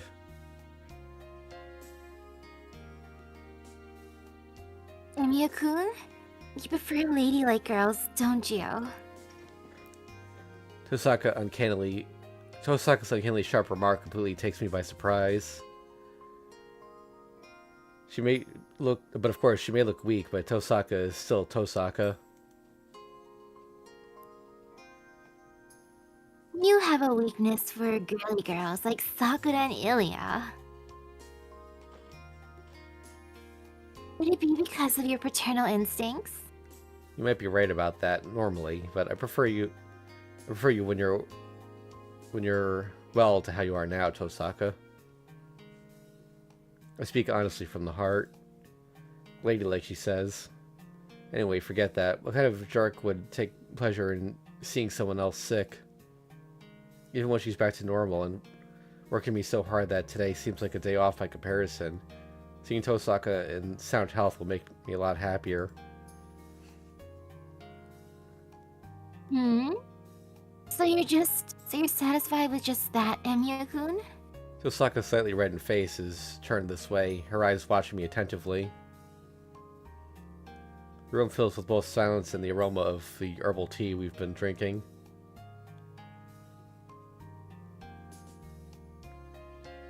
Well, I suppose I'll have to get better right away so we can go out tomorrow.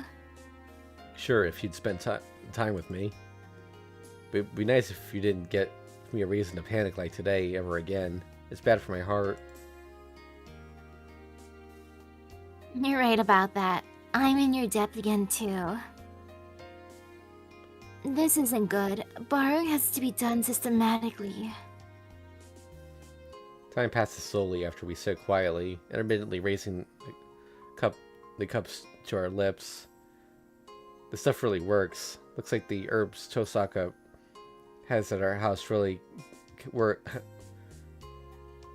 Looks like the herbs Tosaka has at our house really work to make you sleepy.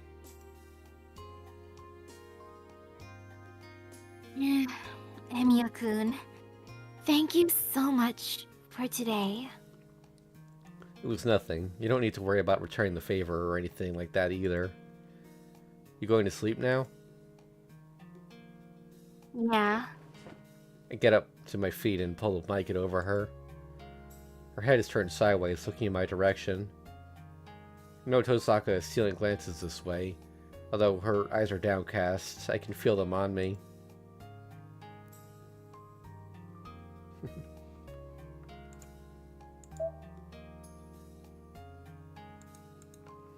What's wrong, Tosaka?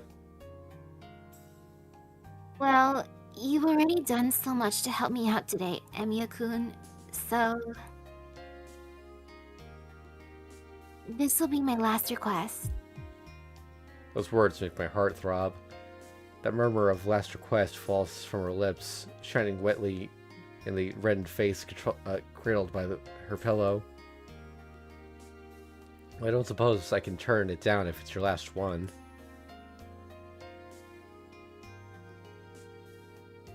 Then, can you give me a goodnight kiss? Wait, that's all? A goodnight kiss is just a momentary peck on the forehead or cheek. That's hardly even worth making a request for. Wait, did Tosaka just ask me to kiss her? Well, are you sure?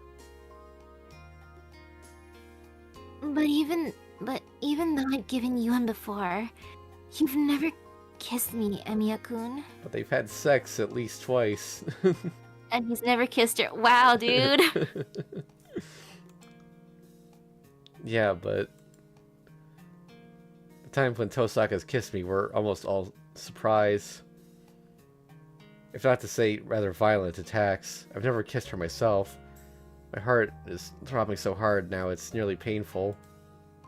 So she kisses violently, huh? It's not if this is as stressful as Magecraft. Unlike that particular art, there's no chance I'll die a horrible death if I get this one wrong.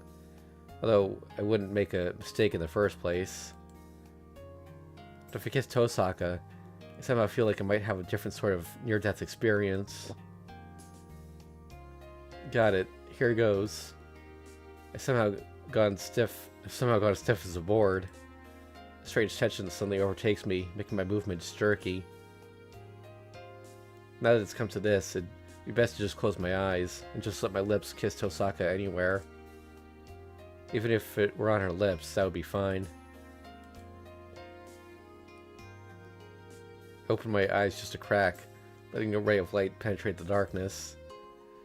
Into my field of vision leaps Tosaka's face, and even as the tension threatens to suffocate me, I bring my lips even ever closer. I softly brush her skin, ever so slightly tinged with sweat. I break away immediately. Letting the kiss linger wouldn't be good. All done, Tosaka. I give it a 6.5. Eh? Tosaka raises her face to sternly inform me of my score. Don't close your eyes when you do it. I had no idea where you were trying to kiss me at first. Feels really weird if you bring your face close to someone else's with your teeth chattering that way. Honestly, 6.5 sounds awfully generous. Yeah, considering that. Easy for you to say. Weren't you trembling yourself? I probably was. This was my first, after all. First kiss with me as the initiator, she means. I fight the urge to rub my lips with my fingers. I feel like her taste must still be lingering there. Dude, she's sick. Jeez, if you're this energetic, you must be nearly back to normal already. I feel like a fool for getting worried about you. I suppose having you here to make fun of helped bring my vitality back. Good night, Emiya-kun. Try for a higher score the next time you do it. She smiles up at me from the bed. Oh well, I already knew that I'm no match for Tosaka in matters like this. I'll come check on you one more time after I'm done washing the dishes. I'll try and sleep until nightfall, so you can go home now. Don't worry about it. Well, if you need help tonight, I'll call for Saber or Sakura. No, I'll be fine. Tosaka replies. Judging by how she looks now, a little rest should be enough to have her back to perfect health. As she's dozing off, I add one last remark. Consider you're dead settled with that last kiss. It's alright. What you did for me this time all falls under the heading of special privileges for the sick. So we'll settle it some other time. With a sigh, Tosaka's breaths fall slow and silent. Already asleep, or pretending to be in order to reassure me. It's fine either way. I stand up with one last backward glance at Tosaka, head back to the kitchen.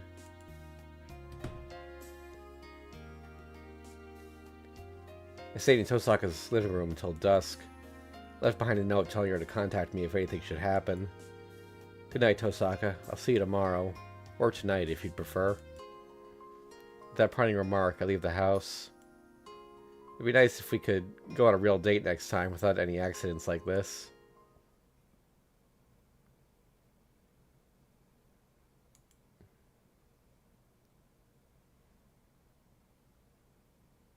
Wallpaper added.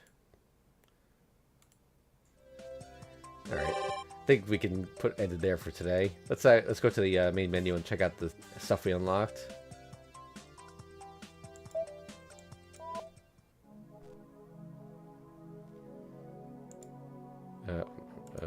Special wallpaper. What's new here? think. Oh.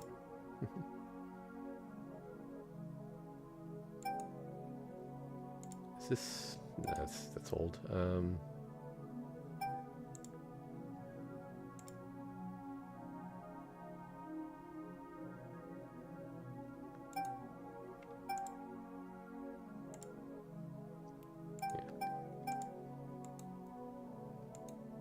wait. Let's check the shrine.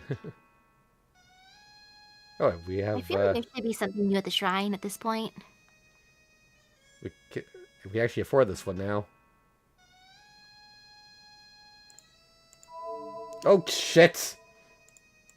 Well, that was unexpected. Alright, okay. There was no nipples though, so I don't have to censor it later. But let's not keep that on screen for too long. I guess that's why it was expensive, huh? Yep. I don't know why I thought it would be anything else. Okay. Alright, yeah, it's just some butt. No, let's get Saber's butt. Part 2. Wait, part 2? part 2. I'm scared. Let's see how much. I guess I can do this. So you see their faces at least. I guess that means when there's another expensive one, expect it's going to be part 1. Yeah.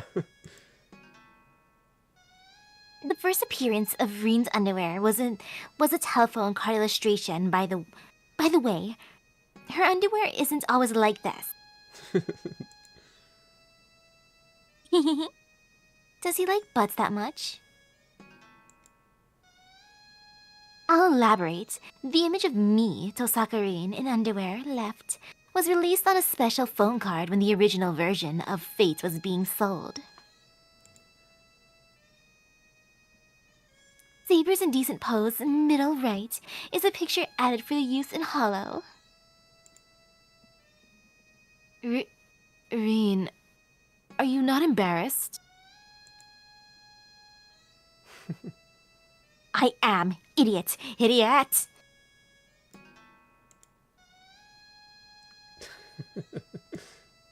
Well, that's a thing. Yep.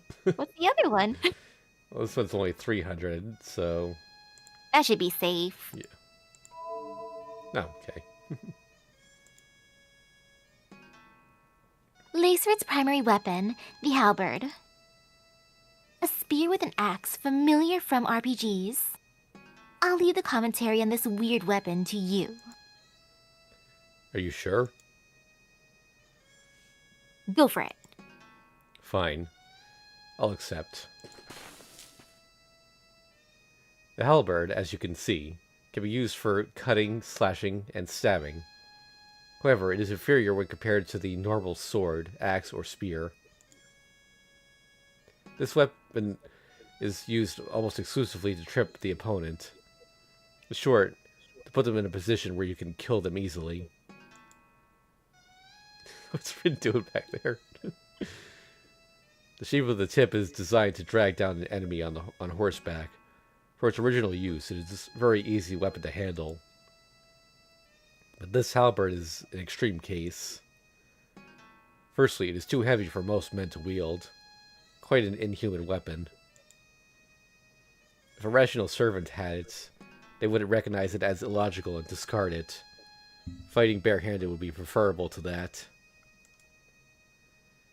But the one wielding it is the Einsbergen's man-made doll, a homunculus. They do not tire and have strength equal to that of a servant. No, probably even surpassing that. But the threat they pose is another story. Back to the weapon. At first glance, this halberd seems to be a replica of an antique, but there's no doubt that the latest Einsberg technology has been used to make it. So of course it also has its magical properties, especially since the homunculi had to consider the possibility of facing many different weapons, or even noble phantasms. It is a weapon that is tough rather than sharp. It was forged to give priority to winning, thus it functions as offensive armor. Rin's face. Oh, that's her line. Working with armor sounds downright offensive. Anyway, the material suited for this is a material even better than the tungsten steel, which can pierce through a tank. Rhenium. Rhenium, compared with tungsten, is much more rare and expensive. But in this case, that isn't an issue. Named after the Rhine River, this alloy exceeds the strength of tungsten. For a homunculus who doesn't need to worry about the trade-offs, it's perfect. Is it that heavy? Tremendously. It's 3 times as dense as iron. Heavier than even lead or gold. Is this a real element? I'm not familiar with this one. I'm gonna look that up. Let's see. Yep, okay.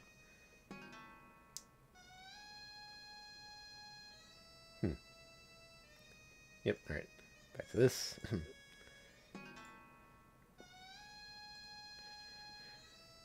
Can you imagine what a blow from a weapon like that would feel like?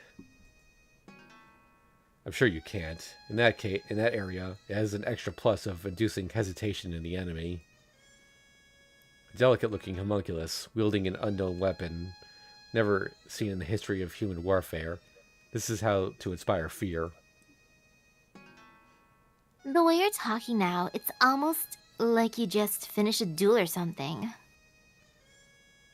No. It would be like a dream if a weapon like this, like that existed. So I was just letting my imagination run wild.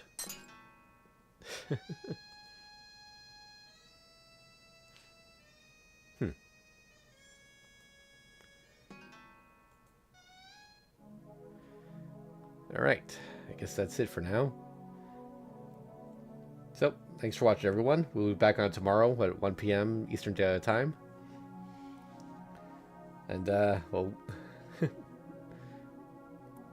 hopefully get more into the plot. I'm going to try to get back to where we were in to the final battle of